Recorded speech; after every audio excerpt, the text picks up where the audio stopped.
Oh, my goodness. And there it is. Wow, get the pin to go.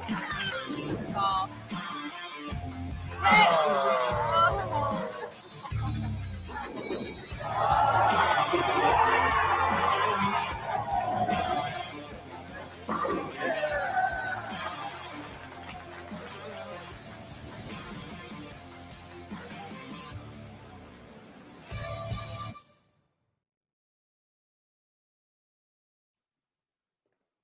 Good morning, ladies and gentlemen, and welcome back to Bowl TV.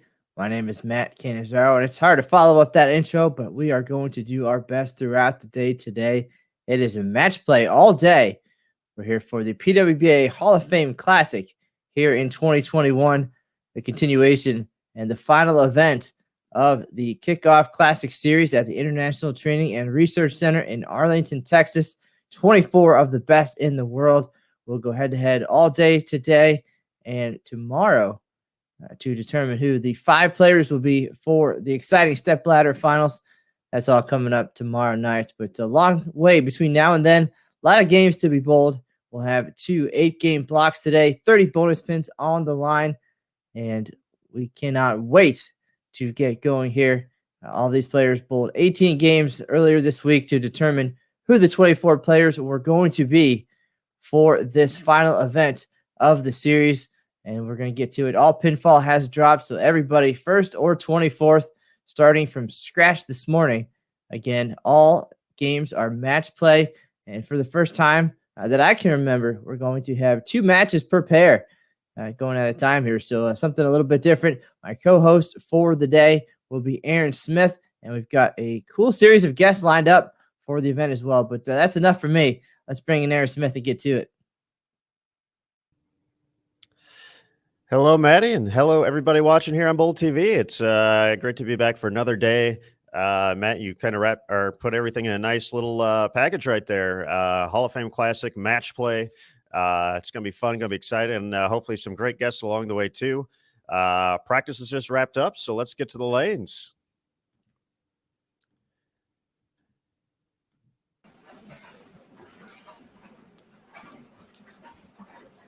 All right, perfect timing for us to jump right in. Again, this is the top 24 competitors who competed this week at the Kickoff Classic Series. 36 in all started the event, and their combined pinfall totals from the Bowlers Journal Classic and ITRC Classic determined who would be here today. And the first shot of the event thrown by Shannon O'Keefe, who won the Bowlers Journal Classic to start the week. She qualified second overall for this Hall of Fame Classic behind Liz Johnson. Liz Johnson had an amazing day in qualifying at the ITRC Classic and made some moves and made the stepladder as well. Again, we'll recap the entire week and give you all the details. Aaron Smith, always the man with the plan, and looking forward to introducing all 24 of these players and telling their stories over the next 2 days. Yeah, that's a great point, Matt. And, you know, we've had kind of that theme throughout the Kickoff Classic Series. Obviously, it's great that the PWBA Tour is back in 2021. But each player has had their own journey and experience to get back here. And so we've gotten to talk to quite a few of them here on the broadcast, coming in when they're not bowling or, you know, right after a big moment or after a big block. We've had the opportunity to bring them on, ask them the questions right after they finished up bowling. So plenty of great experiences, plenty of great stories. You know, Shannon O'Keefe winning once again. We say that quite a bit here on Bowl TV, but her 14th tour title to kick off everything at the Bowlers Journal Classic. Brianna Cote getting back to the winner's circle after nearly 5 years at the ITRC Classic. Of course, the run of Jillian Martin at that event as well. She's one of just 3 players to qualify for all 3 match plays here, along with O'Keefe and Lindsay Boomershine.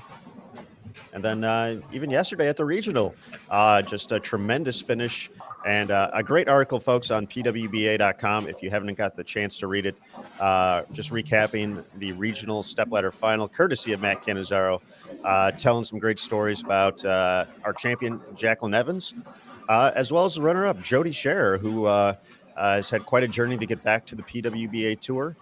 So be sure to check that out. And Matt, nice job on that too. Appreciate that, sir. Again, so many storylines. It's nice to be able to dig in a little bit deeper than just what's on the scoreboard and hear from the players and some of their feelings, definite emotions on the lanes, and especially in those big moments. Uh, some sadness and some happiness and for Jody Ellis. Sure. Again, it was great to talk to her. I hope there's a way we can have her on throughout the day today, just to so that everybody watching at home can hear more from her about her journey. Of course, she was the 1998 PWBA Rookie of the Year, and Jillian Martin, barely a thought at that point. So a, a, a nice connection for some of the generations here, and hopefully we'll have some more of that. Being that it's the Hall of Fame Classic, some Hall of Famers might be joining us to talk about their time and their decades in the PWBA. So a lot of possibilities, and hope some of them or all of them can come true today. Absolutely, Matt. And as we kind of get into the competition here, there's been a lot of talk about the oil pattern. It is posted on PWBA.com. 41 feet in length. So we saw 39 to start things off at the Boulder Journal Classic, 43 a little bit longer, and now 41 right in the middle. But I feel this is going to be a much different experience compared to what we saw the first couple of days. Looking at volume, 26.865. Once again, Fire and Ice. Kegel, the official lane maintenance provider of the PWBA Tour. But looking at the ratio, we were seeing some 3-to-1s out there for this first two events. This one, 1.56 to 1. So going to be a little tougher to see those strikes pile up the way we've seen them in the first two events. And I think the element of match play and folks moving around every pair, potentially bowling with a brand new group every single time, is probably going to make them a little bit tricky along the way as well. So, and once again, everybody started from fresh. If you made the top 24, pinfall reset to 0. So whether you were Liz Johnson leading the way or Angie Ramirez-Perea, the final player to qualify, right now, you're all even. So 24 games, round-robin match play will determine who's going to take it home. But definitely unique and excited to see kind of how we get through this block. We talked a lot about just the ITRC, folks just seeing how tough it is here in general. Even when you are getting to the pocket, carry can sometimes be not so friendly. So we're going to see this, and of course the excitement of every game being a match. So that's pretty cool. So I'm just excited to see it all.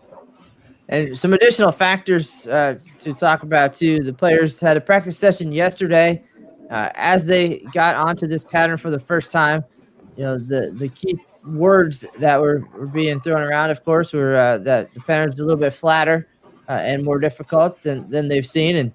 And, some of them actually prefer when they're a little bit tougher. And then we're getting to the pocket and making spares is the most important thing. So we'll see about that. And then some absolutely thrive in the match play environment. And this is all match play head to head. They really like the moments and the pressure, and the fact that everybody starts from scratch certainly is a huge benefit to those who qualified lower in the standings, obviously. So that advantage now taken away. So new life and new motivation at that point. So all good stuff there. We'll have the ball reps in to give us some insight as to what we're seeing on the lanes and what the plans of attack will be and how that will change throughout the day. And then the other factor again too is this is the most traffic we've seen in a block. We had 3 on a pair during qualifying for the Boore Journal Classic and the ITRC Classic, and then of course match play at both of those events was just 1 bowler per lane. So now we have 4 players per pair. The pace is going to be slower.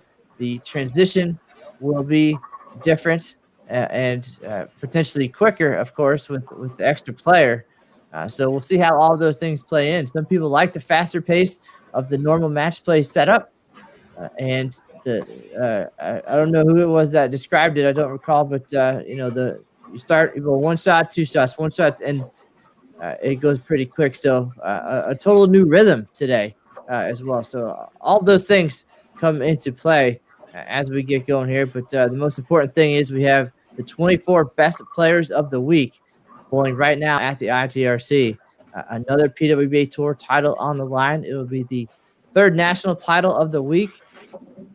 And we gave away the regional title yesterday to Jackie Evans. So plenty to talk about, plenty to see. And we saw a miscue there, very uncharacteristic from Shannon O'Keefe early in this first game.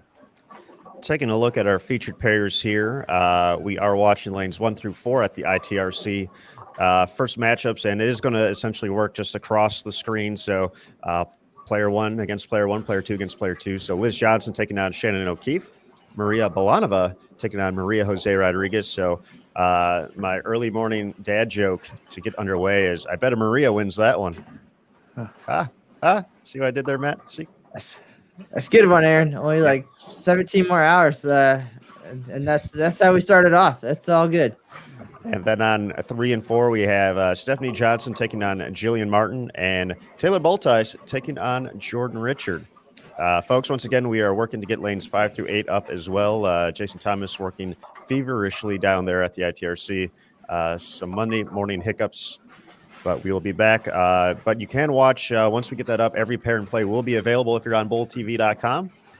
If you're there right now and kind of wondering how to skip around to different pairs, if you go below the video on desktop, you'll see the different channels with the big red live button, so you can go back and forth. We actually have the ability to kind of bring in different shots, so we'll be doing that throughout the course of the day as well. As close matches, big scores happen, we'll go to different pairs and kind of see what's going on across the ITRC. If you're on a mobile device, in the top right-hand corner, you'll see a 4-box window pane. That'll get you squared away to kind of go through the channel navigation. Once again, we are streaming right now for game number 1 to the PWBA and the Sport of Bowling USBC Facebook pages. So big good morning and welcome to you as well to the PWBA Kickoff Classic and the Hall of Fame Classic. Just as a friendly reminder, we'll just be live on Facebook for this very first game. And then you'll have to head over to bowltv.com to watch all the action. But the great news is you can do that by just creating a free login. It takes about 2 minutes to do, and you'll be all set to watch the bowling for the rest of the day. We have 2 blocks today, so that's going to be pretty great. We're going to have some giveaways to go through today. So I have a few fire sticks over here as well, so we'll be giving those away throughout the course of these rounds. So that's all a part of being part of the Bowl TV experience. So we encourage you to check that out. The stepladder finals is going to be Tuesday at 9 p.m. Eastern. That will require a subscription, but a few different ways to do that. And if you're already on bowltv.com and you're interested, you just have to click Join Bowl TV. I'll give you the options. We have an annual and recurring monthly subscriptions for $79.95 and $9.95. Or you can buy the event pass for the live stepladder finals for $4.95. So a few options there as we settle into game 1. So with that, Matt and I are going to slide off the screen just like this. Whoop. And we'll get back to the action here on lanes 1 through 4.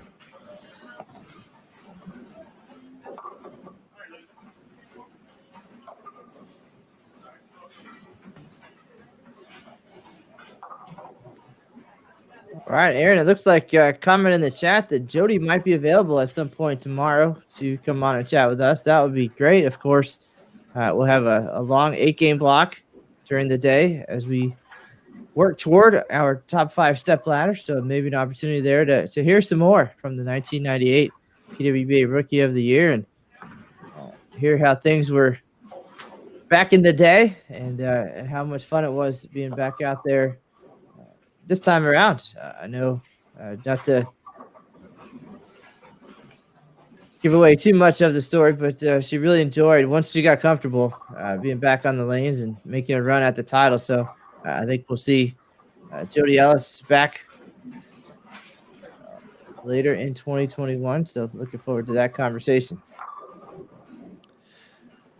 Yeah, that was tough break there for Steph on the 8-pin, but yeah, it was it was fun to talk to, obviously Jody was in position to win the regional title last night, and just a terrible break with that 7-10 to kick off the 10th. Jackie Evans went up there and did what she had to do at that point. As a competitor, those things are going to happen. And but just talking to Jody for a couple minutes, it was just very refreshing to see the positivity. Obviously you want to win in those situations, but it was exciting just to hear her excitement about being back on the lanes, competing here on the professional level.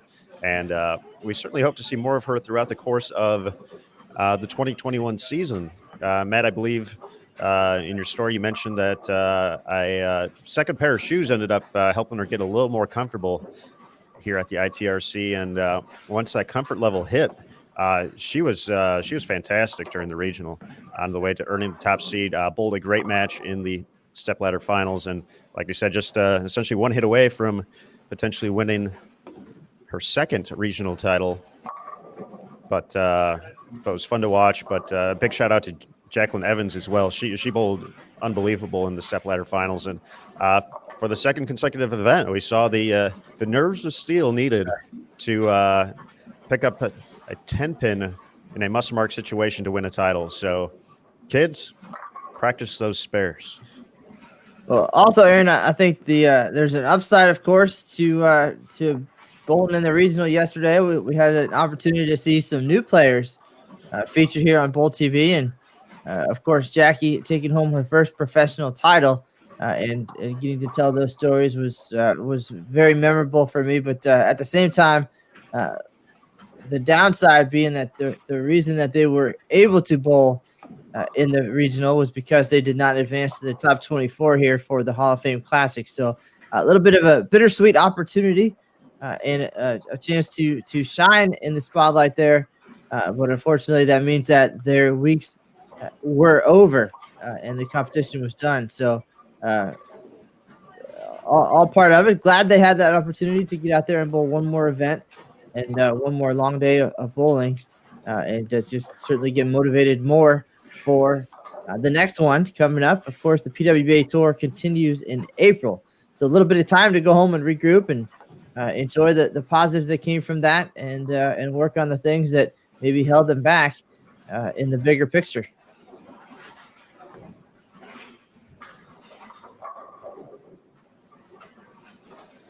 And now looking at the 24 remaining players, of course, the Hall of Fame Classic, we do have one Hall of Famer, and she has led the way. What an impressive week for Liz Johnson. I know we didn't get to talk too much about it yesterday, and she had an amazing day on the lanes on the 43-foot ITRC Classic pattern, and made the step ladder and came up a little bit short, but the Hall of Famer leading the way here. Coming into today, she averaged nearly 230 for 18 games to set the pace, but based on the format, she and 24th qualifier Angie Ramirez-Perea are dead even, despite being 330 pins apart in qualifying. So good news for Angie. Also good news, she's the only left-hander among the top 24. So if she can find a look on today's brand new oil pattern, then it's probably not going to go away for her the rest of the day. But again, as we talked about so many times, the ITRC and any bowling center really very different from pair to pair and lane to lane. So even if you find the look on one, it doesn't mean it's going to be on the next.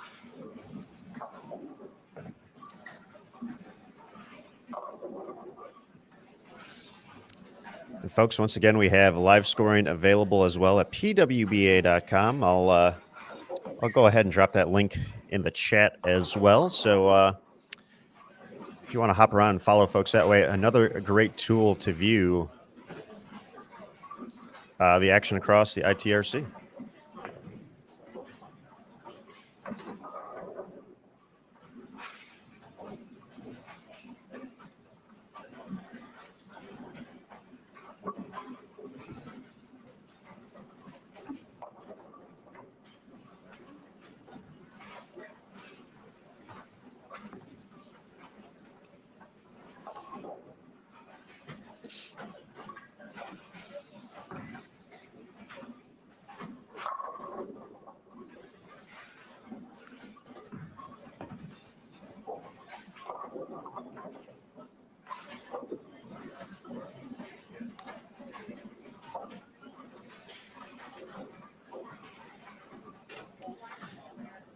Taking a look at the chat, Drew, that is correct. The bowlers, essentially, 1 is bowling 1, 2 is bowling 2. So, for instance, on lanes 1 and 2, Liz is bowling against Shannon, and Maria is bowling against Maria. So 1-1 versus 2-2. It's certainly a different look here for round robin match play. Matt, I believe you were mentioning it during the start, but I'm trying to go back and think of a unique situation where you had multiple matches going on the pair at the same time. And so I think that's a little unique, a little different. And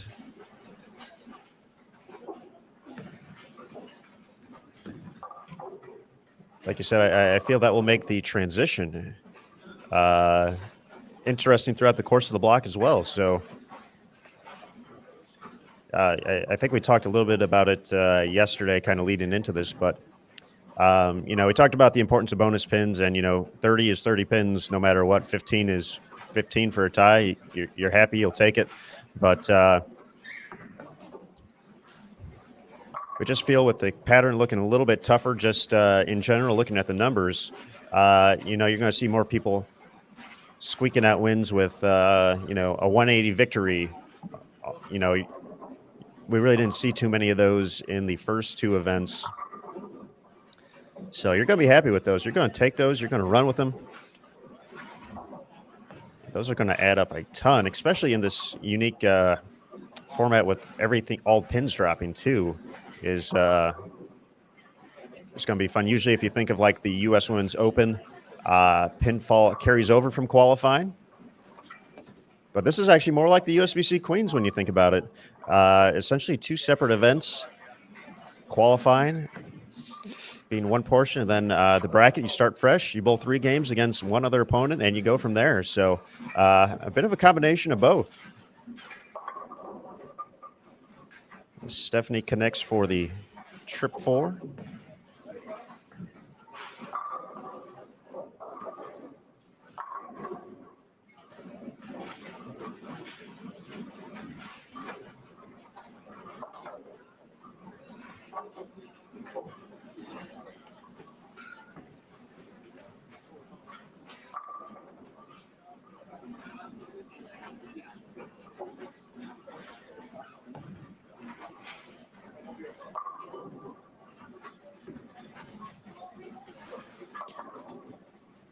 And 720 bonus pins up for grabs for anybody who can pull off the unthinkable and go 24-0. And if you remember back at the ITRC Classic way back just the other day, Liz Johnson did so well in the qualifying portion of the event that she actually lost her last 7 matches and still made the step ladder. And now, of course, none of those qualifying pins carrying forward. So a little different strategy needed to figure out how to win those games here.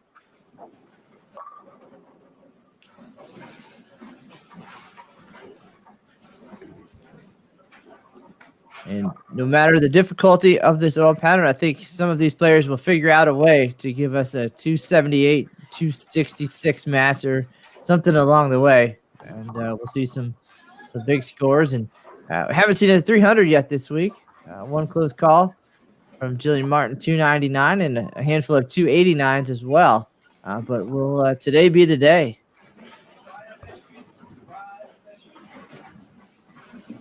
We are certainly due for one, Matt. We've been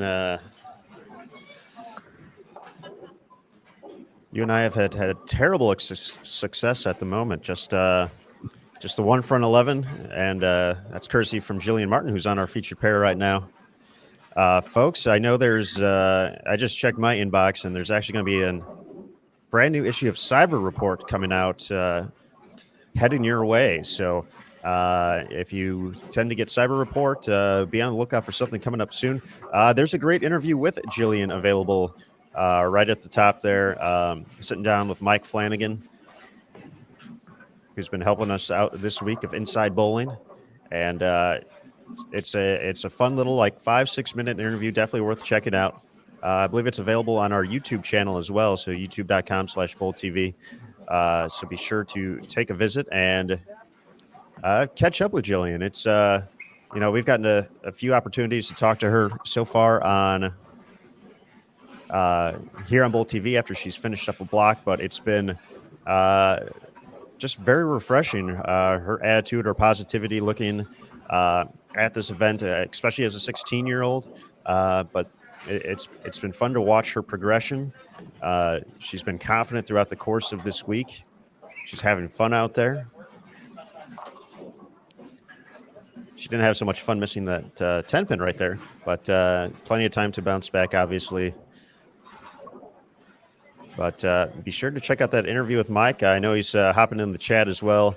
Mentioned he's got another longer video coming out today. He had one vlog that's about it's a mini documentary of a day in the life. So be sure to check that out as well. Mike's doing a lot of great stuff, along with all the folks who are working hard inside the ITRC. So big thanks to them, to Neil Milligan, Rob Gottschall, Caitlin Nelson, Nick Harishny, Lou Marquez.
Just taking a quick look across the house, kind of gauge scoring pace here on the fresh. Liz Johnson here on our featured pair, putting together a nice game. She's in position to take an early win against Shannon O'Keefe. Same could be said for Jordan Richard on 3 and 4. Chance to still get to 266.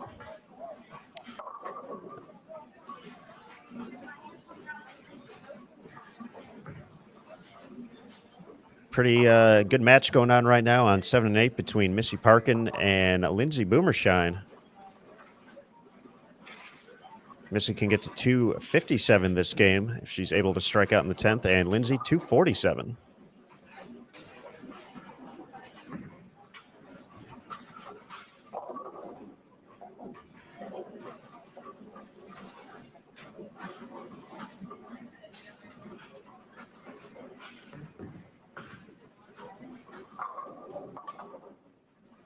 Once again, for folks watching on the PWBA and the Sport of Bowling USBC Facebook pages, we just got a couple frames left before we're going to go ahead and shut the stream down on those platforms. It'll still be running on bowltv.com. So head on over. It's fun. We're having a good time over here.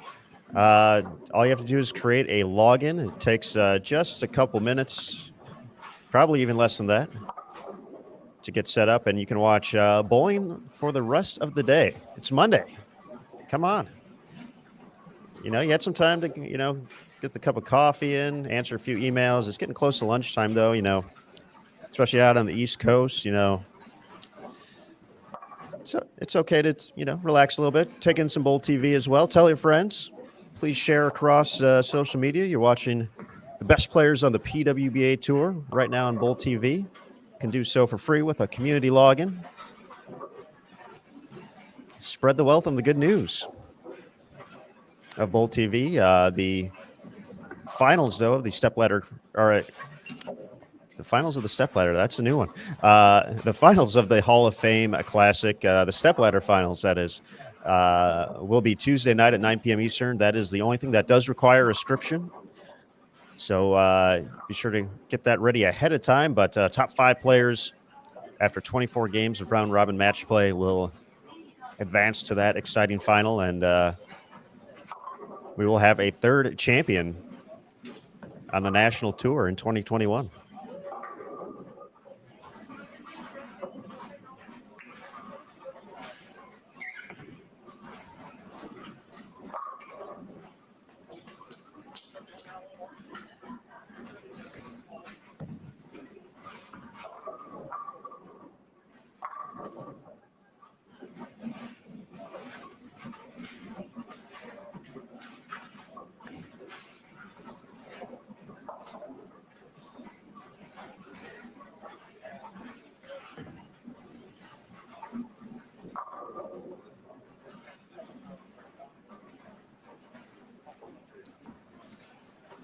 Taking a look in the chat. Hello, Verdi. Welcome back.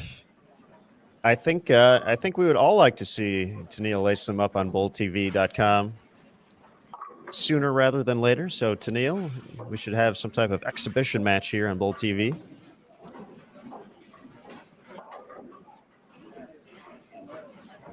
I believe Matt Canzaro is ready to raise his hand to sign up for that. Hey, I'm always up for a challenge, even of the non-food variety.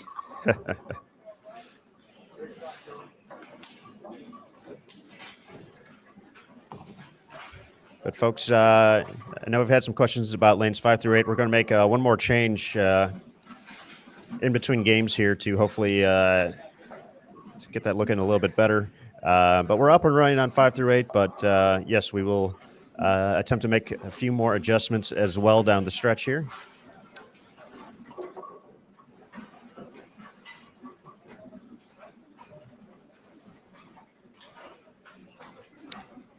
We're now approaching the 10th frame here. So Stephanie Johnson steps up and leaves the 3-6. So Jillian Martin has the opportunity to now shut out with a strike on her fill ball here. Take an early victory. Ari with a double here in the 10th. All three would make it 202. Steph's max score with the spare now 201.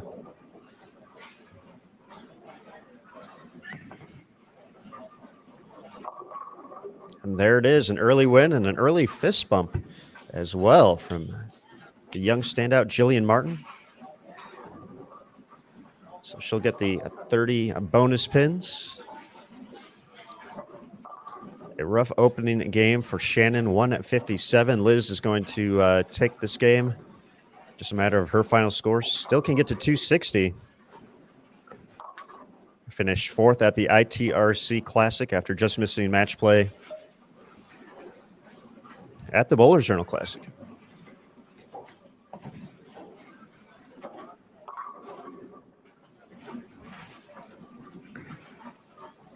She'll finish this game in the 240s, but get the victory and the bonus pins. Jordan Richard is going to take this victory over Taylor Bultice. Matter of final score, Jordan can still get to 246. Max for Taylor, 214. Nice shot there from Jordan. She missed match play at both events, but was consistent enough throughout the qualifying sessions to earn a spot here in the Hall of Fame Classic field. Once again, the qualifying from both the Bowlers Journal Classic and ITRC Classic determining the top 24 for this event.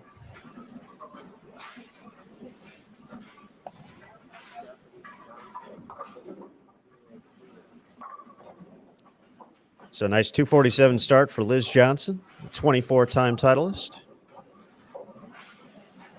Just like that, gets to plus 77. 200 on the nose for Steph Johnson. Jordan Richard now in the 240s.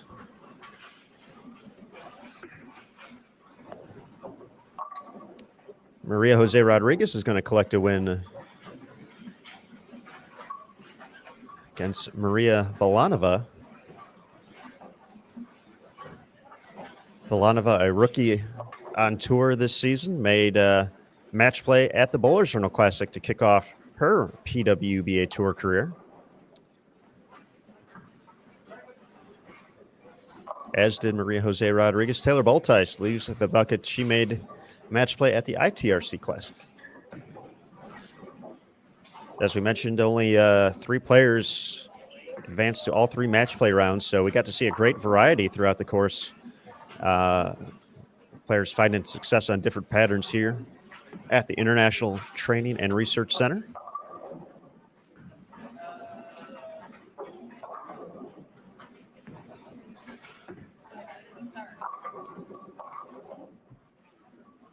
And 2:43 to kick off the day for Jordan Richard.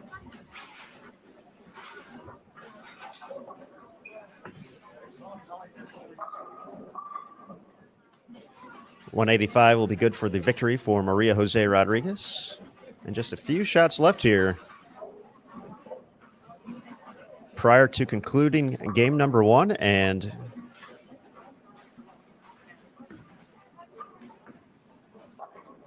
shutting down our platform here.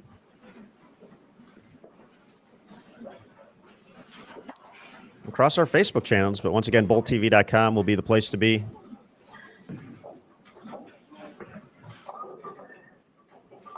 For all the action, just create that community login.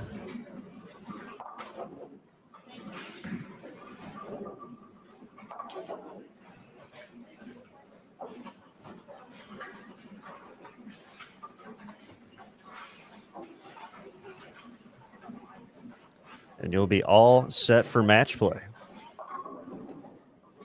Taylor Boltice finishes with 182. One final shot here from Maria to pick up the baby split to get to 159.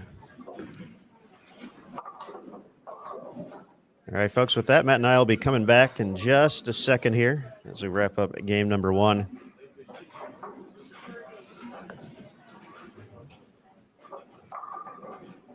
And our players will move to their next pair to continue competing here in this round robin match play here at the Hall of Fame Classic. And Matt, we're going to have a nice long day here on Bowl TV. A lot of great action, a lot of great competitors. Head-to-head matches all day long, so hopefully a lot of exciting 10th frames for us to experience, and hopefully that and much more. Oh, I think you're muted there, Mr. Matthew. It was bound to happen, right? Of all these days. Yeah, how about that? So 24 of the best in the world and 2 amateur live streamers bringing it to you here on Bowl TV. First mute of the week was me, so good stuff. Anyway, game 1 in the books, as you said. Game 2 coming up. We'll try to get a rundown of all the matches. That would be kind of neat to see, just top to bottom, our 12 matchups and how they turned out. And we'll have the standings, of course, when they become available. 720 bonus pins up for grabs. That is a ton, and you can put a bad word in front of a ton because that is a lot of real estate right there, and that could be huge for somebody who can step up and finish those 10th frames and get those wins. I mean, for our PWBA Tour Stars, that's essentially having 3 extra games out there. For Matt and I, that's probably more likely closer to 4. But folks, once again, on BowlTV.com, thank you. We'll be right back for game number 2.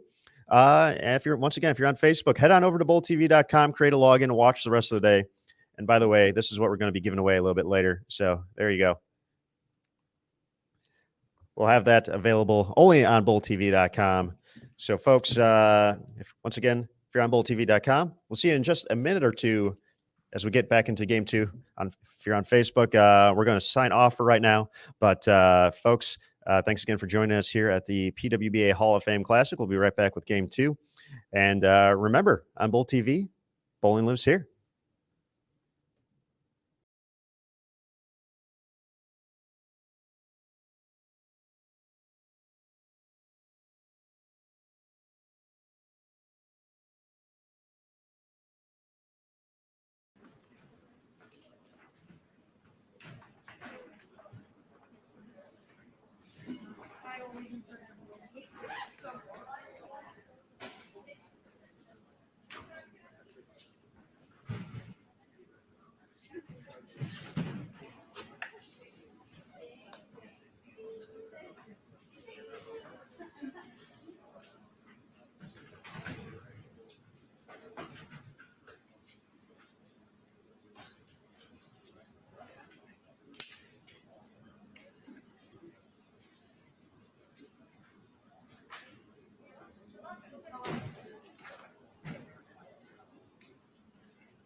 Welcome back, everybody, to Bowl TV for the first round of match play at the 2021 PWBA Hall of Fame Classic. I'm Aaron Smith alongside Matt Cannizzaro, Jason Thomas assisting as well from inside the ITRC, doing all the hard work today, trying to get everything going for us this morning. So big thanks to JT. As we head into game number 2 on this 41-foot condition, just a rundown of the players joining us here on lanes 1 through 4. Our opening, or on lanes 1 and 2, Lindsay Boomershine taking on Dasha Kovalova, and Aaron McCarthy taking on Julia Bond. And over on 3 and 4, we have Missy Parkin taking on the ITRC Classic champion, Brianna Cote, and Ashley Galante taking on Sandra Gongora.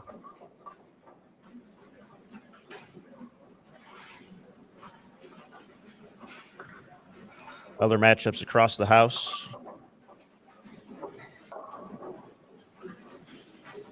Over on 5 and 6, we have Stephanie Johnson taking on Shannon O'Keefe, and Diana Zavialova taking on Christy Leong. On 7-8, Liz Johnson against Jillian Martin. We remember how fun that one was last time up. And Valerie Bercier taking on Angie Ramirez-Perea. Over on 9 and 10, Taylor Boltice taking on Maria Jose Rodriguez, and Lily Robles taking on Clara Guerrero. And over on 11 and 12, Maria Vilanova taking on Jordan Richard, and Caitlin Johnson taking on Rocio Restrepo. So those are our 24 competitors competing across the house.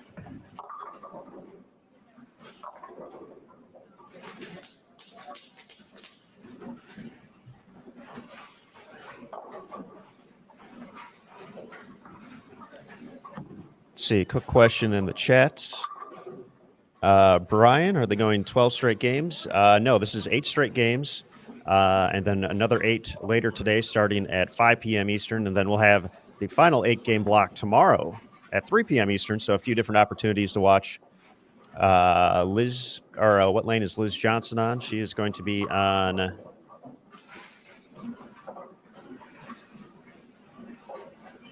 lanes 7 and 8.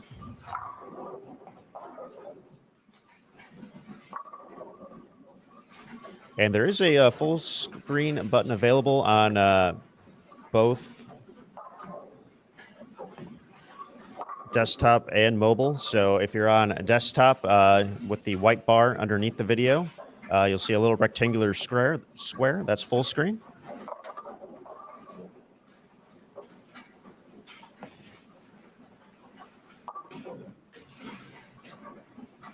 And there should be an option to optimize the screen on the iPhone as well.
We do have results available after game number 1 now on the website.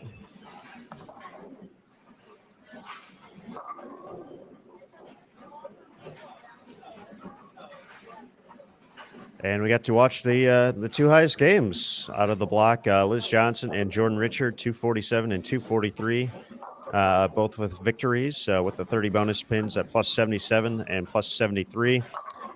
Julia Bond, 236 with a win. She's at plus 66. Caitlin Johnson, 234 and a win. She's at plus 64. And Missy Parkin, 233 and a win at plus 63, rounding out your top five.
Just talking about our competitors here on our featured pairs. Lindsay Boomershine has had one of the more consistent performances across the board here at the Kickoff Classic Series, making match play at both events, the Bowlers Journal Classic and the ITRC Classic. Just one of three players to advance to match play in all three national tour stops, along with Shannon O'Keefe and Jillian Martin. She's taken on Dasha Kovalova, who had a third-place finish at the ITRC Classic. We actually had Dasha on the show last night as well for the regional stepladder final alongside Valerie Bercier. So always great to see and catch up with Dasha in those moments. Fun as always in that environment. Julia Bond just missed out on the show at the ITRC Classic, finishing in, I believe, 6th place. I'm going to verify that real quick. 6th place for Julia, yes, to advance here to the Hall of Fame Classic. And Erin McCarthy was cruising right along throughout competition.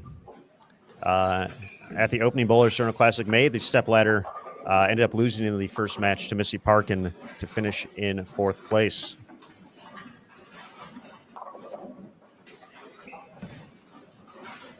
Over on 3 and 4, we mentioned Brianna Cote winning the ITRC Classic for her second career title and first in nearly 5 years. Won in Kentucky in 2016 and has had a few runner-up finishes, but first time back in the winner's circle for Bree, so that was excellent to see. Missy Parkin had a phenomenal run at the Bowlers Journal Classic just to make it to the stepladder final. Was down 72 pins to the top 4 entering the final game, was able to make that up, ended up finishing 3rd in that event, as we mentioned, defeated Erin, but then lost to Shannon O'Keefe. Ashley Galante was the top qualifier at the Bowlers Journal Classic, so she has one match play appearance this week. And then Sandra Gongora had just a phenomenal run at the ITRC Classic. She ended up finishing in 5th place, just missing the TV show.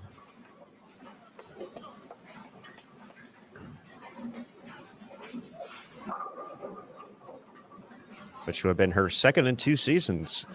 She also made the stepladder finals at the 2019 Lincoln Open, finishing runner-up to Jordan Richard. She was just 12 pins back of the top 4.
Nice shot there from Julia Bond, 3-time PWBA regional champion.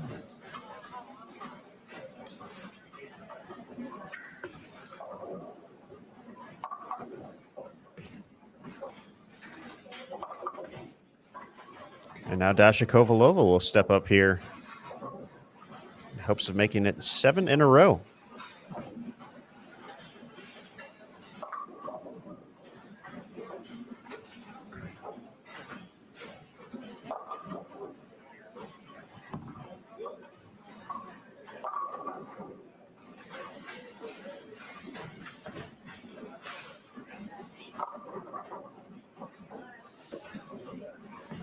That one, unfortunately, did not make it back to 8-10.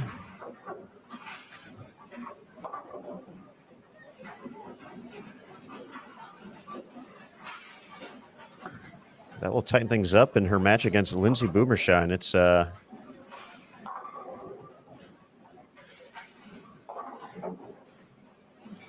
should be a good one going down the stretch.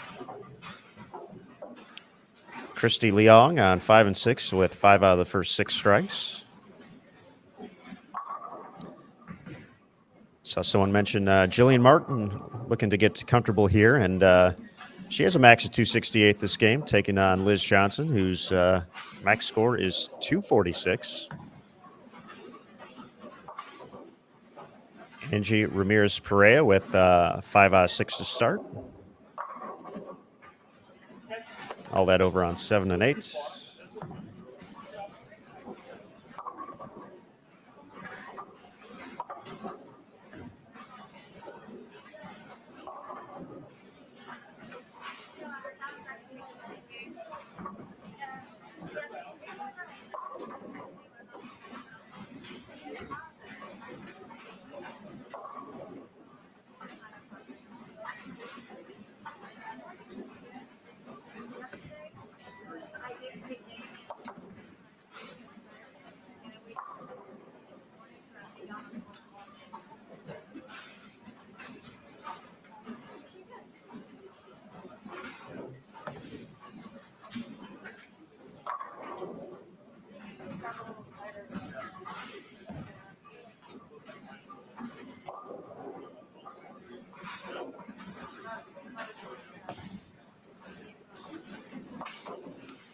No problem on the spare there for Missy.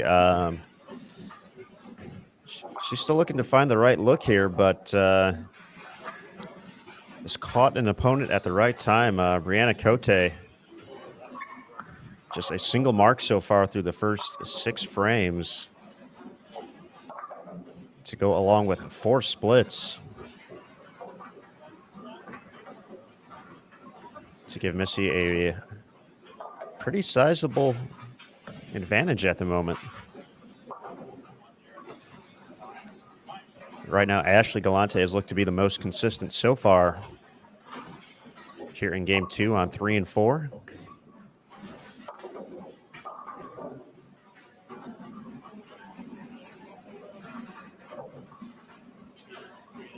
Looking over at 1 and 2, hard to believe that Erin McCarthy also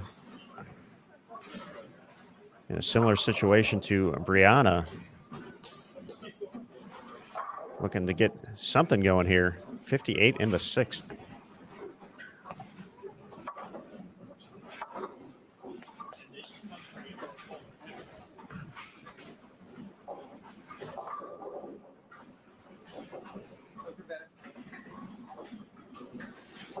As we've talked about with many of the competitors over the course of the week, moving pairs, jumping around the house, tough patterns, obviously, as well.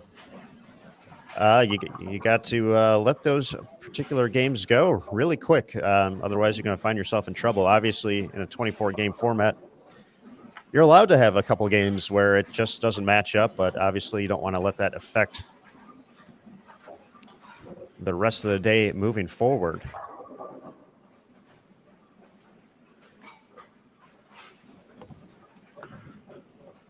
So we'll see if Bree and Aaron can get some things going here in the back half of the game. Aaron had 192 in a loss to kick things off. Brianna 187.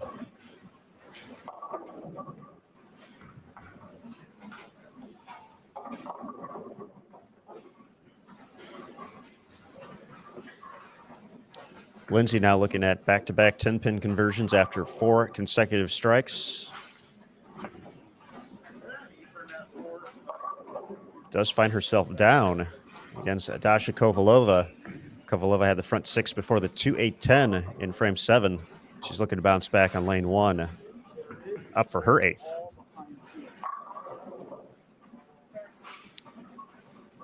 A little more direct. Subtle fist pump as well, and she's back in business.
As Julia mixes them up there in frame number 8, she's a couple frames away from locking up a victory here against Erin McCarthy. Just a reminder, folks, this match play session will be one of 3 to determine our top 5 overall for the stepladder finals Tuesday, 9 p.m. Eastern, right here on BullTV.com. We're hoping to have a few guests join us throughout the course of the day. With it being the Hall of Fame Classic, we're going to try to keep that as a theme as much as we can. So hopefully a few opportunities to chat with some legends of the game as we watch the latest and greatest legends of the game. So it's going to be fun. Definitely love the opportunity to talk to the Hall of Famers, hear the stories. So be on the lookout for that throughout the course of the day.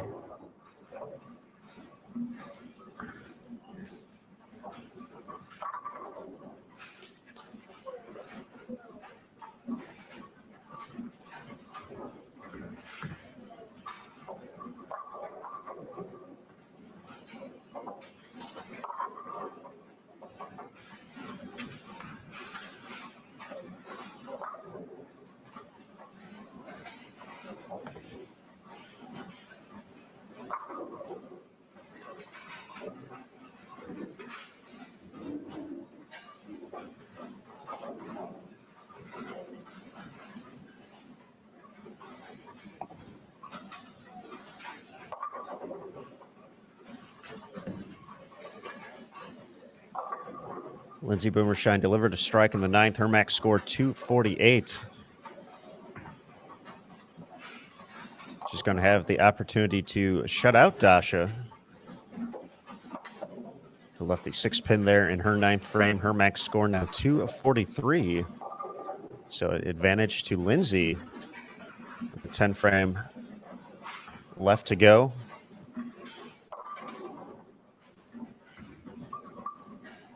Despite the 7-10 in the 9th, Julia still in good position to collect the victory, as is Missy. And Ashley Galante ahead of Sandra Gongora.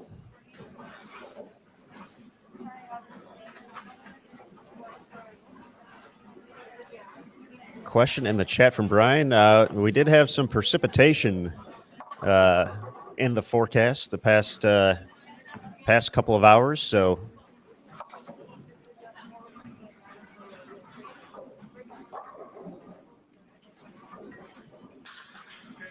it's actually been a pretty just looking outside, it's been a pretty gloomy week weather-wise, so not too much sunshine and warm temperatures here in DFW over the week for these competitors as they've made their walks to the ITRC and back to the tournament hotel following our strict procedures and protocol. But it's definitely bright and shining here inside the ITRC with the return of the PWBA.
All right, Lindsey Boomershine in a position to have to deliver a strike to get into the 230s, get around Dasha Kovalova, and she's going to get him. Says everything at the 7-pin. Those light pocket hits have been tricky to navigate throughout the course of the week at the ITRC. Dasha now with a max score of 232. Lindsey, good count, will wrap up the victory in the bonus pins.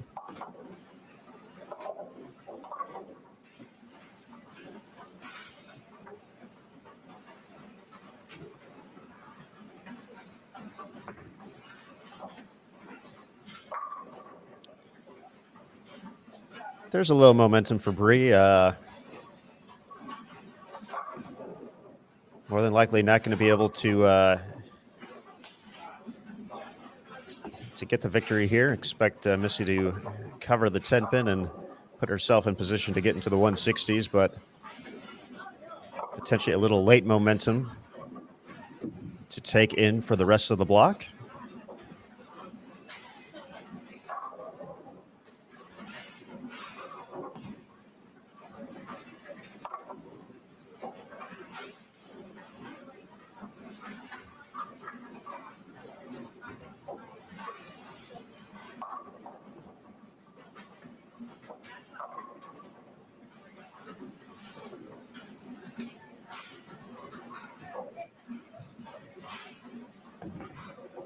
.232 for Dasha. A nice game out here, and just based off the scoring pace that we've seen so far, something you expect to get the bonus pins with. So tip of the cap to Lindsey Boomershine on an excellent performance here as well. 237 to 232.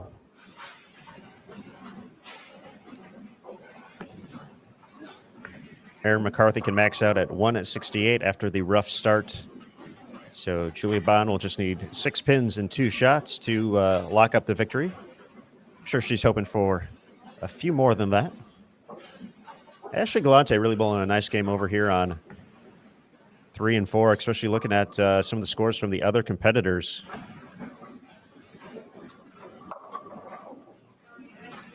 Just put together a few doubles, has stayed clean. Is on her way to bonus pins. Much like Bree, Aaron finding some late strikes here. It's again not going to be enough for the victory, but a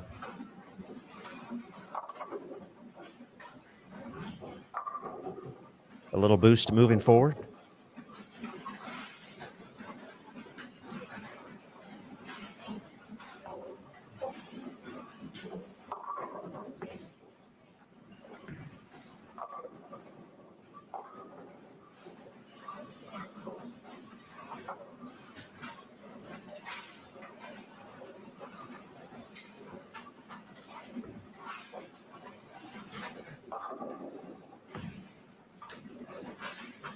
232-224 victory over on 11-12 for Jordan Richard over Maria Balanova.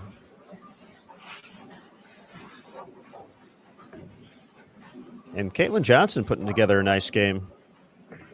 She's going to be in the 220s in a victory over Rocio Restrepo. So she has been cruising so far.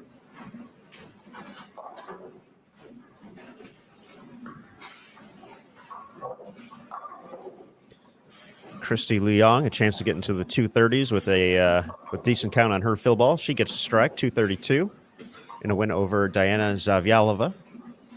Shannon O'Keefe with a 220-197 victory over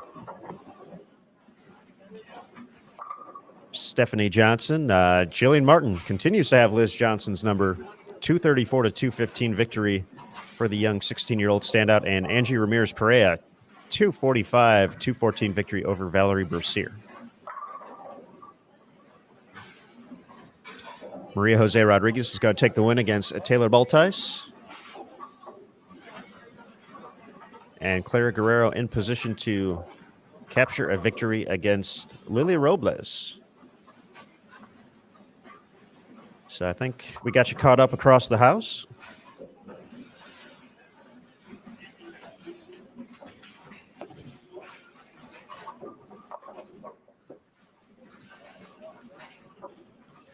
And for Missy, definitely a game she will probably not spend too much time thinking about, but count ended up being important there on that second shot.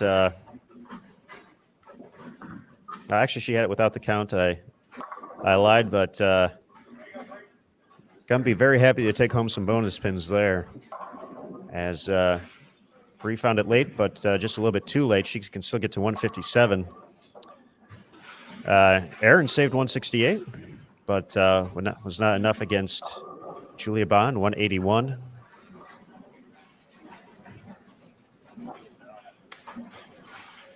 Round robin match play, folks. It's something else.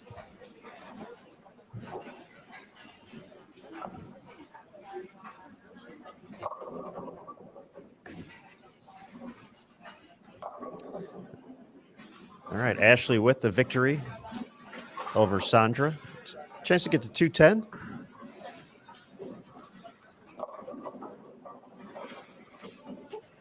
Cote finishes with 156.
Final few shots here before we get to game number 3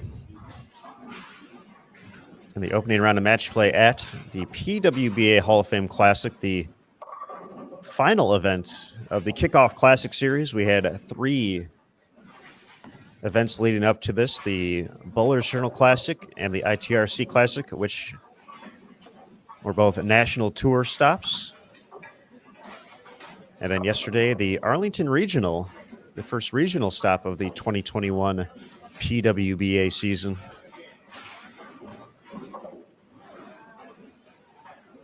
.209 finish for Ashley Galante. An opportunity to get to 180 for Sandra.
All right, folks, our competitors moving around quite across the ITRC, so we will be back with game number 3 here at the Hall of Fame Classic in just a moment. Once again, you're watching the action live here on BowlTV.com. We thank you for being part of the Bowl TV community. Once again, we'll be giving a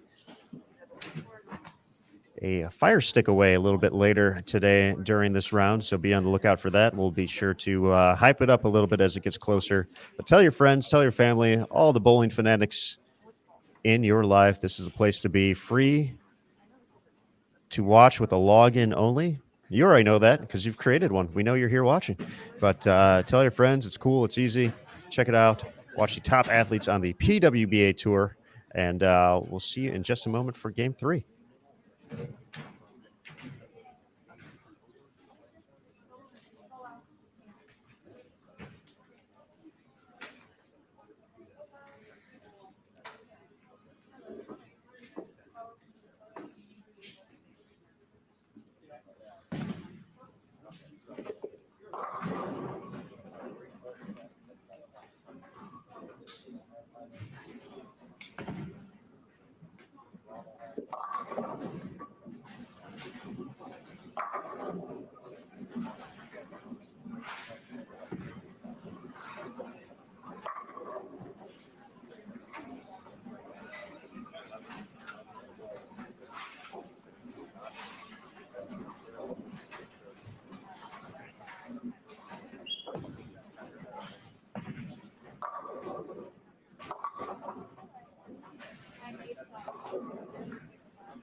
All right, folks, as we settle into game number 3 here at the PWBA Hall of Fame Classic taking place at the ITRC in Arlington, Texas. We're going to hop back up on the screen here. So you're going to see me right now.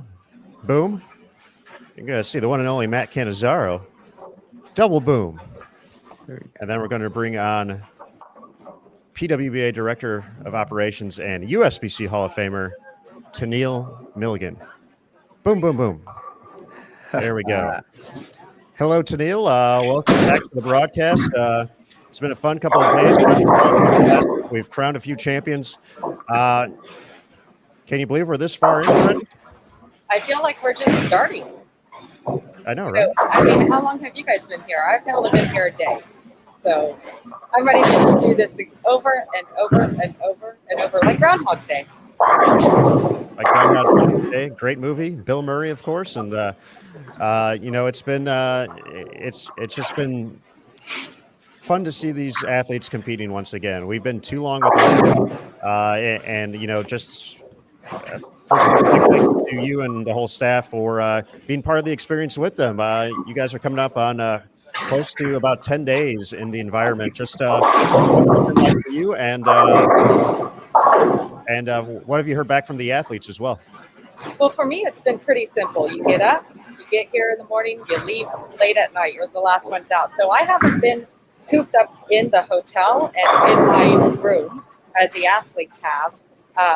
But what I've heard from them is they've actually, some of them have enjoyed the time being away and having some me time and focusing on what they need to do to plan for the future events for PWBA.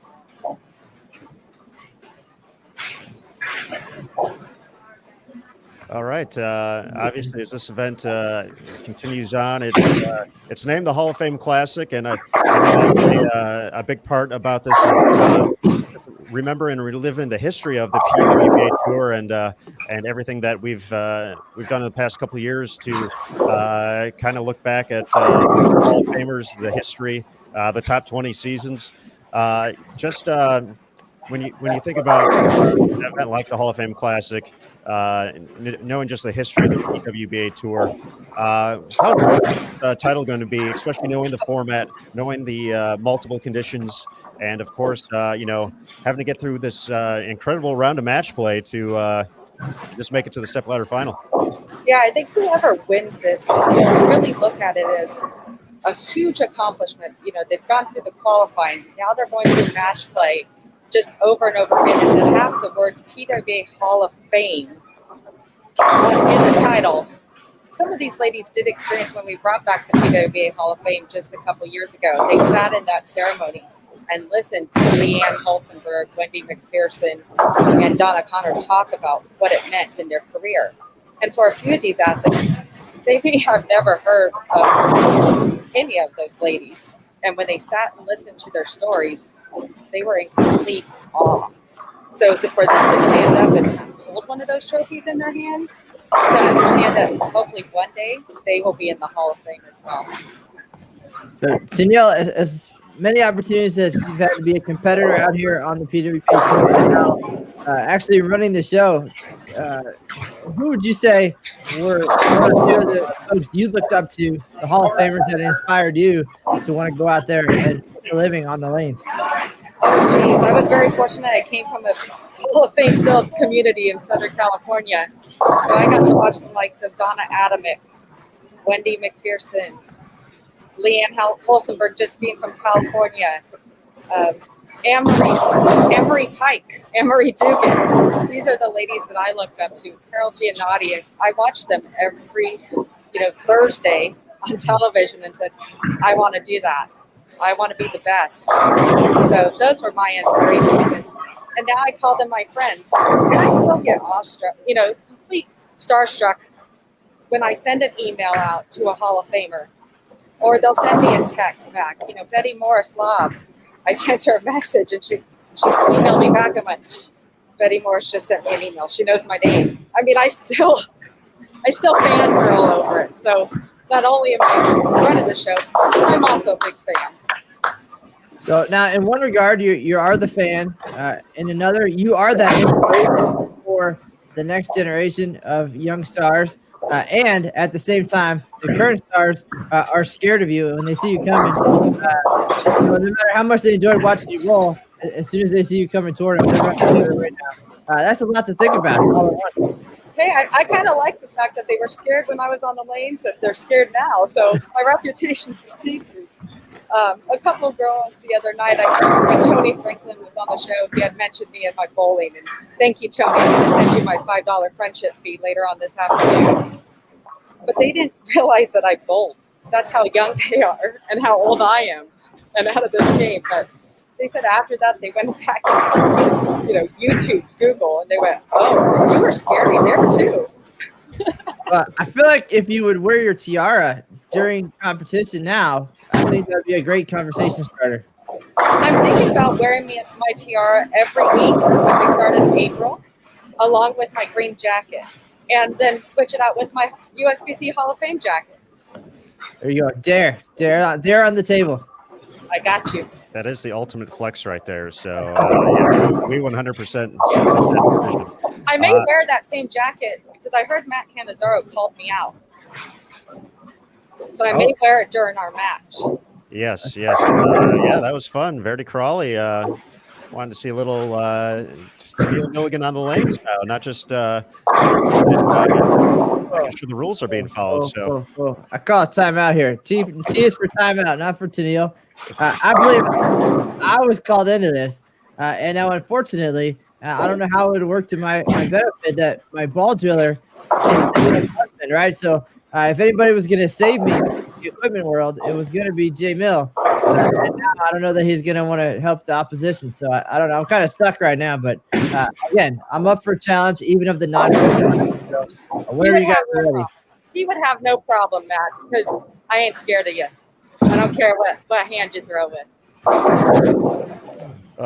Good stuff, folks. All right, Tennille, we'll let you get back to it. But thanks for stopping by. And great, excellent. We appreciate everything you and the whole staff are doing down there.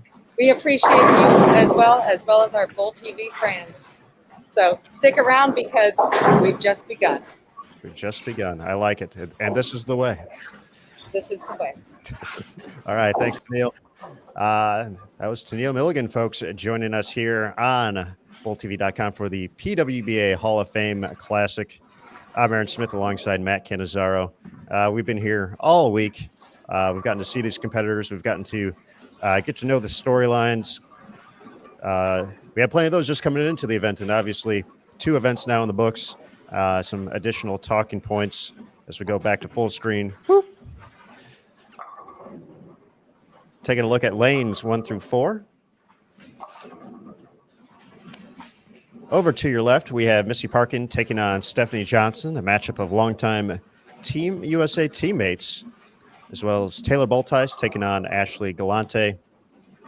And over on 3 and 4, Liz Johnson taking on Dasha Kovalova, and Maria Belanova taking on Erin McCarthy.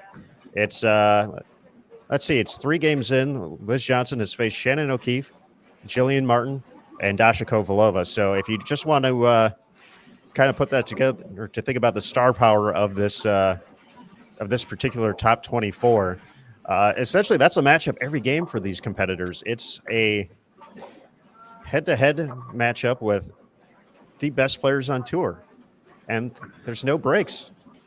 Time and time again, you have to face the best out there, and you have to try and win. That's got to be exhausting after a while, I would imagine, Matt. Again, we talked all week about these ladies and their hard work and their preparation for this, and they could probably go, as we talked last night, some of the players, we can go games and games and games, and they're not scared of anything, and they're not scared of COVID. They're not scared of each other. They're out here to win and give it their best, and they're going to keep doing it. And again, as we learned, you have to beat the best to be the best. It's cliche, but it's true. So they like to step up. We saw it in the very first round of match play, right, Aaron, with the Shannon O'Keefe factor. It seemed all the big games were coming against her. Well, she's the top player in the PWBA, and she's the one that they're going after. So that made her step up her game for sure. But it's got to be flattering at the same time to know that the players turn it up just one extra notch when they're coming for you.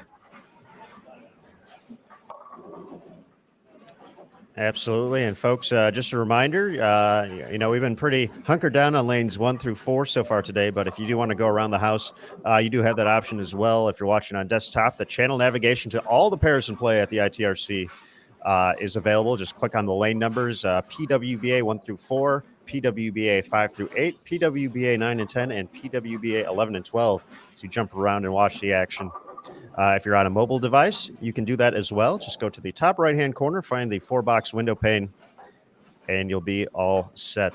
We do have some scores now available after 2 games here. Once again, a long, long way to go with pinfall not carrying over. Everybody's starting at 0. We're going to see so much fluctuation throughout the course of these first few rounds that it's really going to take a while for us to kind of start to see a bigger picture. Obviously, no one wants to fall too far behind, but at the same time, as Matt mentioned, a total of 720 bonus pins out there can certainly help anybody score. So a hot streak with a couple of wins will quickly add up and help you rush up the standings, if you will. But right now, looking at the top 5 in the standings, Jordan Richard, she's 2-0. So there's 60 bonus pins right there. She has games of 243 and 232 so far, and she's at plus 135. Caitlin Johnson, also 2-0, 234 and 220 so far for her. She's at plus 114.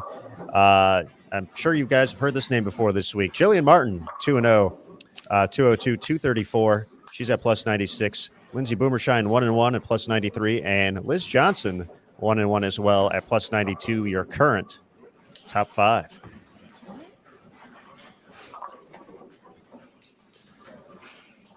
Now, Matt, it looks like we have our first special guest of the day and our first PWBA Hall of Famer getting ready to join us here on the broadcast. So very excited to chat with this 25-time titleist. So let's welcome her into the show. Folks, say hello to Tish Johnson. Hi, Matt. Hi, Aaron. How are you? Hey, Tish. How are you? Hi, Tish. Doing okay. Sitting in my office, twiddling my thumbs. Well, it's great to see you once again, and a big thank you for joining us here today.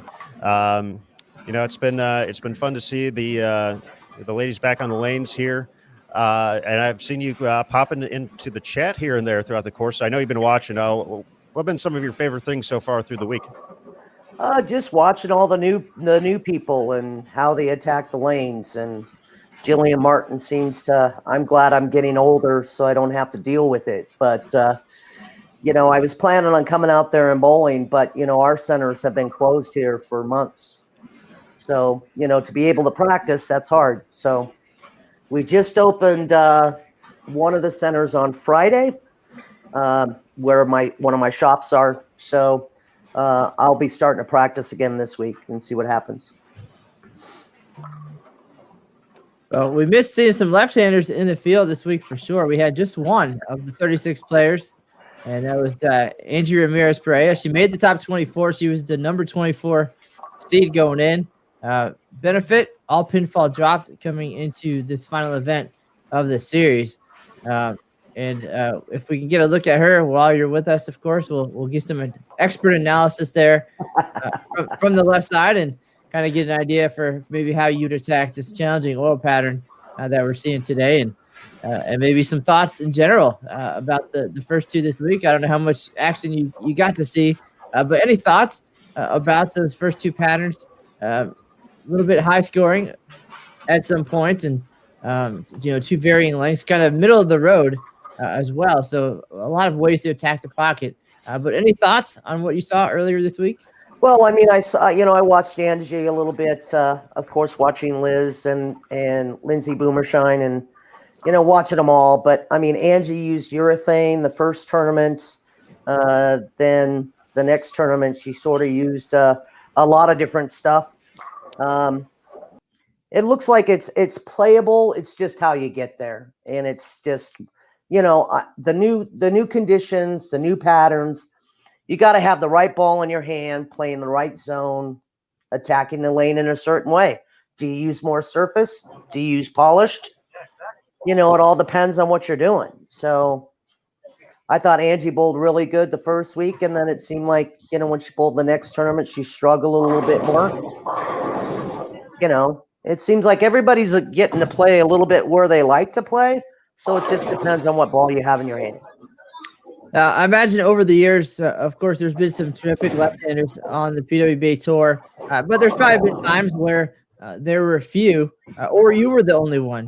How do you handle that situation, knowing that there's going to be traffic in transition on the right side, and if you're lucky enough to be able to get lined up right away, you might be all set, and I've seen it happen for you, and you just run away. But sometimes it's not that simple. What are the thoughts on that? Well, the thing of it is that if a lefty has a good shot and you are the only lefty, you don't have to worry about anything. So if you can get lined up, you can whack them. I did that in Atlanta. I qualified 24th, and I think I went. I don't know. I think I won a lot of matches that year, and end up winning. But nobody was on my side, so I was struggling during qualifying. Finally, got the right mixture. And got lined up and started whacking them. So it's either a curse or a good thing. Well, it was a good thing at least 25 times. So that's that's certainly good in your favor. I think I have more seconds than I have firsts, but that's good.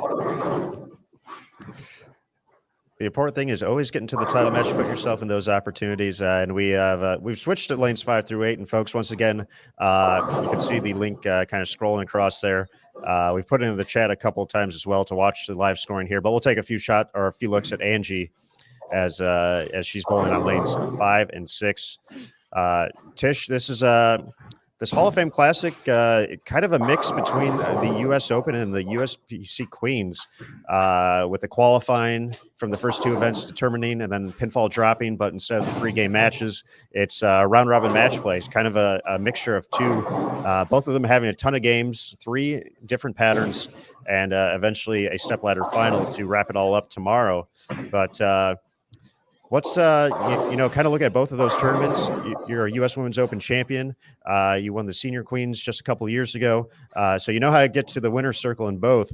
What are the players going to have to do in this circumstance to navigate this, especially with pinfall starting from scratch? Well, it's like it's starting a new tournament. You don't have to worry about trying to catch the top 4 or the top 5 or whatever it may be. You just got to stay within yourself and play your game and try to figure them out. And, a lot of these younger kids I see, and I coach a lot of them, And the thing of it is that, if they leave the big four, they try to go for it. Pin count comes all the way down to the end. If you leave a split, pick up as many as you can and move on. Yeah, that's been big throughout the course of this competition. Just looking at a few of our stepladder finals right now, Jillian Martin, coming down to the 10th frame, dropping from first to third due to a foul of all things in that final frame. But obviously, there's a lot that happens throughout the course of a block that leads up to that to put you in that position. Folks often focus on those last few frames, but there's plenty of things you can do through the course of the block to, essentially give pins away. Exactly. You don't want to. How many times are you going to pick up the 7-10? How many times are you going to pick up the 2-8-10, the 3-6-7? There's not many. You might pick it up maybe twice in 100 times, but it's you go for the pin count, and then washouts, you're pretty even, I would say, depending on your spare shooting. Get your count. If you get a 3-bagger and you go 5 count, and then, you get one of them, that's not good. You're losing count in every frame. And that's what I try to teach our kids. Pin count means a lot. It can make you win a tournament and it can make you lose a tournament. Excellent advice there for all the folks watching back home. Tish, we've talked a lot about Jillian Martin this week, and at 16 years old, doing some pretty amazing things. And I know you started your career on tour fairly young as well. We don't necessarily expect Jillian to, get her card and, be a week-to-week player here, potentially for a couple of years. Obviously, college coming up for her. But, as a young player on tour, what are some of the tougher things to manage kind of throughout that experience?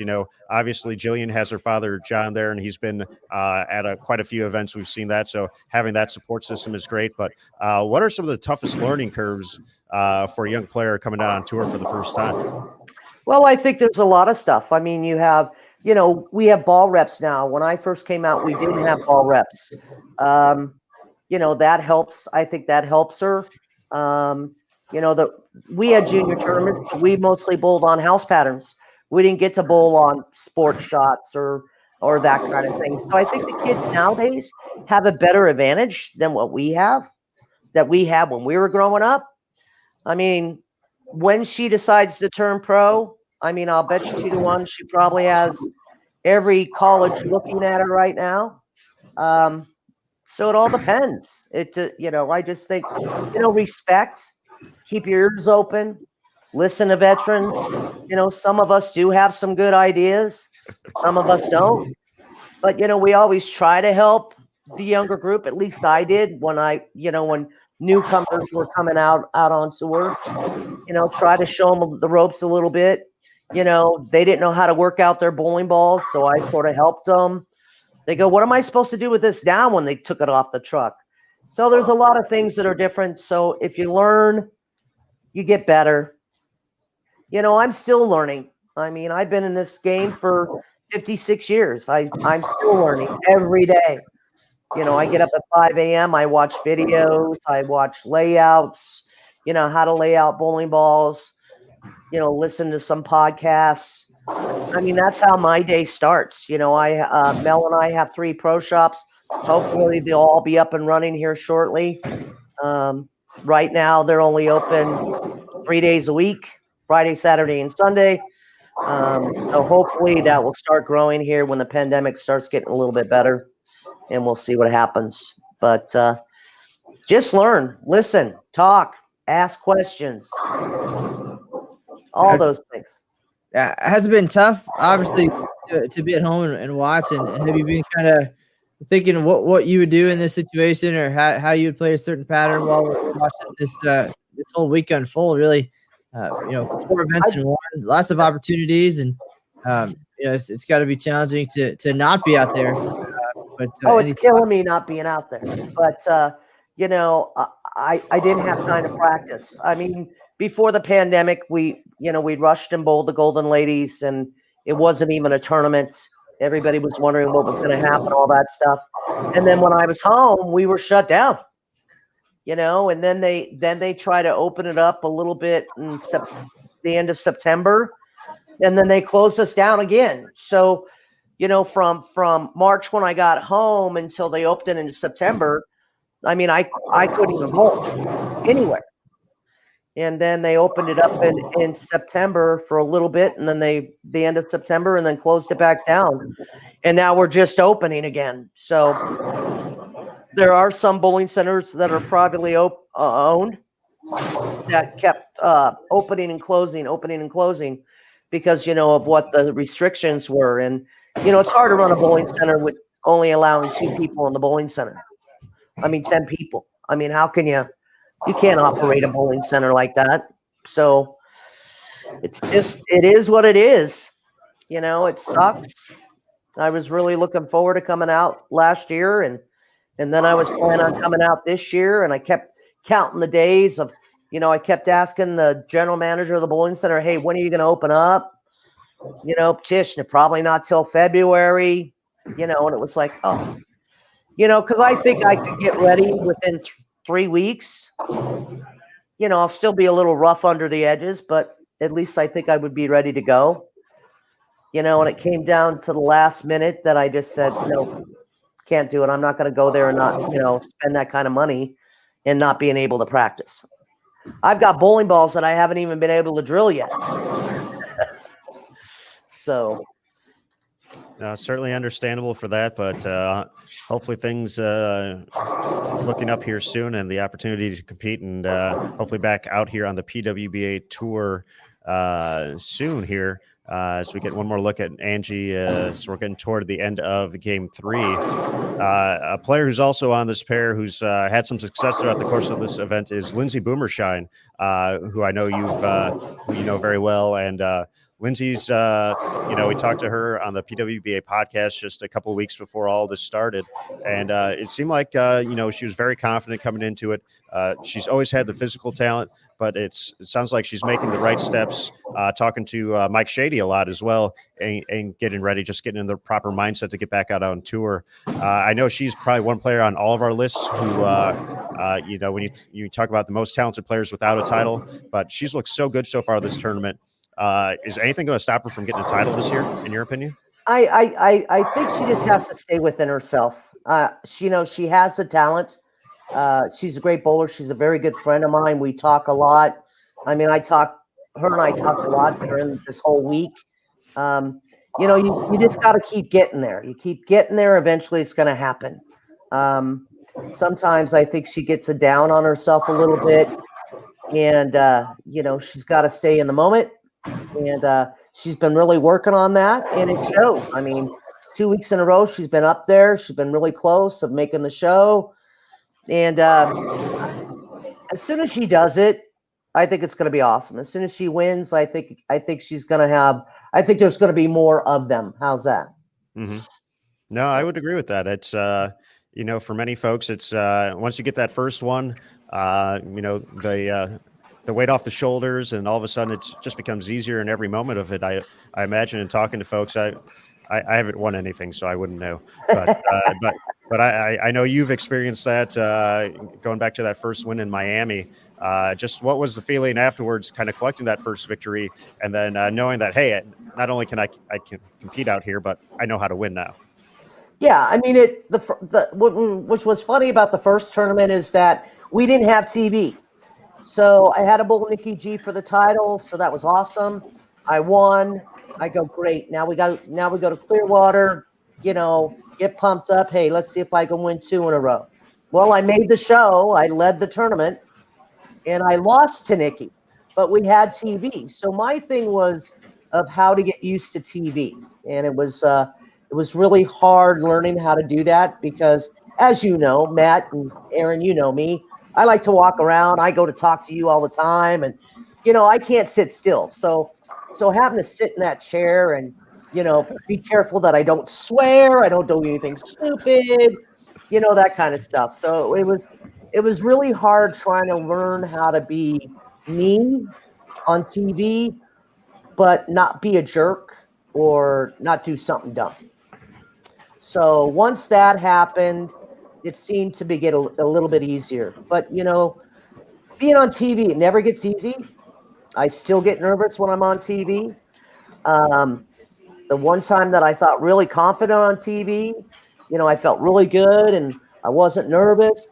Then I shot 143 after averaging 240 the whole week. So it happens. You got to keep an even keel and just try to do the best you can. You know, if you threw the ball the best you could, that's all you can do.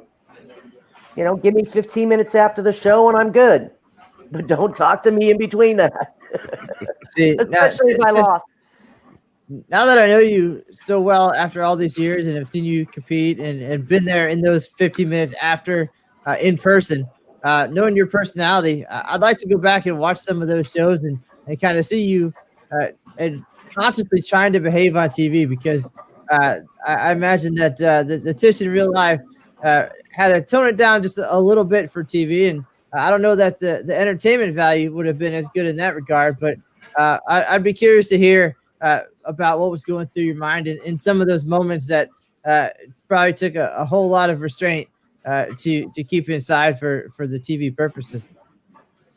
Oh yeah, there's a lot of them. I mean, I can go back and the U.S. Open and bowling against Dana Miller Mackey, and you know, I leave a stone 9 and she goes Brooklyn to beat me. So I mean, there's a lot of times that, you know, it's going to happen, and it's just I always look at it this way: no matter what in life, if it's meant to be, it's meant to be.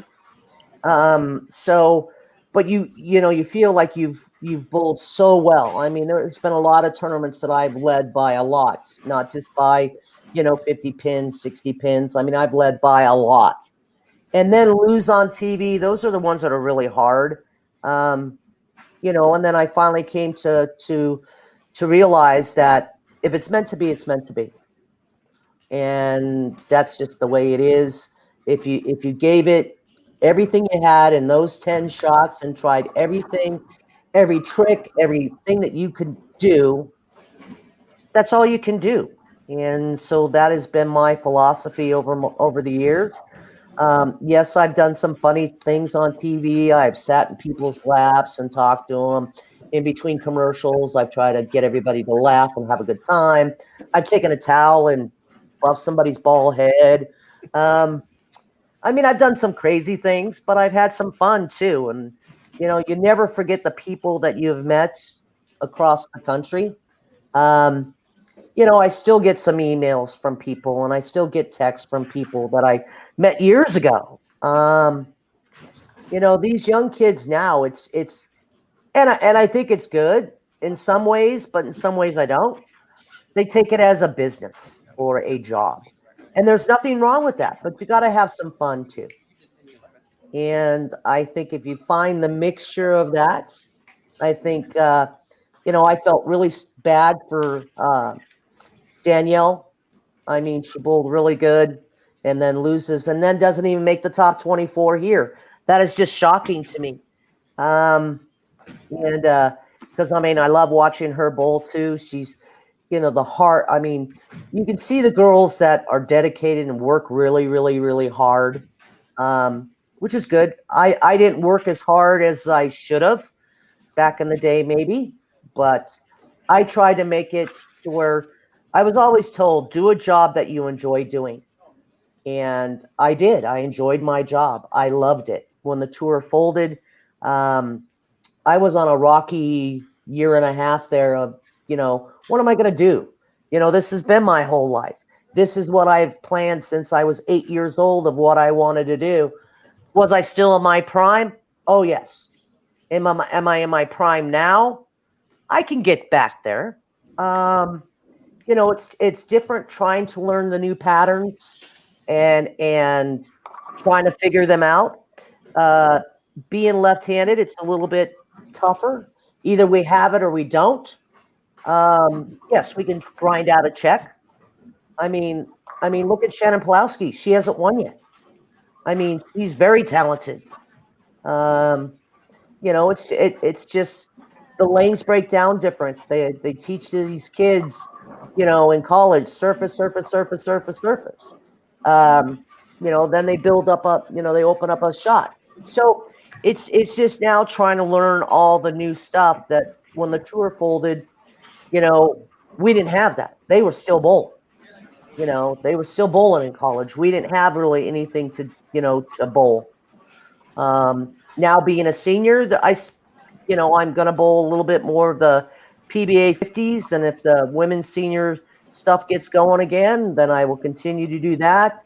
I am going to bowl some stops out on the PWBA this year. A little bit more closer to home because Mel and I do have a business to run. It's not like, when I used to be able to just go. The summers will be better for me because in Colorado, a lot of people want to be outdoors, play golf. They really don't want to drill bowling balls. So then Mel's and my employees can take over and run it a little bit because our hours will be a lot different. So I'm looking forward to that. Looking forward to drilling up the new stuff and seeing how it reacts. Watching some of the Storm girls throw it here this week looks really, really good. And I like the reaction that I think will help me because, I like to see a ball roll a certain way and then I can manipulate it with my hand. So I think there's some new toys that I think will help me be able to do that. So we'll see. I'm getting a little bit excited. So The excitement is good. And Tish, for the folks at home, for a lot of folks, obviously the technology, a very big part of the game, and the ability to switch equipment to create a different reaction on the lane. But you definitely have an amazing skill to be able to manipulate your ball roll multiple ways. What are some of the things that you pride yourself on being able to do with the bowling ball in order to create those different looks on the lanes? What are some of the things you've developed over your career that maybe some of the younger players haven't quite gotten to yet? I don't believe in hand positions. I believe more by raising the ball, lowering the ball, moving my fingers around, ball speed. I think that has a lot to do with it. I just, I never had a coach. I picked things from people's games that I liked. I tried them. If I liked them, I kept them. If I didn't, I threw them out. Used to watch Earl Anthony, Parker Bone, Steve Cook, Mike Albee. I used to watch videos over and over and over and over and over again, and then tried things, liked it, didn't like it. In my town, we didn't have many left-handers, so I had to watch right-handers more. So then I started learning how to manipulate it with the speed and, by using my hand, using this finger towards my target gets going a little bit straighter. This here gets it, to hook a little bit more. Spreading my finger gets a little more side tilt. So that's how I do it. I've never liked hand positions, changing hand positions, because my theory was always make it simple, easy and simple. Am I holding the ball like this or am I holding the ball like this? I mean, when you're in a key shot, you want to be able to know what you're doing. Mm-hmm. I don't want to have to go back and, stop and go, which way am I holding the ball? This, and then nerves come in play. So I'd rather be able to know here I can do this and this and this better than any other way. So that's how I do it. I like it. All right, folks, we're into game number 4 here at the Hall of Fame Classic, joined by the Hall of Famer herself, Tish Johnson, along with Matt Cannizzaro, I'm Aaron Smith. Quick update through 3. Caitlin Johnson, now our overall leader at plus 172. She's 3-0. Lindsay Boomershine moves into second place at plus 145. Jordan Richard and Julia Bond tied for third at plus 129. And Liz Johnson rounds out the top 5 at plus 113. Go Storm.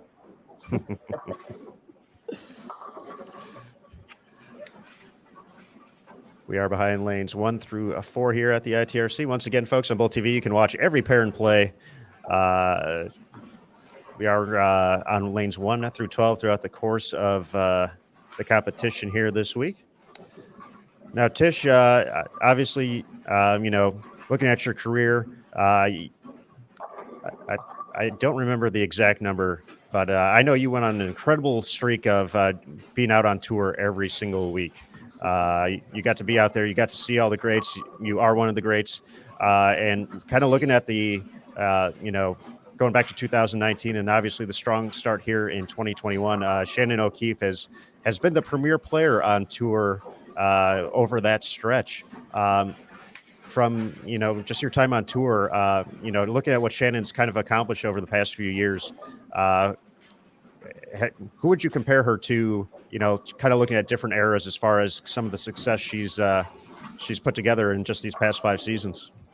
I mean, you can look at every era of who, I don't think a lot of these women out here know who Donna Adamick is, or Nikki G, or, it's you can't sit there and say that this person is the greatest bowler of all time, because you have to look at the eras. I mean, we used rubber and plastic back in the day.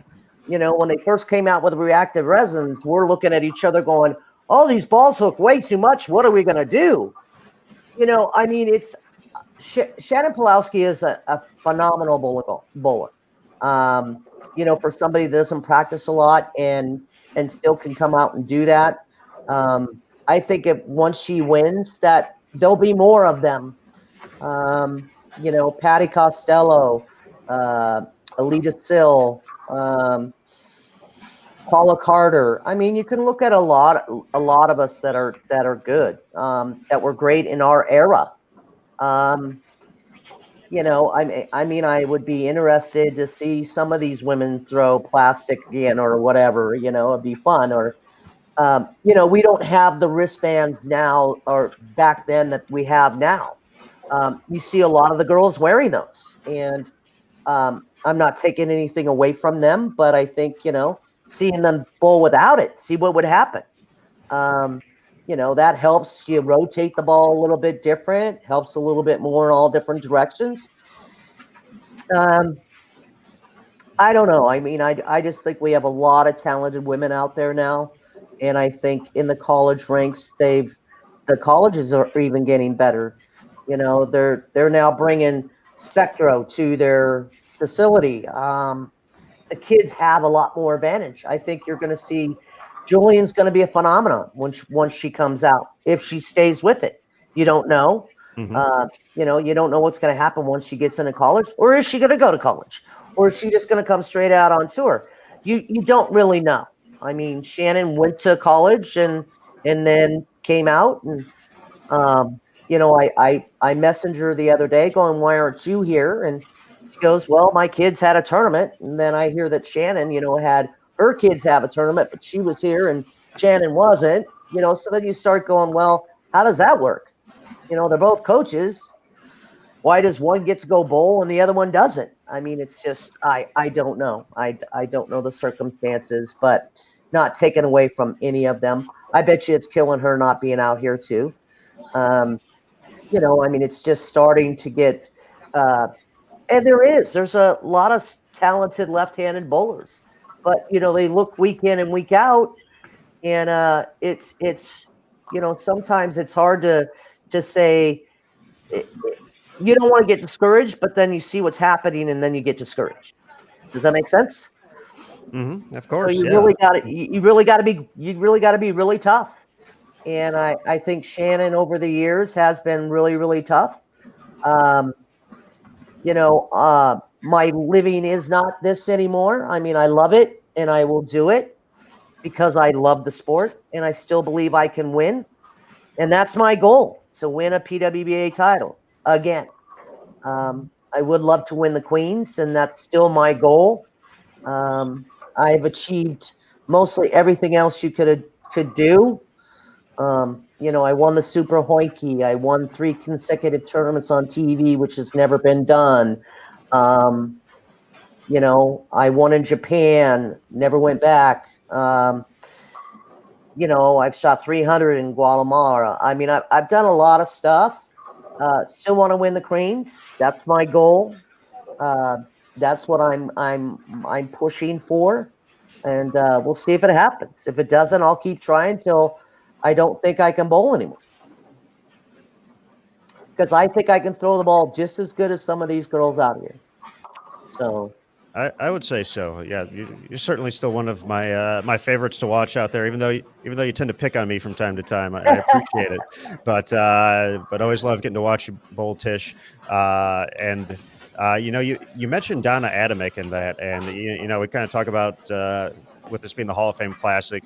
Going back and watching videos of Donna Adamick, in the late 70s, early 80s, she went on a tremendous run over, of course, about 5 seasons there when she won about 14 or 15 titles, including a bunch of majors in that as well. But she had such a powerful game, and you kind of see that it was almost ahead of its time as far as kind of looking at some of the backswings players develop today, some of the speed that they use.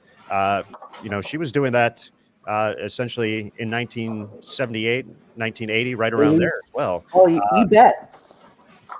But for just some of the folks who maybe haven't seen Donna before, just tell us a little bit about her game and as a competitor, how she was out there as well. Well, I mean, Donna was a phenomenal bowler. I mean, she hooked the ball. I mean, in that era, here we're going back to the era, hooked the ball more. I think she was way ahead of the time. I mean, if she would be what she had then and be younger and have it now, I think she could compete with these girls. It's hard to see it now, but she was tough. They called her Mighty Mite. There was time. Here's a funny story. There was times that we bowled in tournaments that the approaches were about this much higher than the settee area. We built her a little step because the tiny legs didn't happen to step up like that every time. She was like, "Oh my God, this is killing me." So there was a lot of. We always had fun back in the day. Once we got done bowling a tournament, we all hang out together. Or, we had 9 motorhomes out there. We barbecue. We go play golf. It's different. In the 25 years, I missed one tournament in 25 years. So to be out there, and I was out with all of them. It was sad when Donna retired. It was sad when Alita retired. It was sad when Nikki retired. I grew up with these. Nikki and I lived 14 miles away from each other growing up. It's just, and now to see these kids, it's great to see them. They're learning more. They're already at the top of their game almost by the time they get out on tour. A lot of us learned as we went, who not to piss off or who not to step on toes or, I was a little rebel. I grew up with most of the girls that were out on tour: Donna, Nikki, Pat, Wendy McPherson, Kim Kearney. Leanne was just coming in as I was going out on tour. Wendy McPherson. Dee Dee Davison. I grew up with them. So when I came out on tour, it was like, well, hey, I've already beat them before. So what's the difference? So I really didn't. I showed them respect, but also I was out there to win. I wasn't gonna, lay down because she's Donna Adamick, or I'm not gonna lay down because she's Pat Costello. I'm out there to win just as much as you are, and that was the attitude that I took, and I'm still doing it today. And I think we saw some of that no fear attitude from Jillian Martin talking about her run through that stepladder finals just a couple days ago. She's had 3 matchups now against Liz Johnson, and including one in that stepladder final, and has come away with victories in all 3. So I feel that's that's definitely I just think about heck, even just thinking about what we're doing right now, it's like, holy cow, I'm talking to Tish Johnson. I'm already intimidated because you're a Hall of Famer. You're a legend. And I almost feel the same way about Matt. He's legendary in my eyes. But yeah, I would, I think that's such a huge factor in it. Just stepping up against these players for the first time, and showing no fear. That's not something necessarily everyone has, and I know for some players they potentially never learn it, but that seems like something you just have to, like an instinct you're born with almost, to just go into those matches fearlessly. I think that's the case. I think it's you've got to have it inside. You have to have the killing instinct inside. That's what makes great athletes. Tiger Woods, Phil Mickelson, Michael Jordan. I mean, you've got to have the killing instinct to know. You don't have to be cocky, but you have to. I mean, look at Liz. Liz was Bowler of the Year 3 years in a row after the tour had folded. That's a feat in itself. But you don't see her bragging about it or posting it all over the place or whatever it may be. There's a way to do it with class, with dignity, and still know you're good. I mean, if I had to bowl Liz for a match, I'd be nervous. And I think she's nervous if she would bowl me. There's just certain people that have your number, and they get to you. I think you could look it up. Wendy McPherson and I had some really good matches. Alita Sill and I had some really good matches. Michelle Feldman in match play, she would have my number almost every week. And I go, God, how come? I mean, she could go shoot 160 and then come bowl me and shoot 270. And I'm going, why in the heck is she doing this to me every time? So then I sat down one afternoon and I go, well, let's say I'm the veteran. Let me see if I can play little games with her here and there. So, she come over, she shoot 160 and she goes, oh God, I'm bowling like crap. I go, well, where are you playing? You know how Michelle, she used to just play an area. I go, Michelle, where are you playing? She goes, oh, well, guess what? Then I made her start thinking about it. And I started getting her number. So there's a way that you can do things and manipulate things and figure out things of people that's, that their quirks of certain things. Or like you had Brian O'Keefe on the other night. He was talking about superstitious, I had a little bit of that. If I bowled really good and I was eating hot dogs, well, that's what I did. If I slept on the right side of my bed that week and started at the right side of the bed on that week, that's where I stayed all week. Did the same routine, played video games or whatever it was. It's just, that's how you do things. I mean, it's not no, I wouldn't wear the same underwear or the same socks or whatever, but I would change those. But I would try to eat the same food. If I had spaghetti, that's what I ate all week.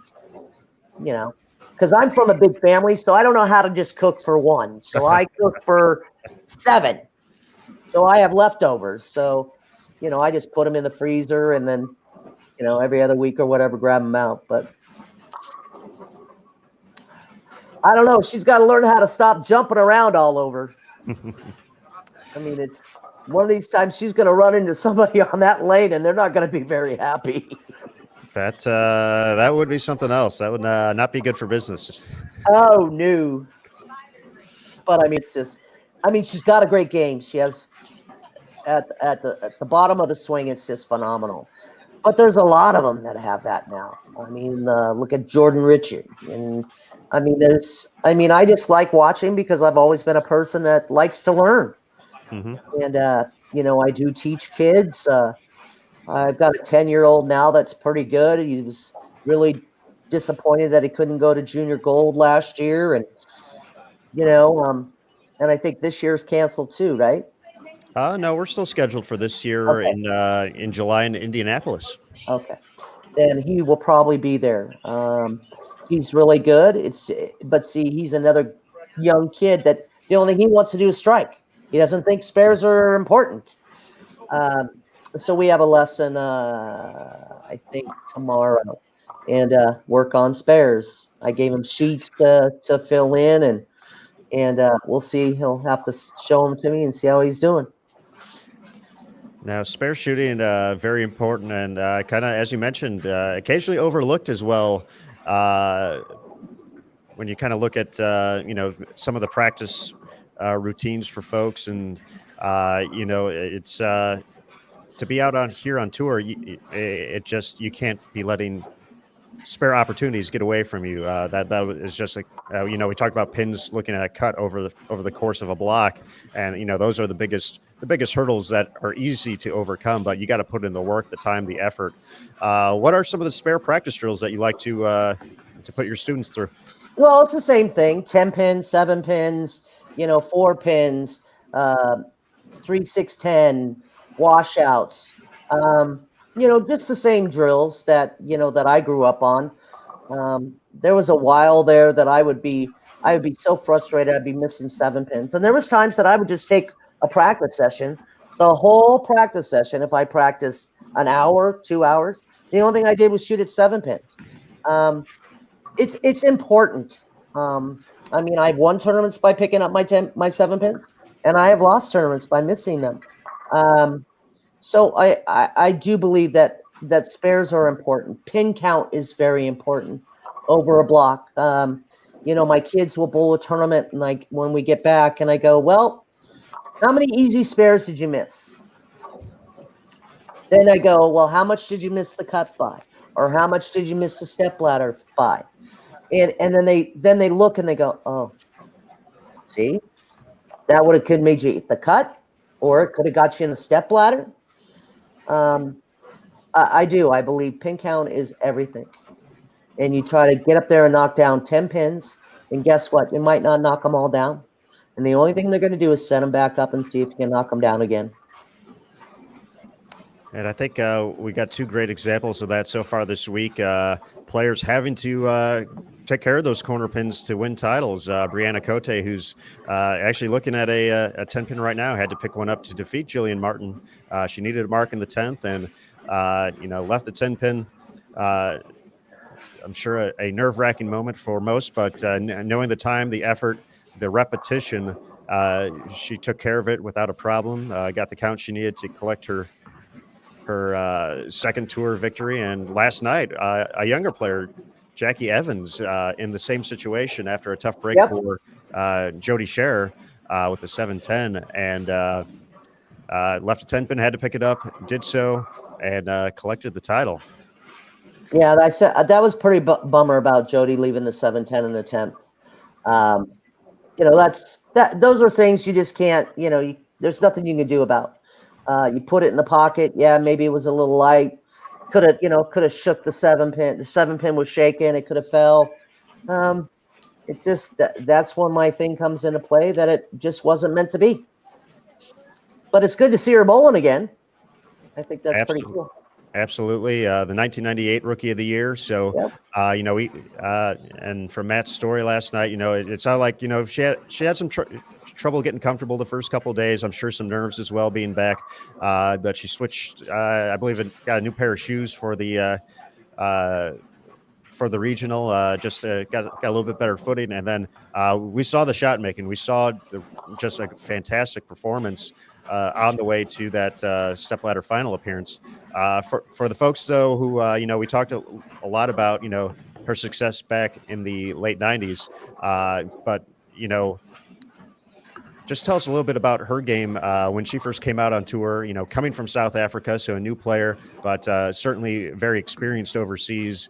And what was, some of your first impressions seeing her out on tour back in the late 90s? Well, it's hard for me because sometimes I don't remember things, but then I was watching when she was bowling this week, and I go, God, she looks familiar. And I wasn't really looking at her name. And then I go, wow. And then when Tennille said that, then you guys started showing, I go, God, yeah. Because sometimes I don't look at the hyphens of the names. I go, Jesus, I know faces. So when you haven't seen her in 20 years, it's like, wow. But then seeing her the way she bowls and then sitting there thinking about it, she looks the same as far as the way that she releases it. So she's probably still funny as she always was. So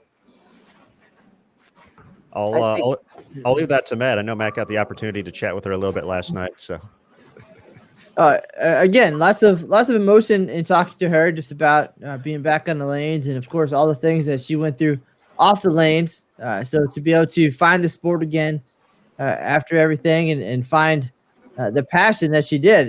It was a tough week for her. She said it took her a while to get comfortable, which I imagine after that amount of time and on this stage can happen, of course. And more, it was comfort with the approaches and the weather and different things that were happening physically inside the venue than anything. So, but to have a backup pair of shoes, who thinks of that anymore? Especially again with the technology that we have for our shoes, right? Interchangeables.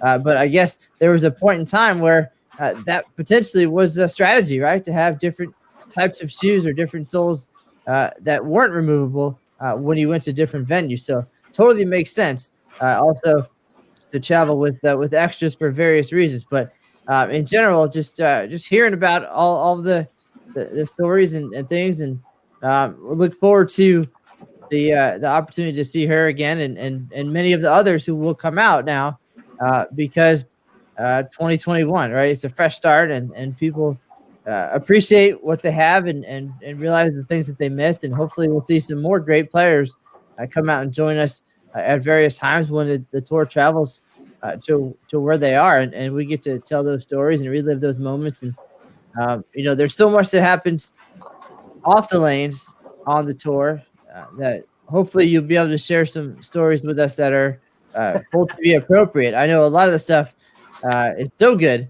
No, it's so good. But I mean, I'll tell you one story. So I have carried 2 sets of shoes ever since I was flying to a stop. My bowling balls didn't make it. My clothes didn't make it. My bowling shoes were in my suitcase. We had 10 minutes before the tournament was going to start. At that time, I was throwing 16 pounds, and I asked the owner if they had any 16-pound bowling balls. And he goes, I have one. It was an Ebonite SO, if you ever remember that. I drilled it up. They had a drill press in the back of their building. I drilled it up 10 minutes before we bowled. I used a pair of house shoes, used that bowling ball the whole tournament, led the tournament, by the way. My bowling balls and my clothes showed up an hour before the TV show. I put my bowling shoes on, and I was slipping and sliding all over the place. My thing was that I should have used the house shoes, but I thought that everybody thought that I was stupid if I did that. So you learn a lesson. I never put my shoes, and I use interchangeable thumbs. I never put my shoes in my suitcase. I never put my thumbs in my suitcase. I carry a backpack, and it is with me at all times, as you see all the other women doing it. And a lot of the kids do it now too. But I learned my lesson that time. I should have used what got me there. I should have wore the house shoes. That's tradition, that's superstition. I should have wore what got me there. And I didn't. And I ended up losing. But it was a story that was pretty cool that, 10 minutes before we were supposed to bowl, and I still didn't have my stuff and did what I did. I thought that was pretty cool. And I've done some crazy stuff too. But and now in all these travels and all of these moments, there's others involved, of course. And you had, as you mentioned, the 9 motorhomes and the barbecues and all the things that happened there. Any favorite folks for you? Who is your inner circle while you were out there traveling and doing this? And if you had to go now and pick 1 or 2 to travel in a car with, or have roommates, especially this week, right? In Texas, they are relegated to the hotel and the bowling center. So if you chose to stay with somebody, you're spending the entire 10 or 12 days with that person, pretty much 24/7, unless they're on another pair. That's about as far as they'll ever be away from you. But who are your people? Well, when I was out on tour, I only had a few roommates. I mostly stayed by myself because that way, once I was done, I could leave. I mean, I had some, but I mean, we did a lot of stuff. Carol Norman and I were pretty close. Kathy Dorn, we did stuff together. Liz and I, those were probably, in the years before now would probably be Lindsay. Lindsay and I hang out a lot together. So yeah, probably if Carol Norman would have come back out, it would probably be Carol Norman and myself. I don't know. That was another thing that I was thinking about this week is that we would have to room with somebody that maybe we really didn't know. So it's hard for me because, out on tour for as long as I roomed by myself most of the time. Because sometimes roommates don't get along or we clash or, it's like, it's hard to get to know people of the way that it is. It's not, probably if I went out on tour now, I would probably ask Liz to room with. Or I know Lindsay rooms with Alicia or Christy if they come out. So I don't know, but that would be probably my group. I'm not really a social person, I guess I would say, because it's different. This era is different. Before we get done, we'd all go in the bar and pick on each other and have stories and talk about golf stuff that we did, or we all went to the movies or we went to High Life, when we were in Florida, and we've gone to baseball games and basketball games, and we would talk about that stuff. That that doesn't happen much. It's eat properly, work out, that kind of stuff. But that's how athletes look at each other, at themselves now. I'm just now finding that, I am getting older. My legs are more important. Trying to work on my legs to make them stronger. I mean, I still get to the line pretty good, but I think, sometimes I bend a little forward because my legs are getting tired. So a lot of technique now, a lot of different things. I mean, I look at some of these girls with their hands all bandaged up and I'm going, oh my God. I mean, I remember bowling, they say, oh God, 16 games in a day. We used to do that all the time. And then have pro-ams on top of that. I mean, it's like, really? And their hands are all bandaged and bleeding. And I'm going, oh, I'd be finding a new ball driller. I mean, I tore my thumb once the whole time I was out on tour. And it was because the ball was drilled wrong on the truck. And Amuletto, I was bowling the doubles with Amuletto Monticelli. And I took the whole back of my thumb off.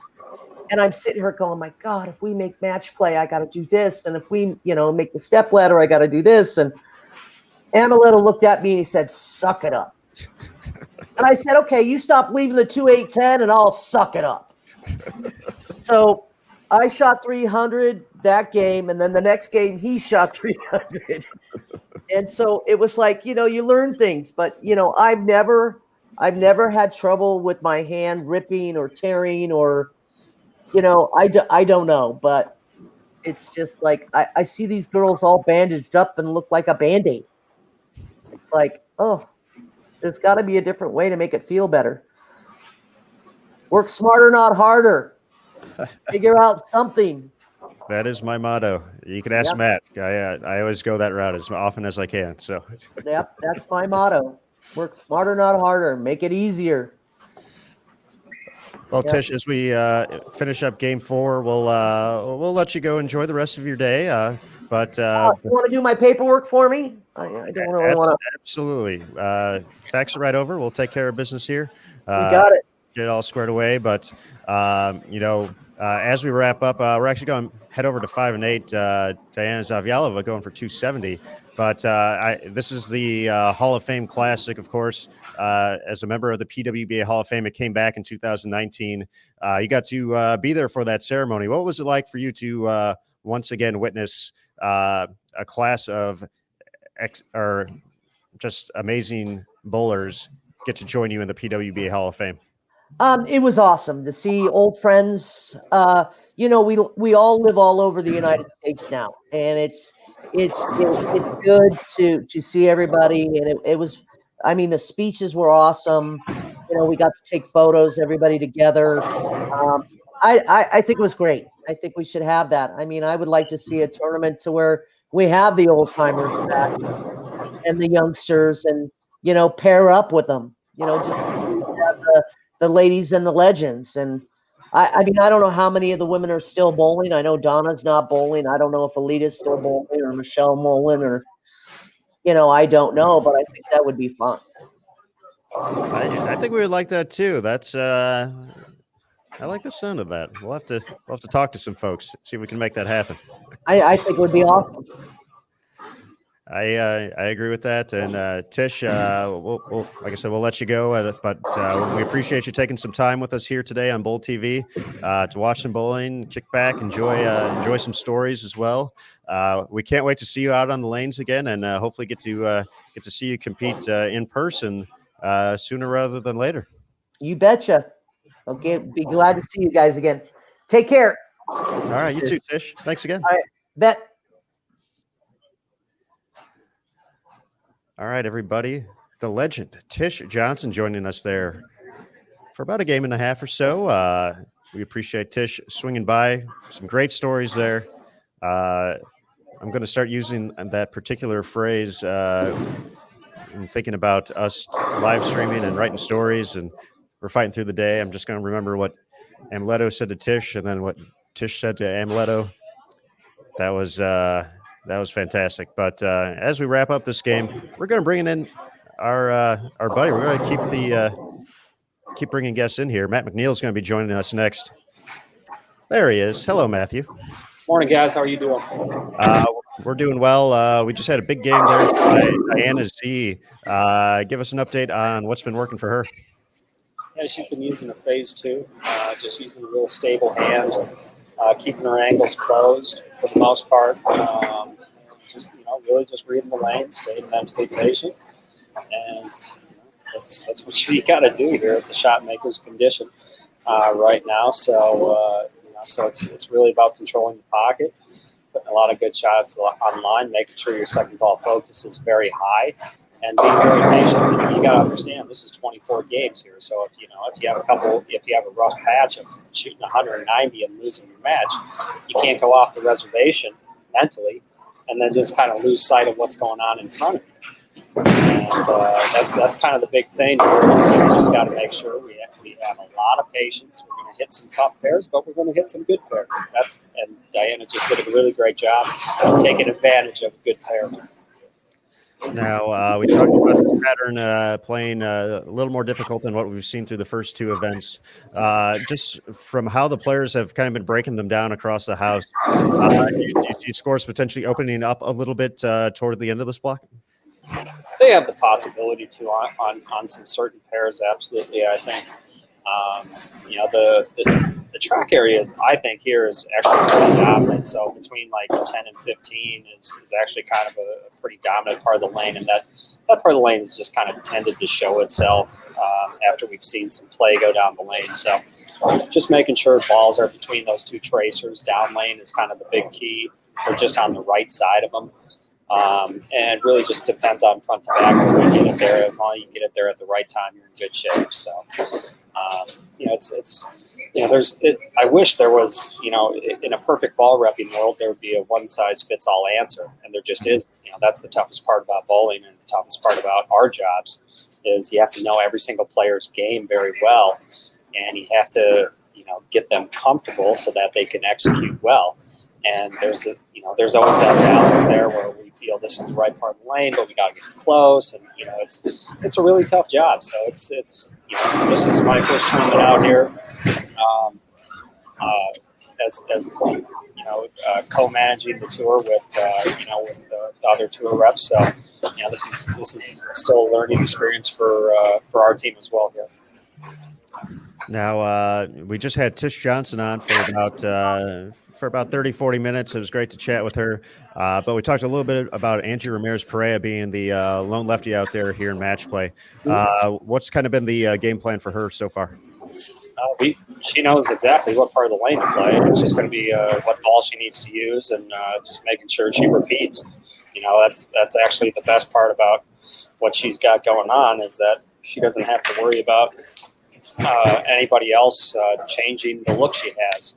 On the other side of the coin there, she doesn't have anybody to improve the look she has. So it's just, the thing that we've been harping on with her is mental patience and just focusing on execution, one good shot at a time, and making sure we make our spares. So those kind of been the big three with Angie.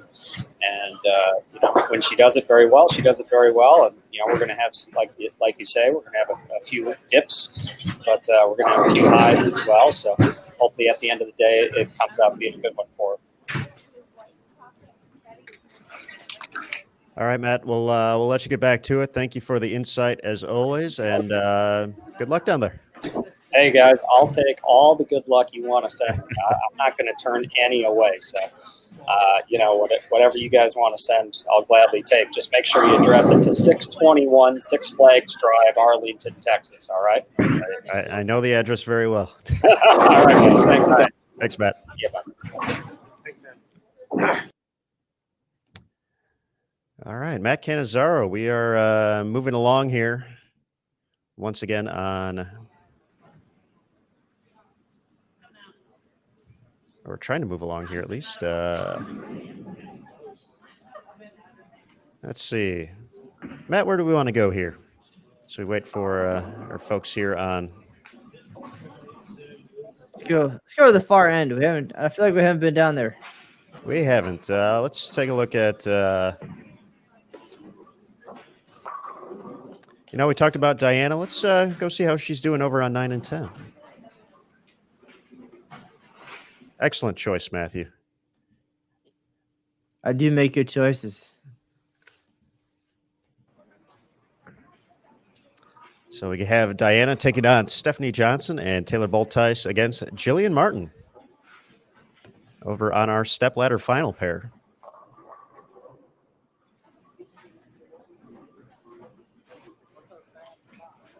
As we settle in, we'll see her progress through this game after chatting with Matt McNeel about some of the things they've been working on throughout the course of this block.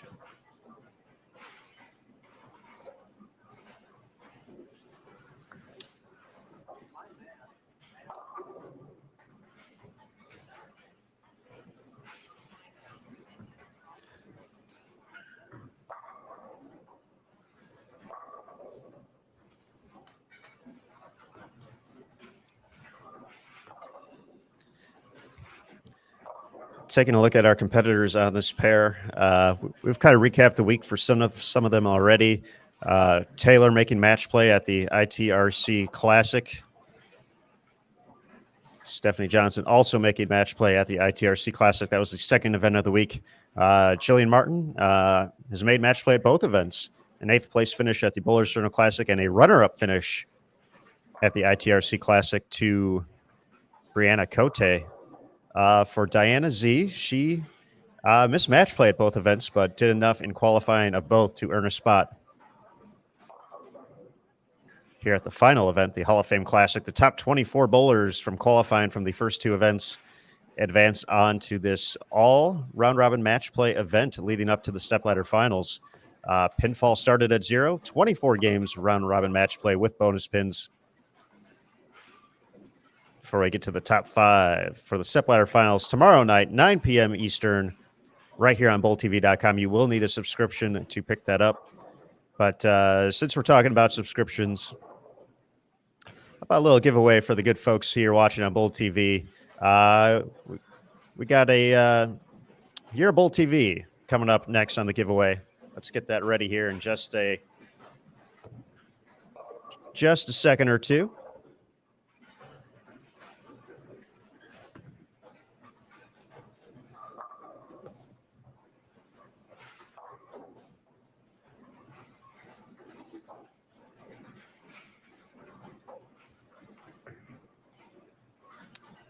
And folks, we're in giveaway mode. It's happening right now. So be sure to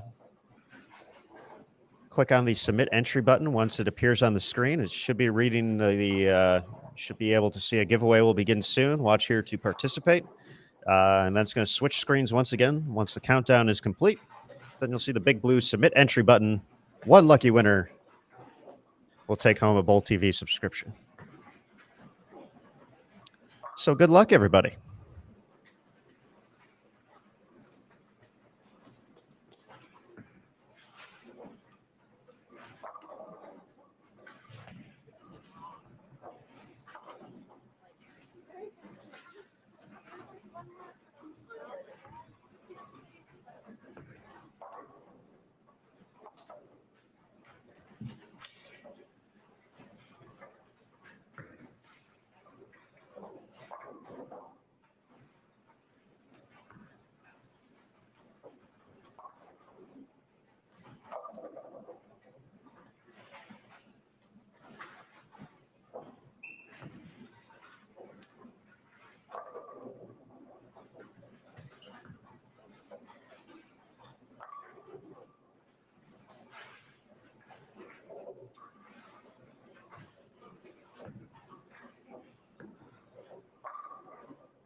All right, everybody. We do have a score update after 4, and then some breaking news with that as well concerning the tournament. We will have an update to the schedule in just a moment. But first, let's take a look at the scores. After 4 games here, Lindsay Boomershine has taken over the top spot. She is 3-1 in match play and sitting at plus 182.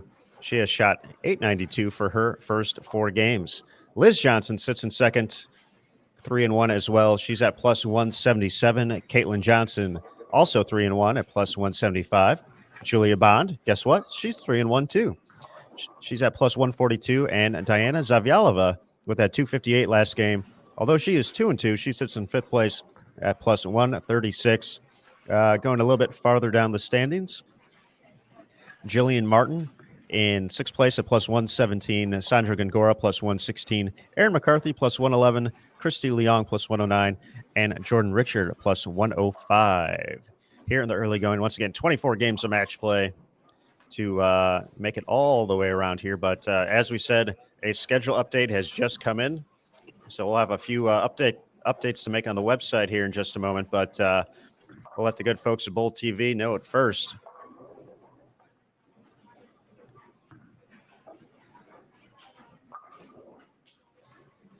So it appears that match play round number 2, which was originally scheduled to start at 5 p.m. Eastern, is now going to start at 6:30 p.m. Eastern. So it's going to be an hour and a half later to allow the athletes to rest up, fuel up before the second block here. So once again, for that second block, now going to be starting at 6:30 p.m. Eastern instead of 5 p.m. Eastern. We will make an adjustment tomorrow as well. The starting time will be moved up 2 hours. So We will be kicking things off at 1 p.m. Eastern instead of 3 p.m. Eastern for that final round of match play. So the scoring pace, extra players on the lanes. We're just kind of looking ahead. So a good call by tournament management to let everybody know. So, folks, if you were looking to bowl if you're looking to bowl, we certainly encourage it. But if you're looking to watch a little bit later tonight, just keep those changes in mind. We'll make some updates across the site. But you heard it here first on Bowl TV from the PWBA Hall of Fame Classic.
Welcome again, everybody. This is the PWBA Hall of Fame Classic from the ITRC in Arlington, Texas. My name is Aaron Smith, sitting alongside Matt Canzaro, Jason Thomas, our sideline reporter inside the ITRC this week. We are in game number 5 of 8 here in the first round of match play as Diana takes care of that 4-pin right there for us.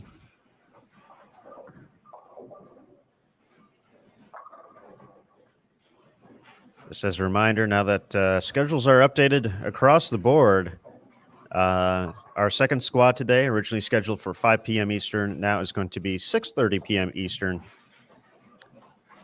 And an adjustment for tomorrow. First squad's going to hit the lanes at 1 p.m. Eastern instead of 3 p.m. Eastern. So keep those times in mind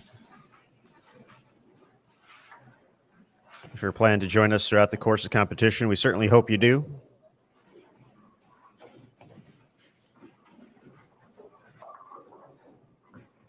Right now, we're sitting behind lanes 9 through 10, or 9 and 10, I should say. Diana taking on Stephanie Johnson. Jillian Martin taking on Taylor Boltice.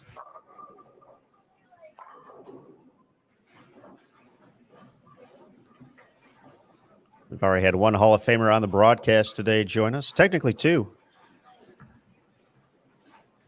2 USBC Hall of Famers, 1 PWBA Hall of Famer. Big thanks to Tennille Milligan and Tish Johnson for joining us here on the broadcast. We have more in store for you good folks throughout the course of match play today and tomorrow.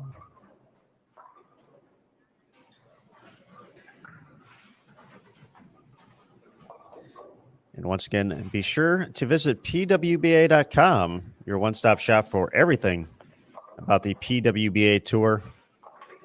A lot of great stories courtesy of Matt this week, recapping each of the events day by day.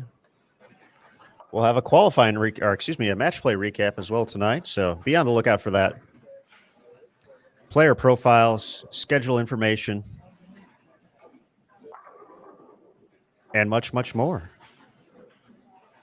Of course, on social media, big thanks to Mike Flanagan, Kim Richter, and Caitlin Nelson for putting in the a lot of long hours and creating a lot of cool content.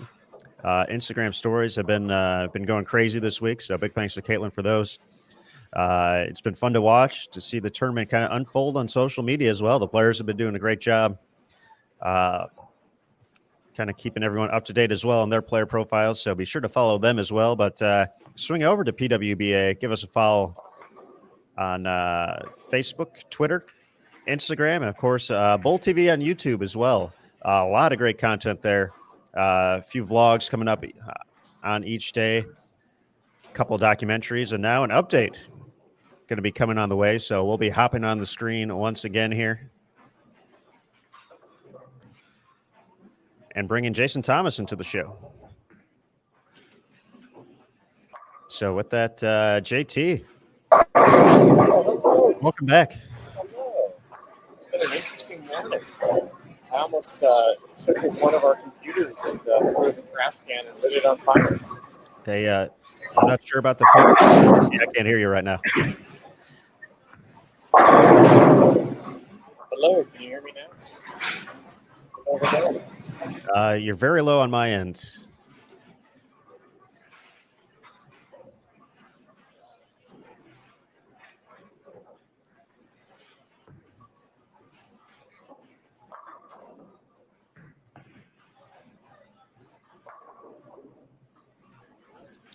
In the meantime, Diana entertaining the crowd at home, of course. We've been watching her do that for a long time, Aaron Smith, believe it or not.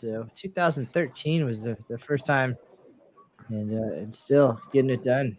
So watching all these players grow up right before our very eyes. Yeah, Diana kind of coming out on the scene in 2013. A handful of events kind of tied together, the World Championships followed by the Queens as well. And, that win in 2013 kind of put her on the national stage. Of course, at the time, she was still a collegiate standout at Weber International. All right, JT, take 2.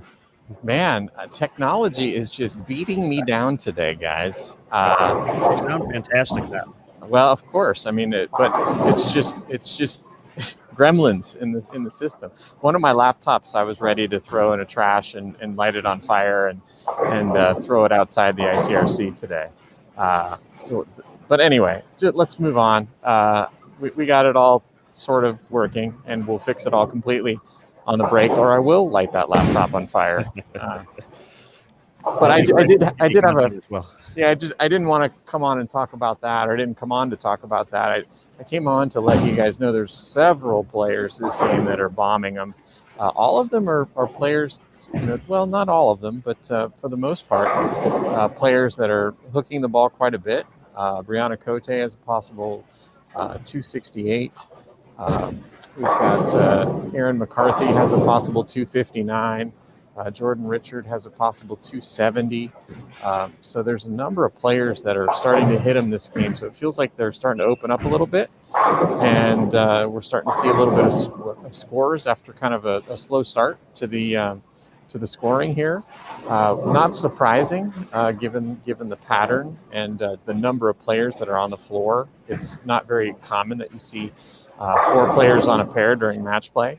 So the lanes are breaking down quite a bit more than we would normally see during a match play round. So it's kind of interesting, the characteristic of, the scoring pace going up as we go. But just wanted to give you guys a quick update on that. And also, interestingly enough, I wanted to share with you the way in which we are communicating with the players, the time change for the squads, because on the one hand, you don't want to go down and interrupt the flow of what the players are doing. But on the other hand, you know that they're looking at their watches when they come back and saying, I'm only going to have 20 minutes for lunch. It starts making them anxious. So we decided to give all the information to the ball reps and let them communicate that to the players if they ask. So that's just an interesting way of, how we try to communicate messages to the players during competition out here. It's similar to passing notes in class, it seems like. So. It is. We would pass notes, but then we'd have paper to clean up afterwards, and we've already got enough to do with the sanitization of everything. So anyway. That's true. All right, JT, we appreciate the update and look forward to hearing more throughout the block. Yep. All right, folks, Jason Thomas checking in from inside the ITRC. Once again, Game 5, and we talked to Matt McNeel prior to the start of this game, talking about Diana Z, and she's putting up some strikes here, but still a pretty good match developing between her and Stephanie Johnson. Right now, max score for Steph 247, Diana 235, her max score. So for Stephanie, an opportunity to step up here in frame number 10 and shut out Diana, get the all-important 30 bonus pins. And our other matchup between Jillian Martin and Taylor Boltice. Jillian currently in position to take the win. Aaron, I almost forgot it was match play again. We talked about the unique situation with 2 matches going on each pair. And it has more of a qualifying feel to it. But these are, in fact, head-to-head matches happening. Easy to forget. Yeah, and we mentioned at the top of the show, certainly a little unique to the round-robin match play aspect of it. But, in part of, having squads, how many lanes we have available, this was the way to go. And so between that and having everyone start from 0. Probably something a little different for all the players this week, but it's going to be fun to watch it develop. Like we said, it's going to be kind of tough to judge scoring here and after potentially the first block, just because it's all so new. Obviously, some folks are going to put up some numbers, some aren't, but with so many games, and as you mentioned at the start, 720 bonus pins technically available to every player as Steph essentially delivers the game winner right there. She'll need 9 pins and 2 shots to seal it up. But yes, it'll be fun to kind of watch it develop. I think the wins are really going to, you see some tournaments where, you even mentioned Liz Johnson having the struggles with victories on her way to the stepladder finals in the ITRC Classic. She lost 7 matches in a row heading into that, but still had enough pinfall for throughout the course of the block to put herself in the top 4. But I think you probably won't see as many folks. I just got a feeling about it. The match play record is going to highly affect the top 5. I just feel with it being a little bit tougher, those wins are just going to be even more important in that situation. You can't necessarily, you're not going to be bailing out probably too many 250 games and losing like we had in some of the other matches or other events. So I think those wins are going to be, when you look at the top 5, once we get there on Tuesday night, that's going to be, you're going to see folks well above 500 and taking advantage of those pins. Well, speaking of taking advantage, how about taking advantage of this format? You mentioned all pins dropping coming into match play. So right now, looking at the bottom part of qualifying coming in here, number 22, Diana Z, tied with Christy Leung, and then Angie Ramirez-Perea just ahead of them in 20th place coming in, Caitlin Johnson. Right, so all the pinfall has dropped, and now looking at the standings prior to the coming update, Caitlin Johnson is 3rd in this Hall of Fame Classic. Diana Z is 5th, Christy Leung 9th, and Angie Ramirez-Perea is 12th. So all those players flip-flopping the script here on the standings. Again, getting in, just sneaking in to match play, potentially sweating it out at the hotel, waiting to find out if they had enough over the 18 games.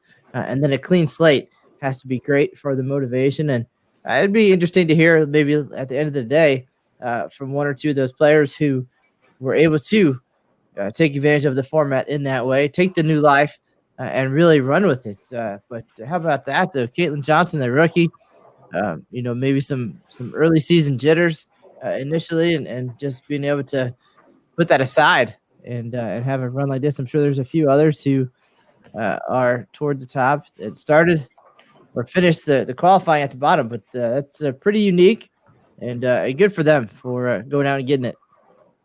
100%.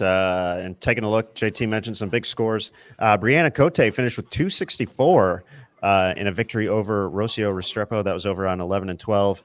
Let's see. We have Aaron McCarthy, 247 with a victory over Christy Leong. Jordan Richard, who's been near the top of the standings all day, actually got a victory over Caitlin Johnson, 249 for J Rich over the 192 of CJ. Let's see. Potential for a tie on 5 and 6 between Julia Bond and Missy Parkin. Both can shoot 236 with a fill ball left to go.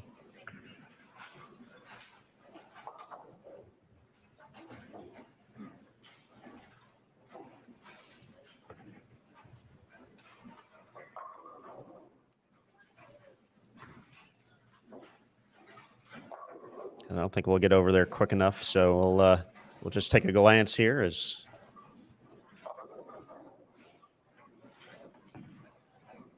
Missy got 9 for 235.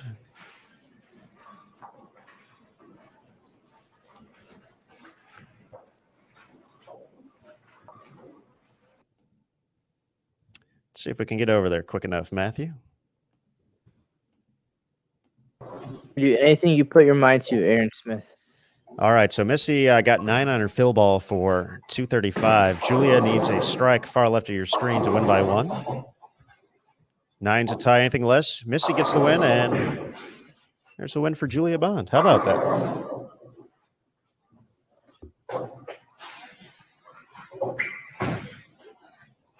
All right, we still got some bowling going on 1 and 2, so we'll be switching over there next, or 1 through 4, I should say. So don't mind us. We're just live streaming. Yeah, that's what we're doing. Switching cameras, doing stuff like that. Okay, now we're going.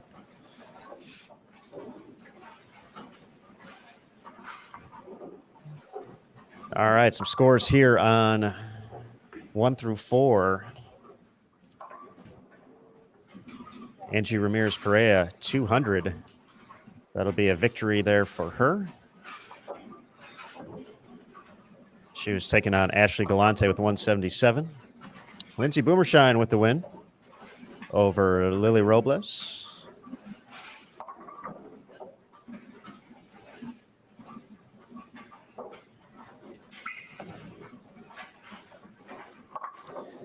Maria finishes with 221. That's going to be enough to collect the win against Clara Guerrero, her teammate on Team Columbia.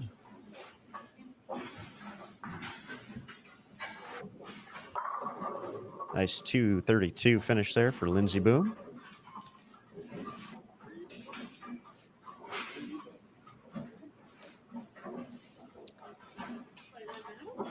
And right now, Liz Johnson gets 210.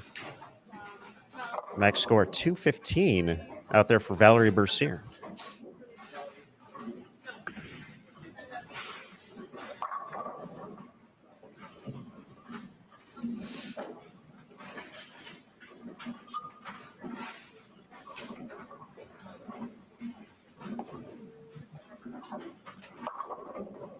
First strike in the 10th there for Liz. So again, 210 her score. Valerie needs a double.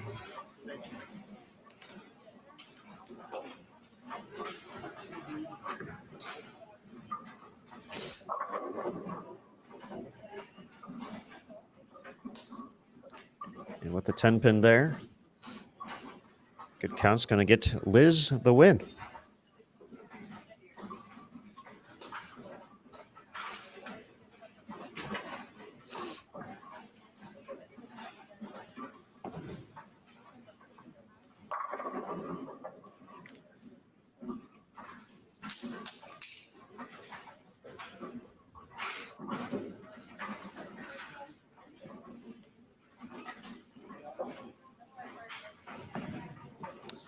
Once again, big thanks to Valerie and Dasha Kovalova for joining us yesterday on the regional stepladder final.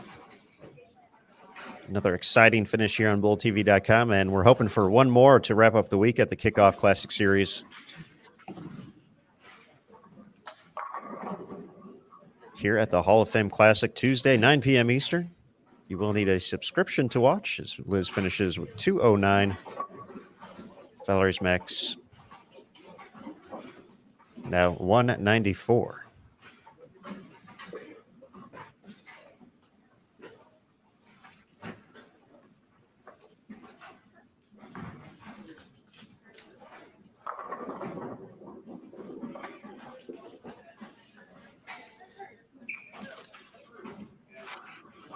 All right, everybody, we'll get ready for Game 6 next.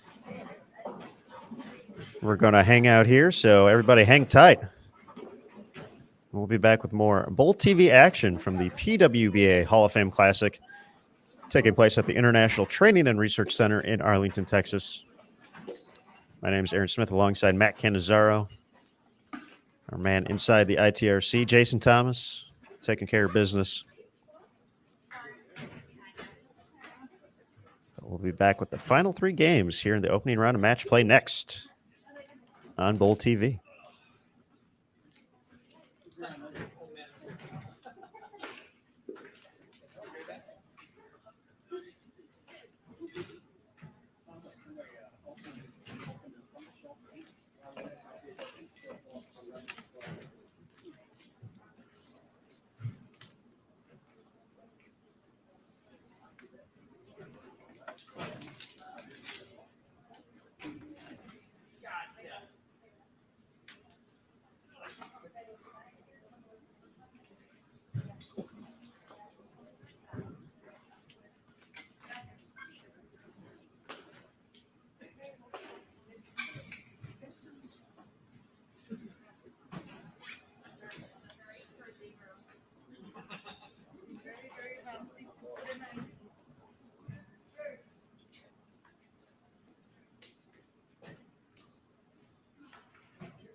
Okay, everybody, we're back here. Game at number 6 of 8 in the opening round of match play at the 2021 PWBA Hall of Fame Classic at the International and Training Research Center in Arlington, Texas.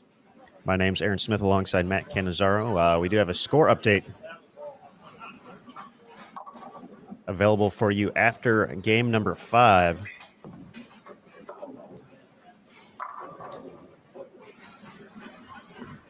And so far, our top competitor overall, just looking at pinfall for the day, is also leading overall, 4-1. Lindsay Boomershine, 11-24 for her first 5 games, averaging just under 225, 4-1.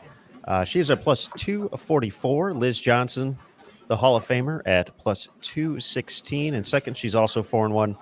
Julia Bond, a 4-1 record at plus 208. Erin McCarthy, she's 3-2 at plus 188. Jordan Richard in 5th. She's also 3-2 at plus 184. Let's go a little farther down the stand. Actually, let's go through the whole standings, just kind of an early gauge of where everybody's at. Sandra Gongora is 4-1 at plus 167. So is Caitlin Johnson, but with a 3-2 record. Diana Z, 2-3. So she is the highest ranked competitor at the moment with a losing record in matches, but she's averaging just under 220. She's at plus 159 with a 2-3 record so far. Jillian Martin at 4-1 is at plus 152. Christy Leong is 3-2 at plus 131. Stephanie Johnson, 2-3. She's at plus 130. Angie Ramirez Perea in 12th place at plus 124. She's 3-2 as well. Missy Parkin, plus 113. She's 2-3 so far. Maria Jose Rodriguez, we talked about those wins helping out. She is 4-1, despite the fact that she's averaging just 197 so far in her 5 games. Has snuck out some wins and taken advantage of that. So plus 105 for her in 14th. Brianna Cote, plus 102. She is 2-3 at the moment. Dasha Kovalova at plus 78. Shannon O'Keefe in 17th, plus 59. Valerie Bercier, plus 43. Rocio Restrepo at plus 18. Lily Robles, plus 16. Ashley Galante, plus 13. Clara Guerrero, minus 18. Maria Balanova, minus 79. She is still looking for her first victory. And Taylor Baltice at minus 158. Those are your 24 players on the lanes at the moment.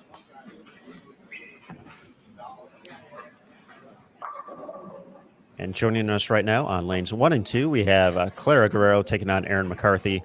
Erin had some struggles on this pair a little bit earlier today, but has bounced back and has moved her way up the standings. Our other match will be Valerie Bercier taking on Brianna Cote. Over on 3 and 4, Caitlin Johnson taking on Ashley Galante.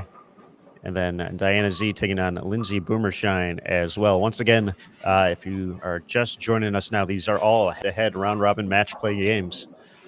So it does go across the scoreboard. So you're facing the person, if you're the first bowler on 3, you're bowling the first person on 4 for the match. So that's how it's working today. So keep that in mind throughout the course of the next couple of days.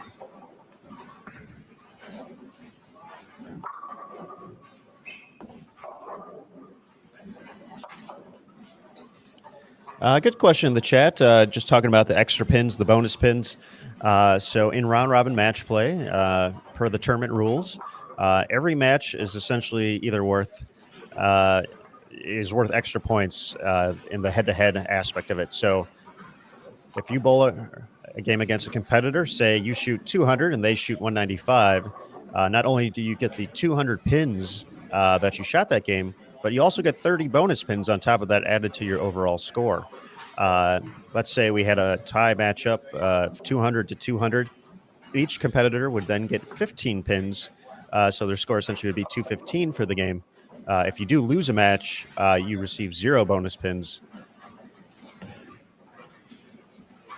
And you just get the score that you bowled. So all part of the math aspect of it that we'll be keeping track of as we get closer and closer to the all-important position round on Tuesday prior to the stepladder finals. And as we follow these great athletes around the ITRC for these 24 games. Mr. Smith, we had a lot of opportunity this week to talk about our great sponsors and all the things happening in our title events, the Bowlers Journal Classic. We had in John Mark, editor of Bowlers Journal, to tell us all about the great things Bowlers Journal has to offer in general, and especially now under a different umbrella, some new directions there. And you mentioned the cyber report earlier today, so that's a weekly compilation of the latest news for all of the bowling fans out there to keep you engaged in between issues of Bowlers Journal. And now, of course, we transition then to the ITRC Classic. Talked a lot about the ITRC and all that it's about and all the opportunities there for bowlers of all skill levels. But now we're in the Hall of Fame Classic.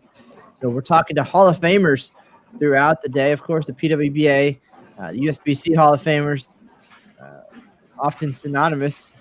And now at the same time, part of the International Bowling Campus that we haven't mentioned is the International Bowling Museum and Hall of Fame. So if you have the opportunity to make one of those trips to the ITRC to get some of that training with Lou Marquez and take advantage of the tools available there, why not swing through and check out the actual Hall of Fame itself? Definitely a lot of great things to take in here at the campus. Obviously, the ITRC, a top-notch training facility for all to come and enjoy. A lot of great options, a lot of great instructional tools as well. And, of course, as you mentioned, the International Bowling Museum and Hall of Fame on site as well. The history of the sport living through that venue. All great opportunities to check out if you happen to find yourself in the DFW area. It's right by Six Flags, Dallas Cowboys Stadium, Texas Rangers Stadium, Texas Live, right in the heart of the Arlington Entertainment District. So definitely a lot to keep you entertained. If you happen to be visiting for a couple of days, check it out.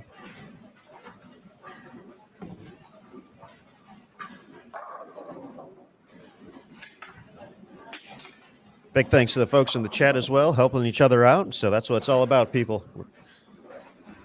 That's why we love you, Bowl TV community.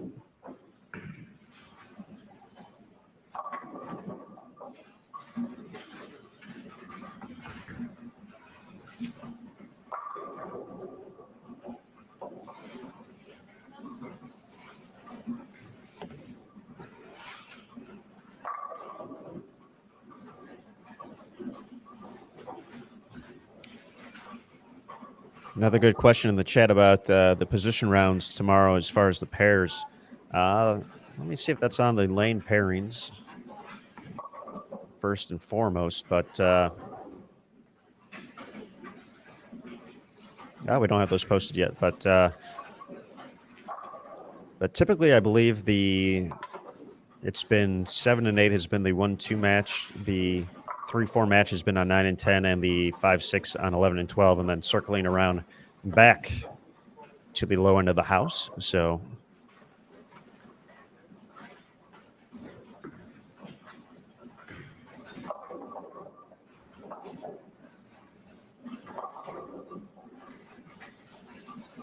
that's how it's been for the first 2 events. Oh, that's a good point. With the extra players in the field, did not account for that. So those were the pairs that were used, or at least the kind of order followed. So, yeah, it could be a little bit different. Thinking to other events similar to team trials, usually they do keep the top pairings together. But I believe Jason Thomas, listening in, caught the conversation, is going to go verify for us. So we will let you know for sure in just a little bit.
Clara Guerrero was minus 18 heading into game number 6, but has put together a pretty nice showing so far here in game 6 over on lanes 1 and 2. She's going to be stepping up for her 9th frame in just a moment.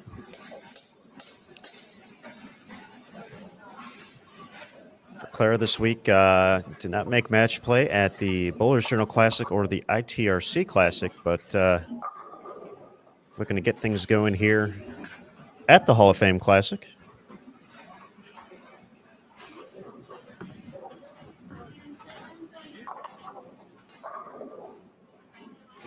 Seeing if she can make it 4 in a row.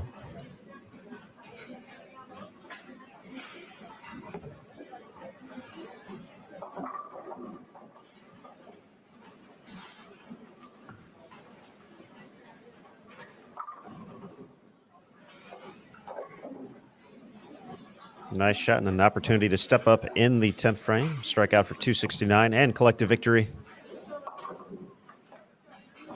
which would help her make a big jump in the standings. Once again, running down kind of the weeks of these bowlers so far here in our featured pairs 1 through 4 at the moment. Erin McCarthy made a show, 4th place at the Bowlers Journal Classic to kick off the week. She's taking on Clara, as we just broke down, looking for her first run at a stepladder final here in 2021.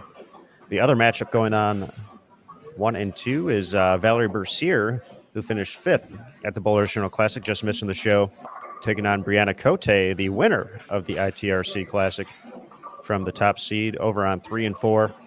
Caitlin Johnson, tour rookie, made match play at, the ITRC Classic. So this is her second match play appearance so far this season. She's taking on Ashley Galante, who's the qualifying leader at the Bowlers Journal Classic. That is Ashley's lone match play appearance so far this year, outside of her appearance today. We talked about Diana a little bit earlier, did not make match play at either of the first 2 events. And Lindsay Boomershine has been super consistent throughout the course of competition so far this week at the ITRC. One of 3 players to make match play at all 3 events, but still looking for her first stepladder finals appearance. She's also the tournament leader after 5 games at plus 244.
All right, begin to wrap things up here on 1 and 2. A nice 248 for Clara Guerrero, collecting the victory over Erin McCarthy, 204.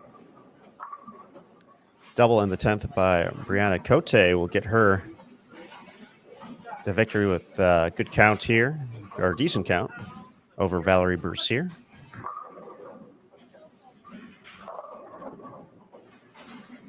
Hey, Lou, you got a new set of wood?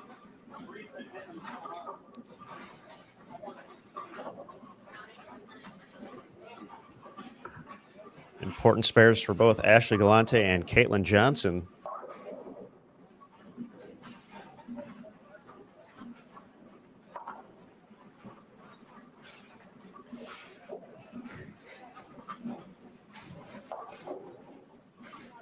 For Ashley, this is to stay ahead and essentially lock up this victory and 30 bonus pins. And no problem. So her max score now 193. Best Caitlin can get to is 183. 200 even for Brianna in the victory.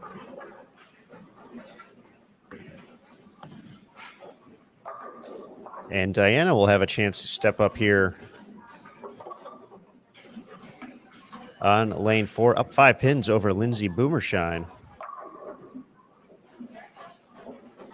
to shut out and take the victory.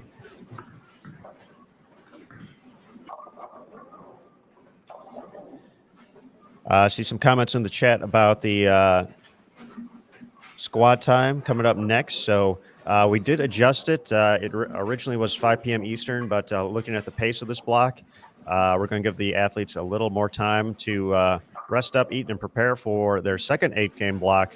So it's been moved to 6:30 p.m. Eastern. Once again, 6:30 p.m. Eastern.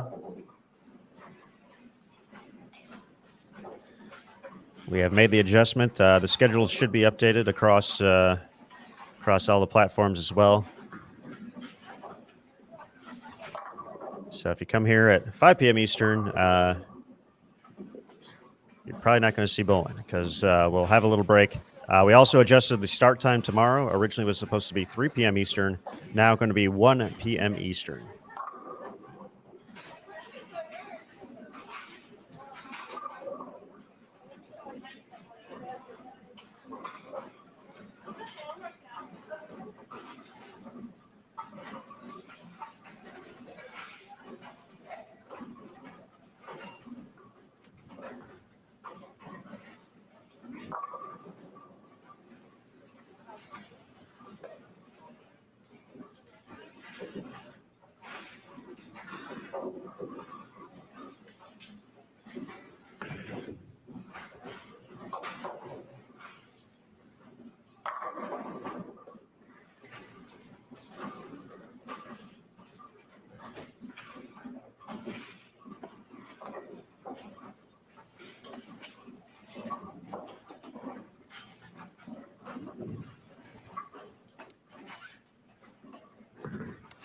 Diana did get the first strike. Lindsay looking to match for an opportunity to still collect this victory. Needs it though. Great shot from our tournament leader.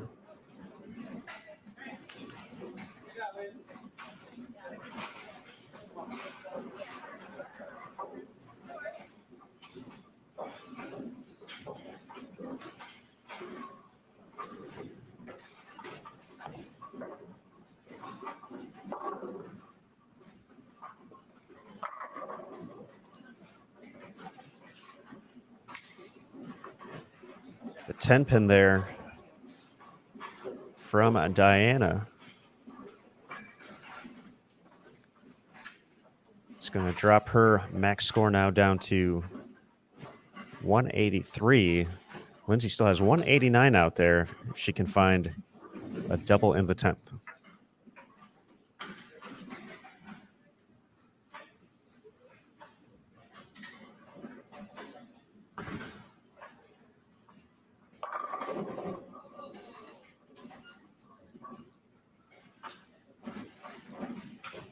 Just like that, good pin count on her fill, and Lindsay is going to move to 5-1 here in the opening round of match play.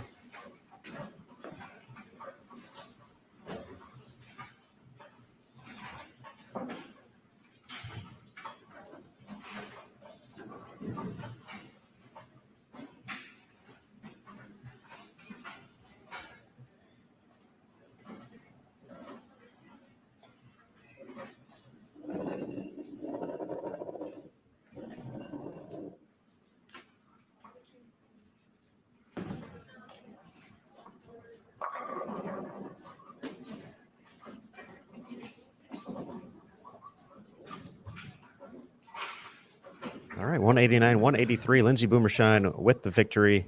Game 6 in the books.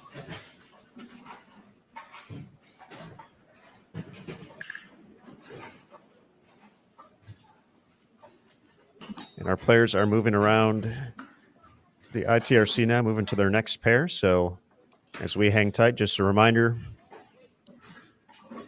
Bowl TV will be the place to be for the finals of the PWBA Hall of Fame Classic. That is the event you're watching right now. Tomorrow night, 9 p.m. Eastern on Bowl TV. You will need a subscription. A couple of options to pick that up. Of course, if you're looking to have access to the entire BowlTV.com site, you can pick up an annual or monthly recurring subscription for $79.95 or $9.95, respectively. So if you plan to watch the entire 2021 PWBA Tour season, you might want to look at the annual subscription. You'll get not only all 20 events, the full regional lineup, but other events like the U.S. Open and USBC Masters qualifying and match play. Plenty of collegiate action from the regular season, postseason, and the all-important intercollegiate team and singles championships in May. Top-tier youth events, USA Bowling, Junior Gold Championships, as well for seniors, the Super Senior Classic, USBC Senior Masters as well on the schedule. The Bowlers Journal Team Championship Series, a new event coming to you later in the year, and a few others along the way. So definitely a few options there, looking long-term, but if you're not interested in that, that's cool too. But if you just want to watch the stepladder finals, $4.95 for an event patch to watch it live. So you got 3 options to choose from. And you can learn more by visiting Join Bowl TV, or you can go learn more by going to Join Bowl TV. There's a few different ways to get to it from the site. If you got the chat open, you can see it below the video. It's available through the information tab at the top, where it says subscribe now. It's also in the panels. Or, a few different ways to get there. So we certainly appreciate all of the support this week. It has been super fun to see the PWBA athletes back on the lanes doing what they do best.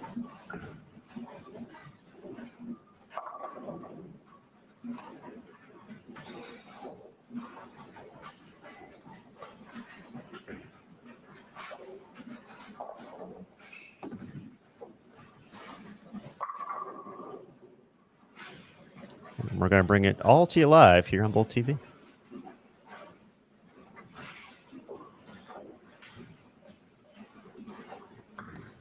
Making their way to lanes 1 through 4 here.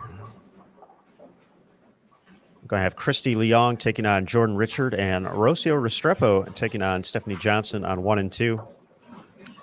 Erin McCarthy against Angie Ramirez-Perea on 3 and 4, along with Brianna Cote and Lily Robles.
taking a look at our players on our featured pair at the moment and kind of their path so far through the Kickoff Classic Series, starting on 1 and 2.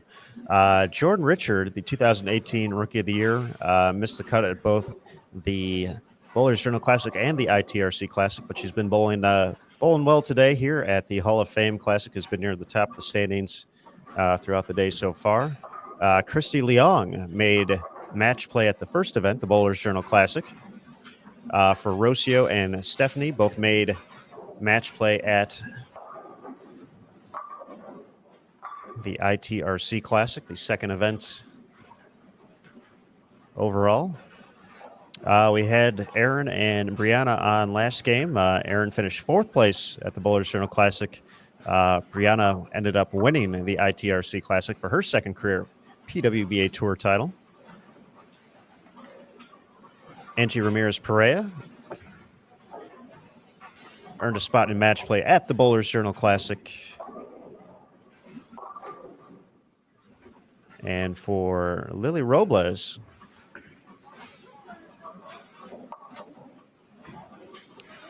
she missed match play at both events, but was consistent enough throughout the course of the week to earn her spot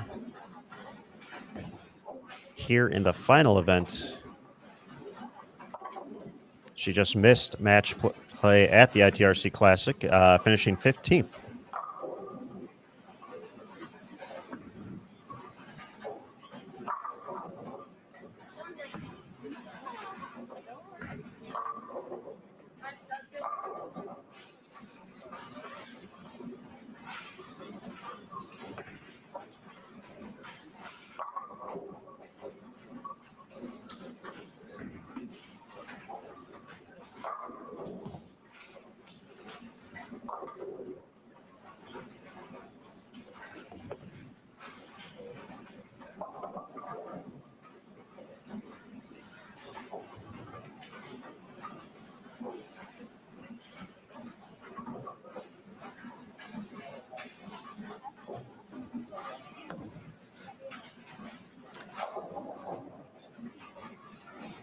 And folks, we do have a standings update now available after game number 6. Lindsay Boomershine, with that 5-1 record, continues to lead the way.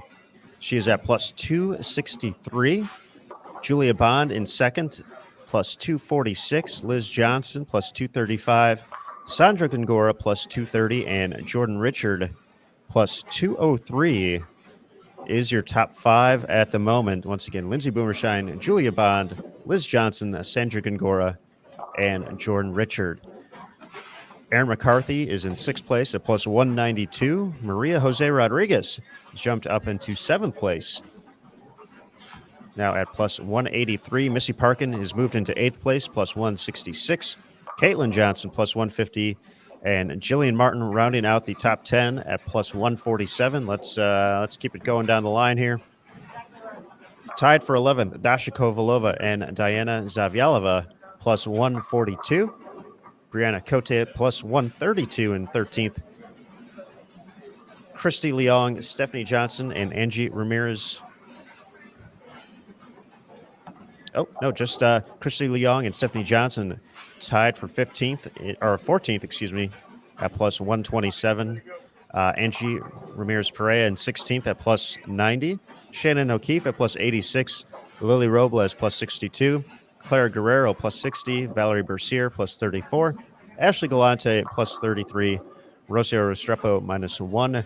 Maria Belanova minus 63. And Taylor Baltais minus 146.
so far, nothing but strikes for Jordan Richards. She's going to get ready to step up for frame number 6 over on lane 1, taking on Christy Leong. Has the match well in hand here in the early going. Once again, 3 total match play rounds, 24 games over 2 days to determine the top 5 for tomorrow night's stepladder finals.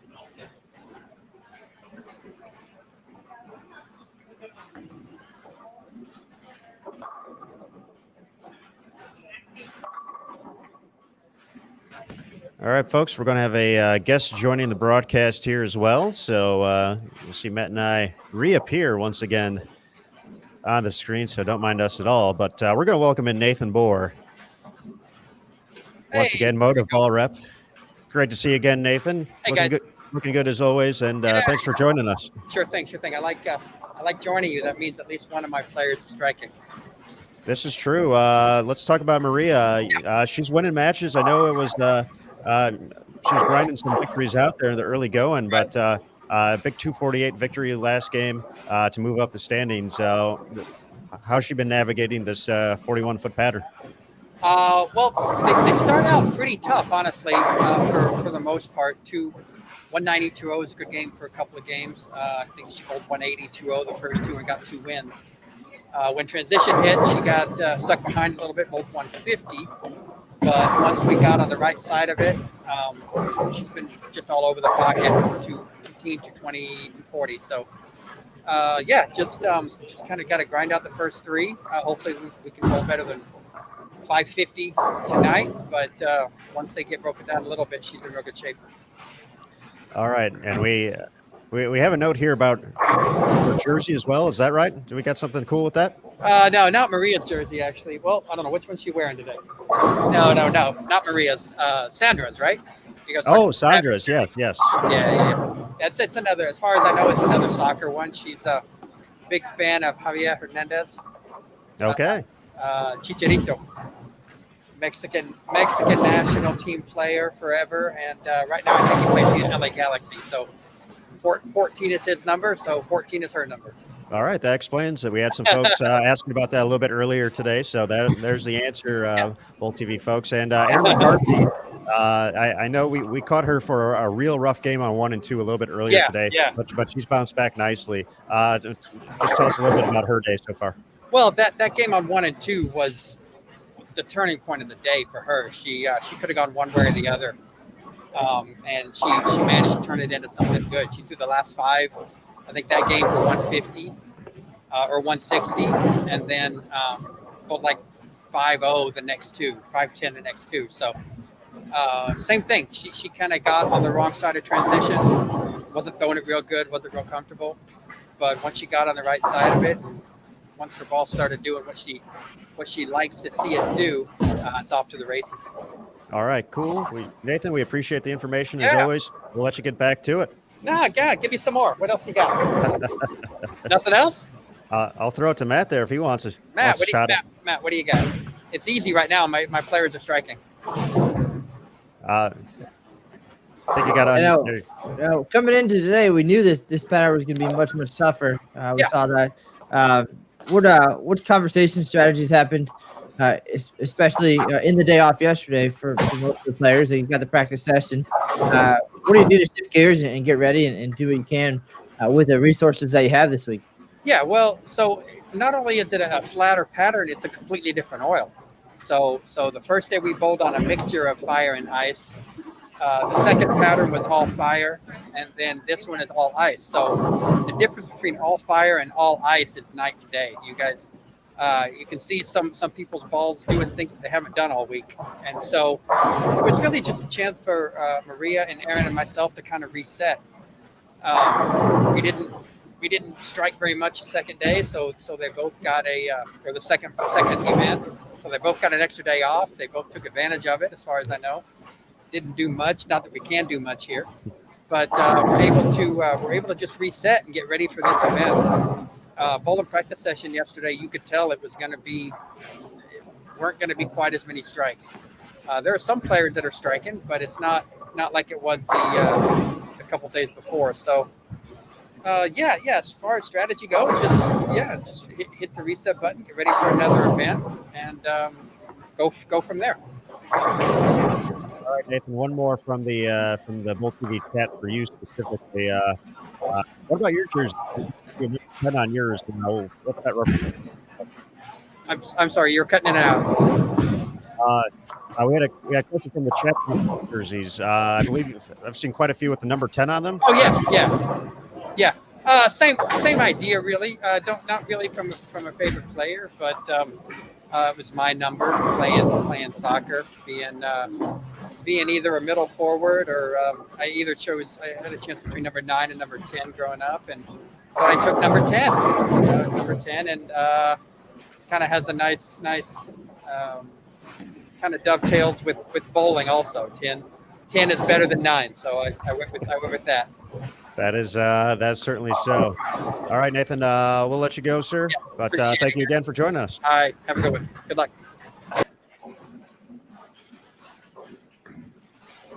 All right, great update there from Nathan. And Matthew Cannizzaro, business about to pick up on 1 and 2. As Jordan Richard connects for her 8th consecutive strike here in game number 7.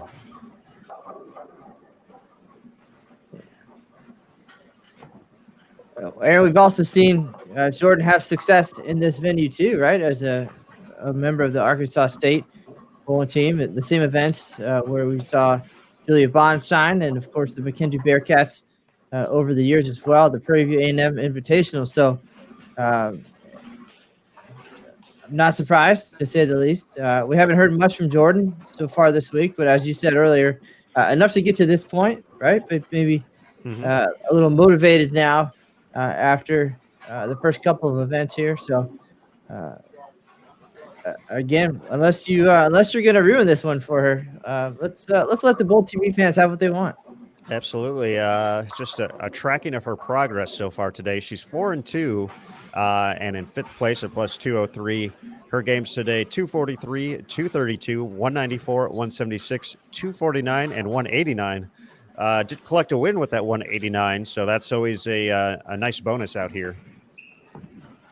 For the record, in advance, I do have a video of her shooting 300 at a Pan Am bowling event in the Dominican Republic. So it's not me, it's you. So if anything less than that happens, if we get a 299 with a Stone 8 or anything, it's completely your fault, because I'm okay with watching Jay Rich get it done. Wow, just gotta throw it on me like that, Matthew. I see how it is. That's cold. That's cold. I thought we were in this together, man. But this is way different. This is totally different than teamwork in a broadcast or getting a story posted. Well, we'll get that opportunity to see if she can continue on. Going to be up on lane 2 coming up next. Once again, well in position to take the victory here, but chance for a little bit more.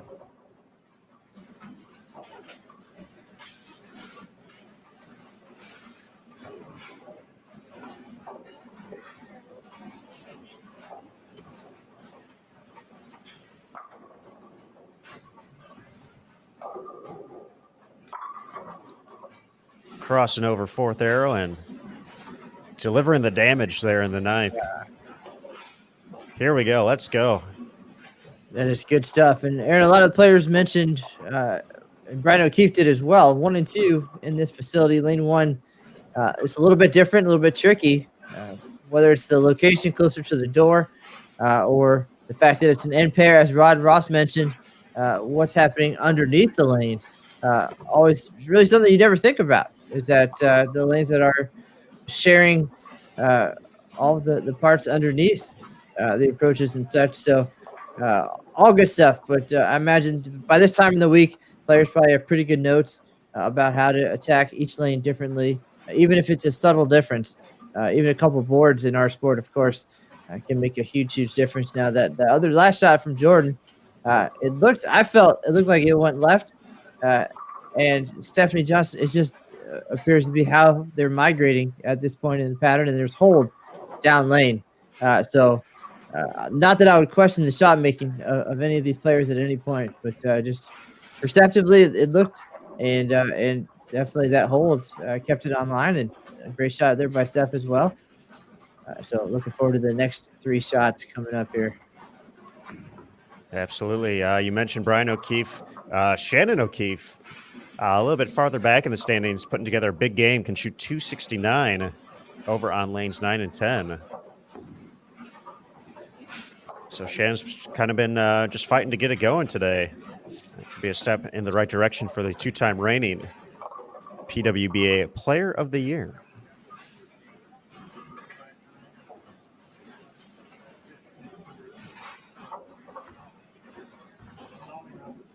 For some reason, all of a sudden, a string of strikes, and I feel energized. All of a sudden, it's been quite a day of match play. I can't imagine how the players are feeling now, going just right now in game 7 of 8. Still have 8 more games coming up. So if ever they were going to test their endurance and all of their hard work over the off season to get ready for this, today's going to be the day. It's going to be a long one, but the more strikes you throw, the less shots you have to throw overall. So glad to see, as you say, business picking up here, and we're about to see Jordan Richard step up for the 10th frame, see if she can get it done here at the ITRC. Will be on lane number 1 for this 10th frame.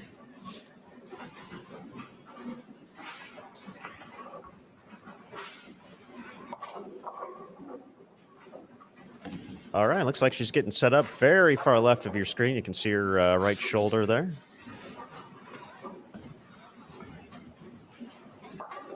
Looking for one more.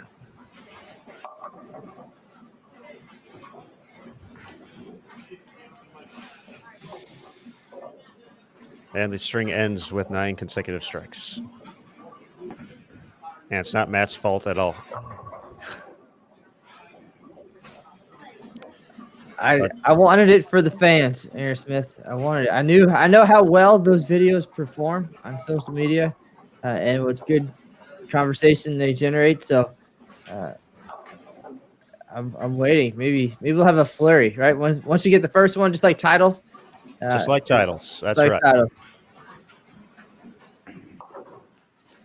But regardless, a chance to get into the 270s. Going to get 30, so a chance to go plus 100 with the spare conversion. No problem there.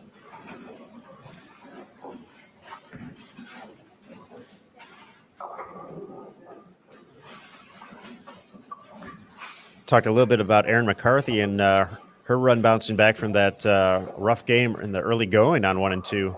Has put together, let's count them, 6 consecutive strikes from the 5th frame. She's going to get a victory over Angie Ramirez-Perea and see if she can put up a number as well.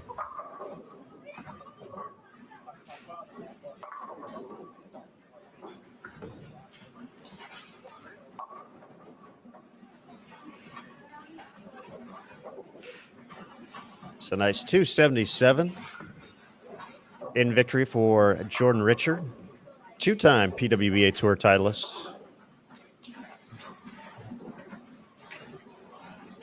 245 with the spare for Erin McCarthy. Rocio stepping up on lane 2. She can max out at 189. So for Stephanie Johnson, just needs decent count here on her first shot, and she will be collecting 30 bonus pins.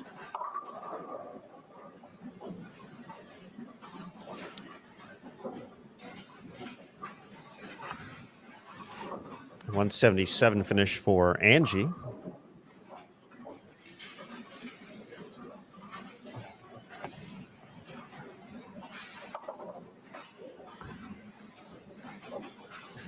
A close match heading into the 10th between Lily and Brianna.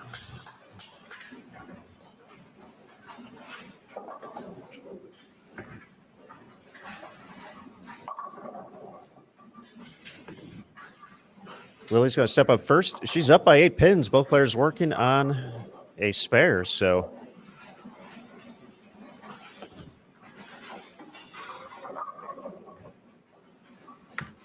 the 10 unable to get the kick from the 6. So that gives Cote the opportunity now to double and win.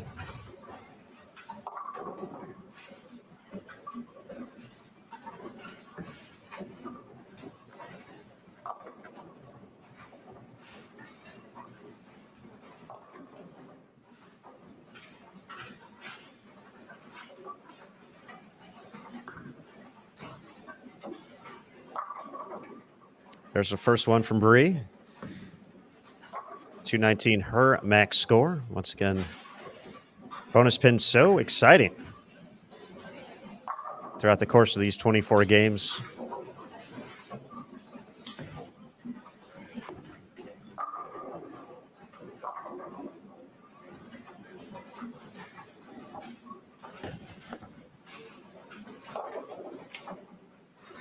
And the miscue from Lily is going to make this a little bit easier for Cote to take home. I just need 7 pins in the next 2 shots. Sorosio finishes with 179. Stephanie could still get to 227 with a strike on the fill.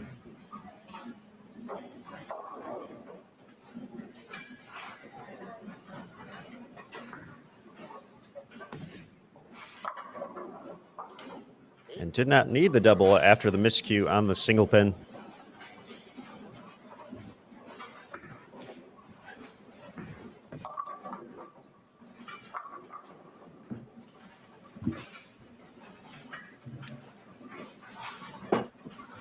$225 for Stephanie Johnson in victory. Brianna Cote with the conversion will be at 209 to 205 over Lily Robles. 208 still good, however.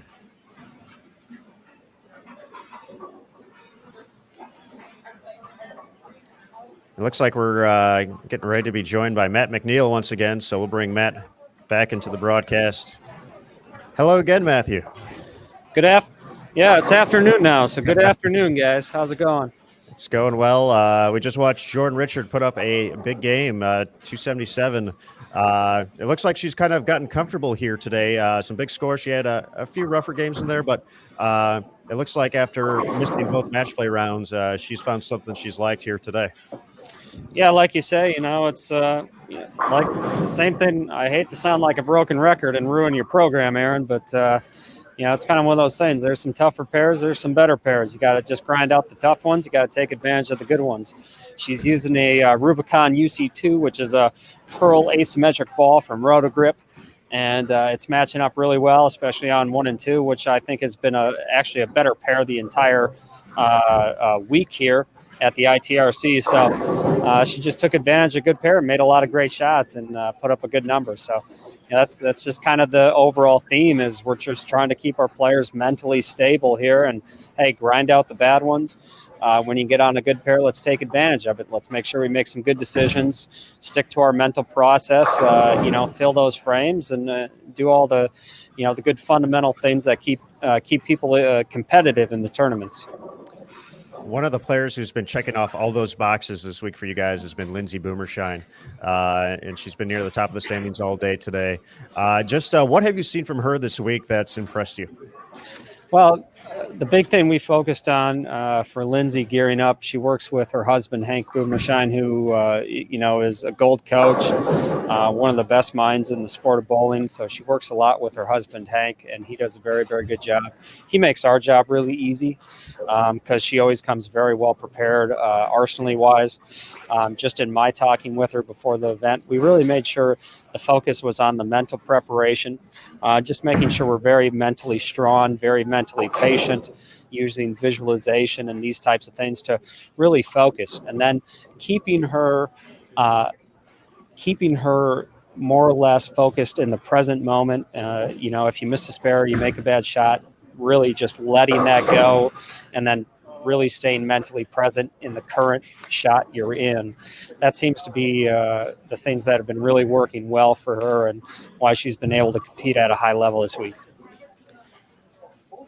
All right, Matt, I think that'll be everything we have for you, but we appreciate you checking in once again, and we'll talk to you soon. All right, guys. Thanks a bunch. Appreciate it. Thanks, Matt. All right, Mr. Cannizzaro, we are moments away from starting the final game here of match play. Round number 1 is coming up next, and we're going to go full screen for a second just so we can show it off one more time. We're going to be giving away this baby right here. Yeah. That's Fire perfect stick. to watch Bowl TV on the big screen. So we've already given away a Bowl TV subscription. We'll be giving away this next.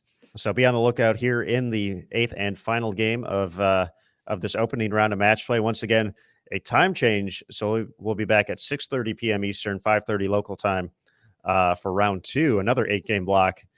So these competitors getting 16 games in today before they take some rest, get ready for their final 8 tomorrow, starting at 1 p.m. Eastern before we get to our top 5 for the stepladder final Tuesday night, 9 p.m. Eastern, right here on Bowl TV for the Hall of Fame Classic. So we'll go back to the lanes.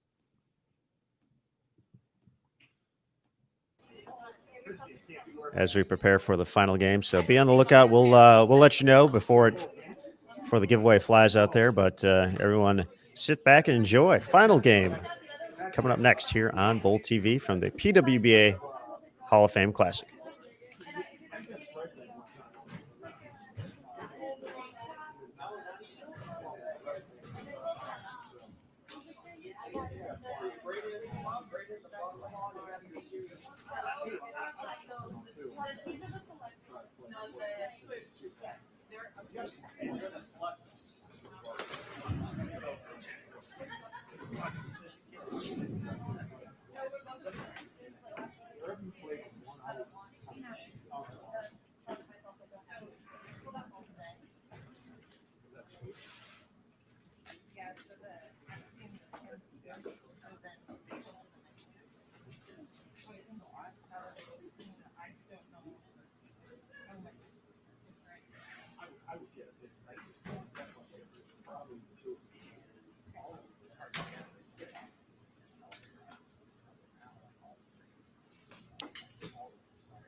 All right. We're going to bring in Mike Flanagan real quick for a sideline update. Mike Flanagan from Inside Bowling. Let's say hello to Mike. Michael.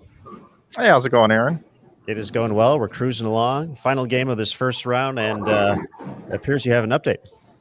I do, but before I do, I feel like every time I walk up to this microphone, like I'm on American Idol or something, like I just want to pick it up and play with the microphone. But anyway, my update is this, Shannon O'Keefe and I, along with Brian O'Keefe and Mike Jasnow and Mike Shady, started a business called Backstage Bowling over the summer. So I've become pretty close with Shannon.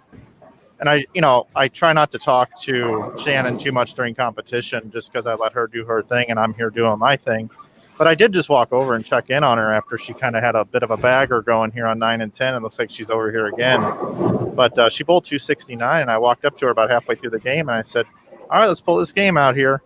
And she goes, Mike, I don't know if you know this, but I'm dealing with a bit of an injury. I've got really sharp pain in a place on my body I've never had before. And she showed me it's like on her right leg. I'm not a doctor. Like, I don't really necessarily know, but it's like this area right here hurts pretty bad. And she says it's fine. But right when she gets to her power step and she's getting through the ball is when she's experienced of really, really sharp pain. So just something to kind of keep an eye on. She said it started yesterday, and she iced it, and she did some work to it or whatever you're supposed to do that she does when she deals with injuries. But she's in pain right in her power step. So to bowl 260 is definitely a good thing for her. Absolutely. Well, that's an incredible update. So we'll keep an eye on it. Thank you, Michael, as always, and we'll talk to you soon. Yes, sir. Thanks. All right, with that injury update, let's see if we can go find Shannon for this final game.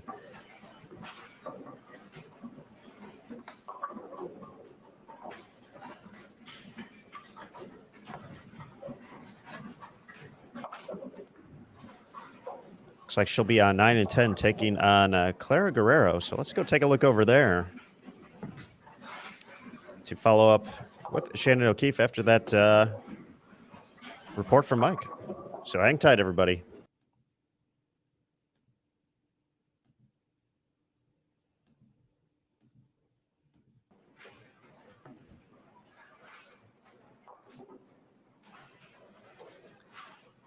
All right, lanes 9 and 10. Shannon against Clara and Maria Jose Rodriguez against Valerie Bercier.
We're getting some great lane level shots here, courtesy of Jason Thomas taking care of business inside the ITRC. But we do have a score update for you. Let's read through that real quick before we get back to the action and get ready for the giveaway.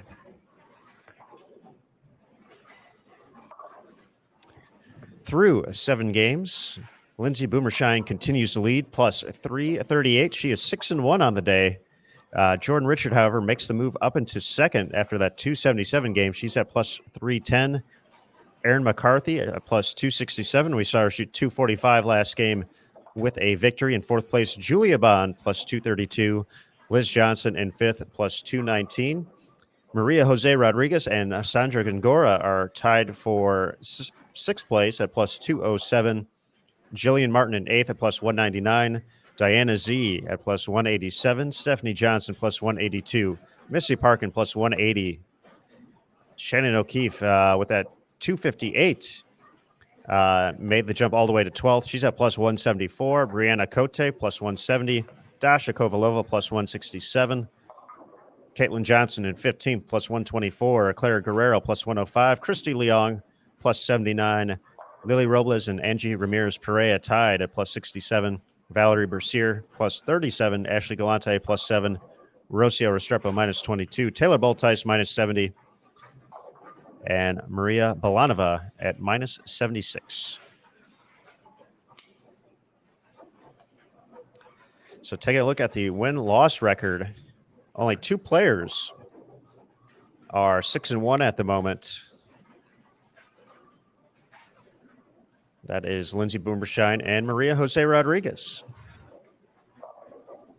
Players at 5-2, Jordan Richard, Julia Bond, Liz Johnson, Sandra Gongora,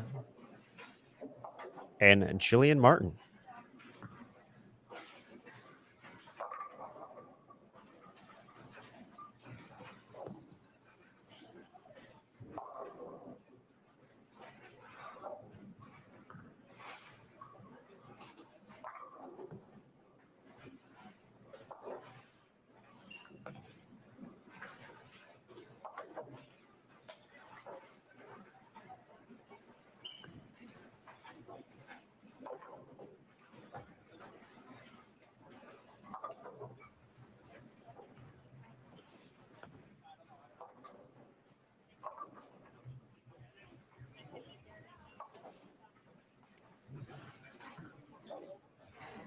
All right, folks, as we settle in here, final game, it's giveaway time.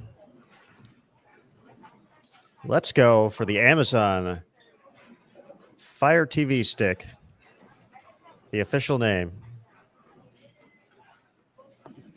We're going to be starting this up right now. So best of luck, everybody. You're going to see a countdown at first, saying a giveaway will begin soon.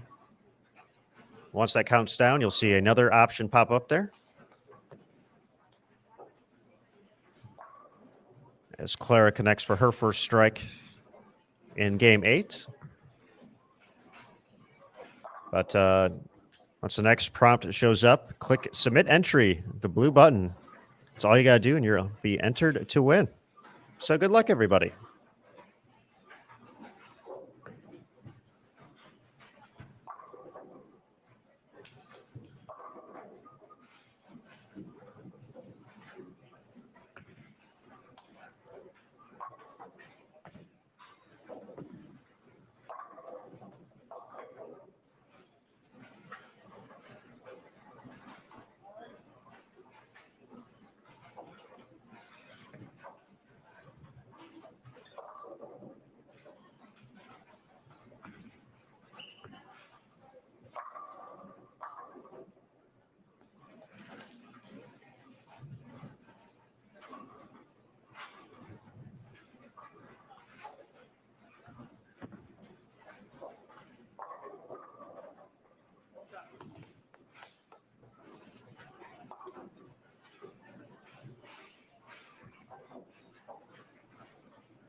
And congratulations to Paul for winning the Amazon Fire TV Stick. Paul, our marketing team will be reaching out to you very soon to get the details to make sure they can get that shipped off to you. So congratulations, Paul. And thanks to everybody for participating here and being a part of Bolt TV.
Once again, a great look there.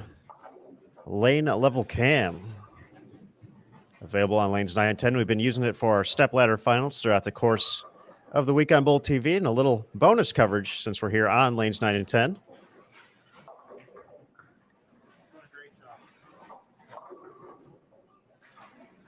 Great look to see the lay down point.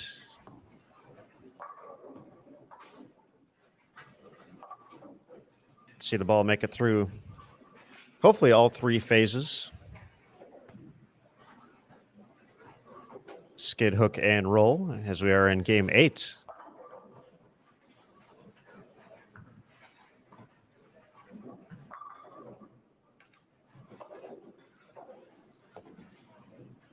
No problem on the spare there for Shannon. Let's bring Matt Cannizzaro back in to the fold. Matt, there we are.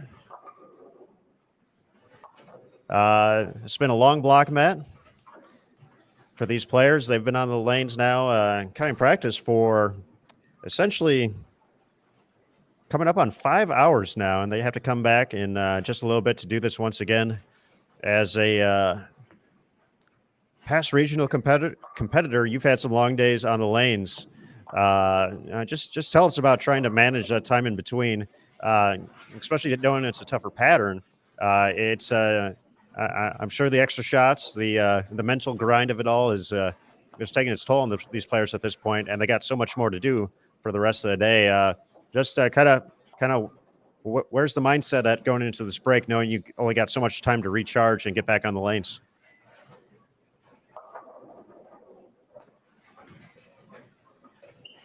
Matt, you got your. Oh man, it has been one of those days, hasn't it? Right? I turned it off so you didn't hear all the inappropriate things I was saying in the background. And okay, anyway, back to business. Thinking back to the good old days of actual competition. The lunch break is twofold. You have to plan ahead, really. You start thinking like Game 7, like how do I get in line at the snack bar to be able to beat the crowd or the restroom, whichever. So so you take your mind off of Game 8 entirely, thinking about how you're going to spend that time in between. But no, it's a quick turnaround, so you have to be able to do those things and regroup and refocus, and whether it's swapping out tape and changing new skin or whatever it is to get ready, and then you need to think long term and energize, and you don't want to overdo it, but you still want to make it through another 8 games. So all of those things, and for these players, it's going to be a little bit different. For me, there's probably some crying involved about my performance, but knowing that I still have 8 games ahead to get moving forward, change ball surfaces, get them fresh and ready for the next block as well. In this instance, again, even different, just because of the situation at the ITRC. There's nowhere to go, so there's no wondering if you can get somewhere fast enough to grab some food, or it's all right there for you. And again, these players, they're so used to these long days and so many games in a row. I think the recent years, the PWBA Tour schedule has been they're accustomed to the quick turnarounds, and they know from their collegiate bowling days or international days how to fuel along the way. So there's the endurance handled in that regard. So they're not trying to take down an extra value meal real quick in between blocks. So they're experts at what they do for sure. But I think the biggest, most important thing is, since they're not leaving the building, is just get something real quick, take a deep breath, and freshen things up and get to it. Analyzing what happened on the lanes this block when they hit the fresh as the squad progressed. I have a feeling there's going to be, if anything, a line at the ball spinner too for this. Yeah, definitely a lot of information to process along the way. As we've talked about, the scoring pace lower on this 41-foot condition here at the Hall of Fame Classic. So those considerations definitely going into it as well. I'm sure for the ball reps themselves, probably pretty meticulous notes for each player on the things that worked, the things that didn't work in the first block, and the adjustments they're going to try to make heading into round number 2 once again today at 6:30 p.m. Eastern. I say that the extra time added, that could have been a super quick turnaround. That could have been a go grab a bottle of water and get back to the lanes, which still need to be obviously cleaned and re-oiled. So a good call on that. I'm sure. I don't know. I'm sure the girls, the bowlers, the ladies are very grateful for that, maybe, or the ones bowling extremely well, like Lindsey Boomerstein. Like, let's just get to it. Let's just bowl 8 more right away. The all-important momentum.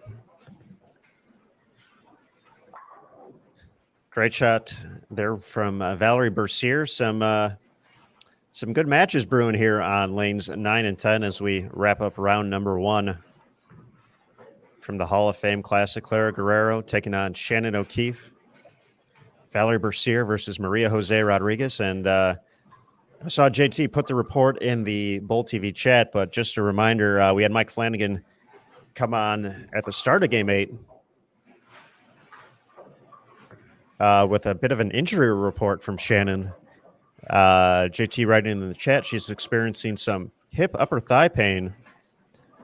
So Mike said it was something she had not previously felt before while competing. So something to keep an eye out moving forward, but did not necessarily affect her performance in game number 7, firing 258 to make a jump in the standings up to, I want to say 12th place. 12th place, yep. Now sitting at plus 174.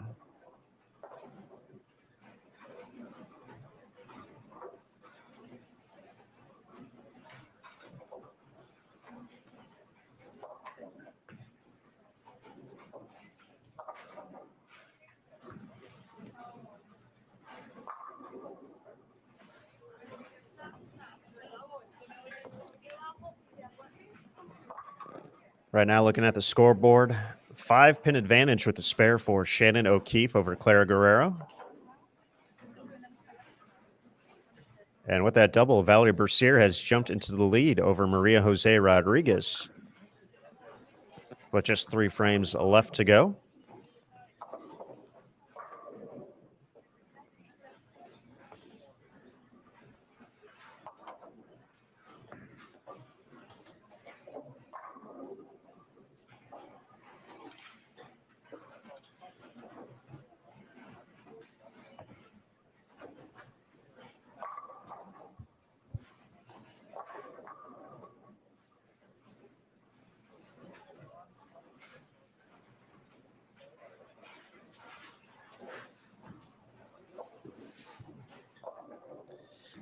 Here's Valerie looking to add one more. Oh. Excellent shot, rings the 10.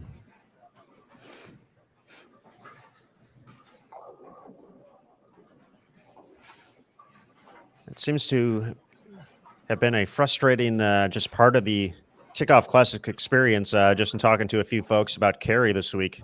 You've had to earn all 10, and it seemed along the way.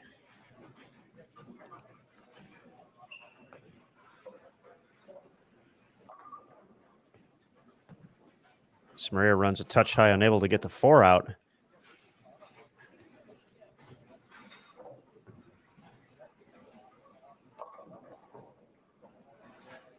Going to be an 11-pin advantage with a pair of spares here.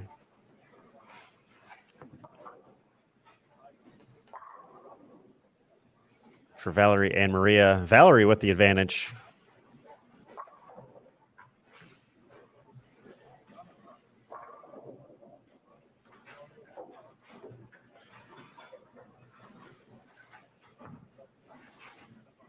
For Bercier, a little bit farther back in the standings.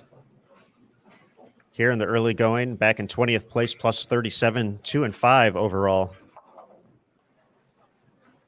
We talked to Nathan Boore for an in-game update about Maria and talked about her continuing to find ways to win until things started to open up for her. 6-1 so far on the day. So looking at averages across the house,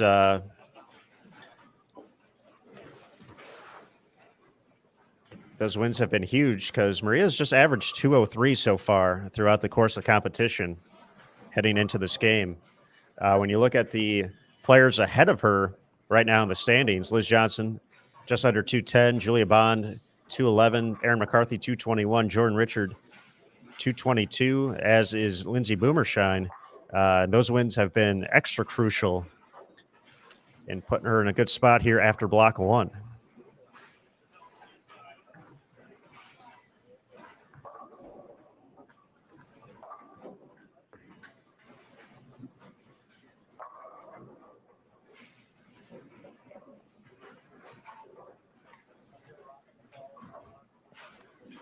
Matthew, I gotta say, I like that the lane level cam. It's excellent to see the ball track just a little bit different way than what we're typically used to seeing here on live stream. So, big high five to Jason Thomas on a great camera angle and putting it to use here in the match play rounds as well when we're over here on 9 and 10. Definitely great stuff. A lot of possibilities, especially when you own the venue, right? That opens up the options a little bit. All great ideas, and you never know what's possible with technology. It could be maybe next time, maybe a Mevo or something down lane facing the crowd or the bowlers. I guess no crowd today, but endless possibilities with technology and well, as we've seen over the last couple of days, bringing in guests from all around the world, and it's only going to get better, I would imagine.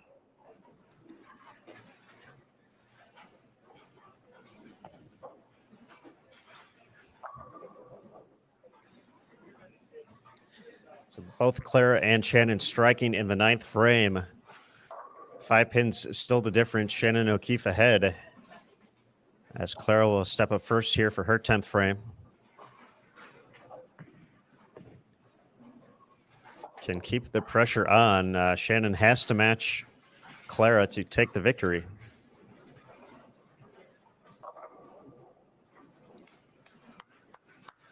There's the first one in the 10th for the 2016 PWBA Players Championship winner.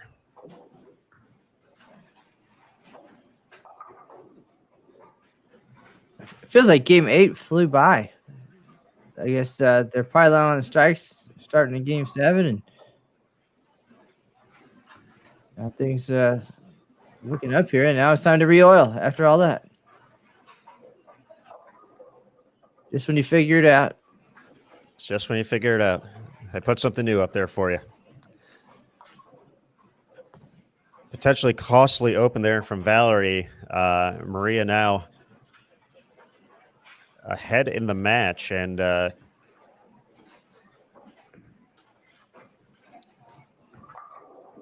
can wrap it up. Let's see, with strike 9 spare gets her to 226. Max now for Valerie, 225.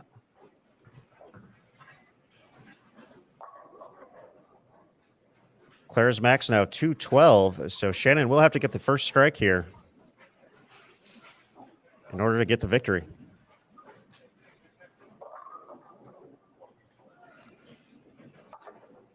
Well, that looked pretty good right there.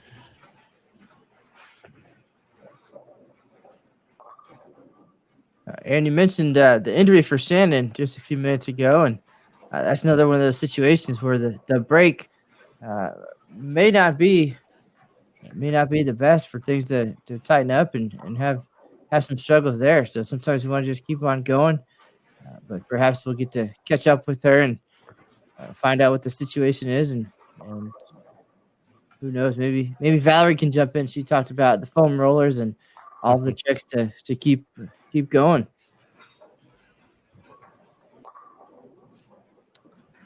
So good count here will take care of business. That is the top count you can get. So 10 all back. Gonna be in the 220s now.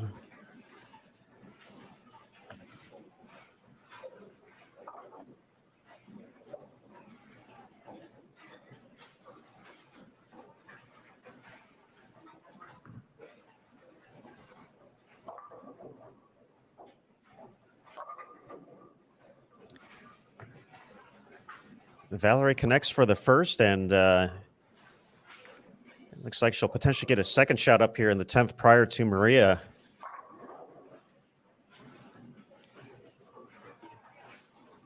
Getting to make her way to the lanes for her 10th frame, so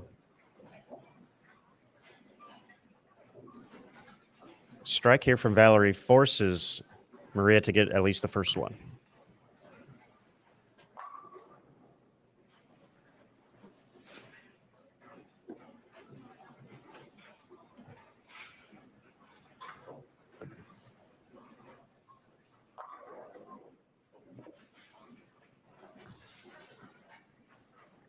Nice finish to that block for Shannon O'Keefe, 258 and 227 to finish round one. Clara in the books at 212.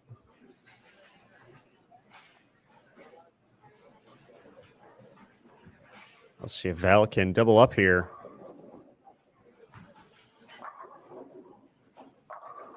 And not the way she planned it, but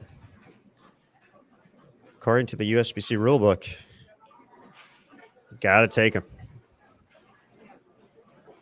Yeah, there's bonus pins for winning, but not style points, right? No style points for winning. Correct.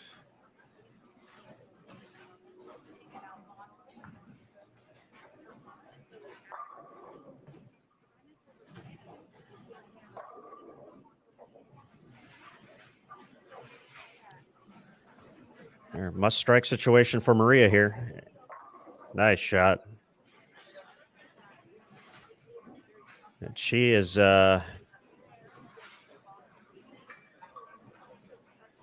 pins away. 9 pins and a strike, technically, or a spare, from going 7-1 on the day.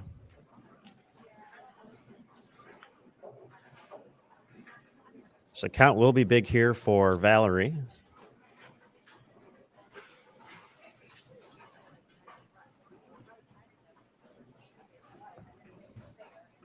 Looks like Lindsay Boomershine is going to go 7-1 as well. Her matchup against Taylor Boltice.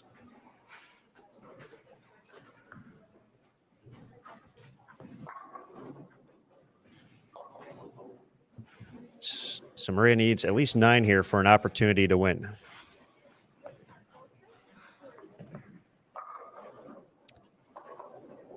That's going to lock up 7-1 on the day for Maria Jose Rodriguez, the 2-time major winner on the PWBA Tour.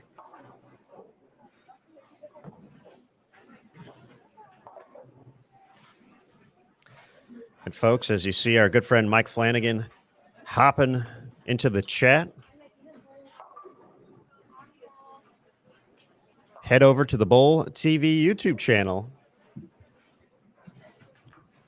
Check out the vlog titled A Night to Remember, with a recap of the ITRC Classic Stepladder Finals.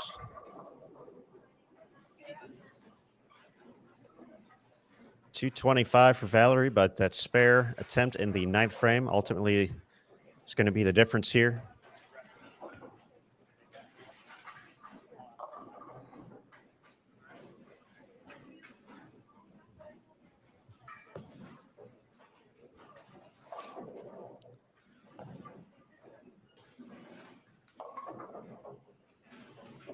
A good place for that.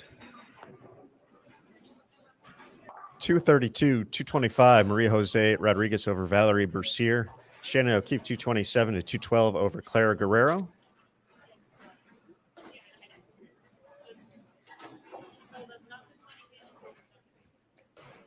And outside of, it looks like 2 shots on 7 and 8, we are all done for the first round of match play. It looks like Jason Thomas is going to get us a quick interview, though, potentially with Maria Jose Rodriguez, but not right now. She's filling out her scorecard as she should as a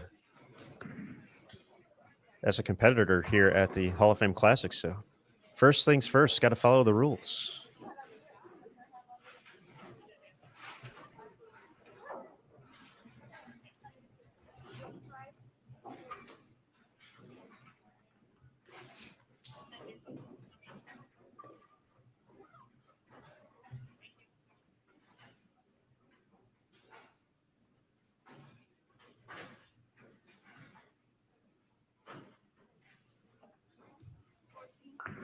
So that might be the very last shot of the day.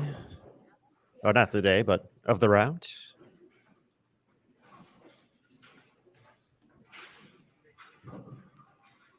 Right now, please, like we put your first round of match play out of your score sheets. Make sure you turn those in. Next round of competition will begin at 5:30. All right, you can hear Tennille Milligan making the announcements as we head back onto the screen here. 6:30 p.m. Eastern, 5:30 Central Time, local time, for the next round here, round 2. 8 more games left to come here on BowlTV.com. Let's see, you can stop sharing that screen so we can take up the whole screen here, Matt Canizar, as we wait for Maria to make her way. And it looks like she is almost ready to go here.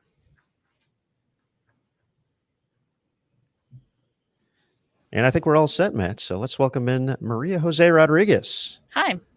Hello. How are you doing? I'm all right. Doing all right. Doing all right. 7-1. I'd say you're doing all right. A nice round. You finished right. We don't have the final standings yet. You were just outside the top 5, though, heading into that last game. Still going to be outside of the top 5. Still going to be outside the top 5. But it was kind of a crazy first round. Obviously, a little bit tougher pattern than we've seen the first 2 first 2 tournaments. Finally. Finally. Just the way you like it, right? I mean, this is what we compete for. This is what we compete every time. And then they put them so easy that it was kind of confusing, but it's all right. But just talk about today's round. Obviously, you know, those wins were so important for you, just trying to kind of figure out the pattern. And then towards the end, the score started to pick up. Yeah, I mean, it wasn't great. I'm not happy about it, but I mean, I need to figure them out completely. Like I need 8 solid games. You know, you can't just be bowling 150 and then 250 to make up for it because the other people are not backing up. So I'm not completely happy, but it's all right. I mean, I got some wins. I got some extra pins that I didn't before, and that cost me everything. So that's the point of it. That's the point of match play. Now, Maria, you have some time now to kind of regroup. You saw what you saw this morning. It's going to be fresh again. What do you do during this time to get ready physically, mentally, get the equipment ready, get the body ready for 8 more games? A lot needs to happen in a relatively short amount of time. So how do you approach that at an event of this caliber? Well, right now it's just going to be, ice, stretch, eat some food and just literally stretch and put ice and take as much rest as we can. It's just so hard. Everybody's hurting. I mean, I don't think you can talk to one person that is fully 100% not hurting somehow. So just try to recover and come back and do it again. All right, Maria. Well, we'll let you take some time to relax and get ready for the next round. But thanks again for joining us, and way to collect those wins. Thank you. Thank you. All right. Thanks again to Maria Jose Rodriguez for joining us here on the show. And folks, let's see what time we got here. It's 3:15 local time, so we got just a little bit of time left before the next round. So about 2 hours until we're back here on BowlTV.com for round number 2 of the 2021 PWBA Hall of Fame Classic. 3 match play rounds total before we get to the stepladder final, 24 games. Matt, definitely a little different today, but I liked it. It seems like we're still at the point where it's kind of anybody's ball game to kind of get in there. One great block and put you in position, and we still got 2 of them left to go. As Maria said, they're up for the challenge. They like going out there and having to make good shots and really earn it. They are certainly going to do that. They're going to think through this quite a bit here during the break, figure out what went right, what went wrong, and make the adjustments and see if we can't get those big scores to happen a little bit sooner in the next block. Absolutely. But with that, folks, we're going to go ahead and wrap it up and start getting ready for that next round. As the Kegel lane machines head down the lanes, we're going to get ready and prepare as well. So, folks, once again, thank you for joining us here on BowlTV.com for the PWBA Kickoff Classic. The Hall of Fame Classic is the last portion of this. We've had 3 national events and 1 regional. It's been a fantastic week. The PWBA is back, folks. So a lot to get excited about. The stepladder finals of the Hall of Fame Classic will be Tuesday, 9 p.m. Eastern, right here on Bowl TV. You will need a subscription. 3 options to choose from: an annual for $79.95, a monthly for $9.95, or you can pick it up for the event pass, $4.95. But that's what we got in store coming up in the next few days. We're planning to have a few great guests along the way as well. So we look forward to chatting with them and just getting ready as we get closer and closer to the conclusion of this event. But folks, that's going to do it for now. So for, let's see, who do we talk to today, Matt? We talked to Neil Milligan, Nathan Boore, Matt McNeel, the Hall of Famer Tish Johnson. That was an excellent, excellent time. Jason Thomas, of course, inside the ITRC, Mike Flanagan. So big thanks to everyone for joining us. And for Matt Cannizzaro, I'm Aaron Smith. We'll be back soon here on Bowl TV. And remember, folks, on Bowl TV, bowling lives here.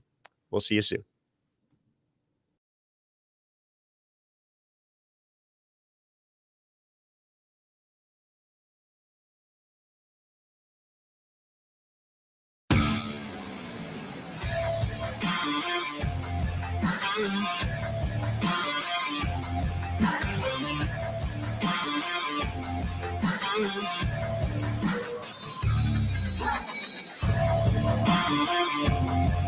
Thank you.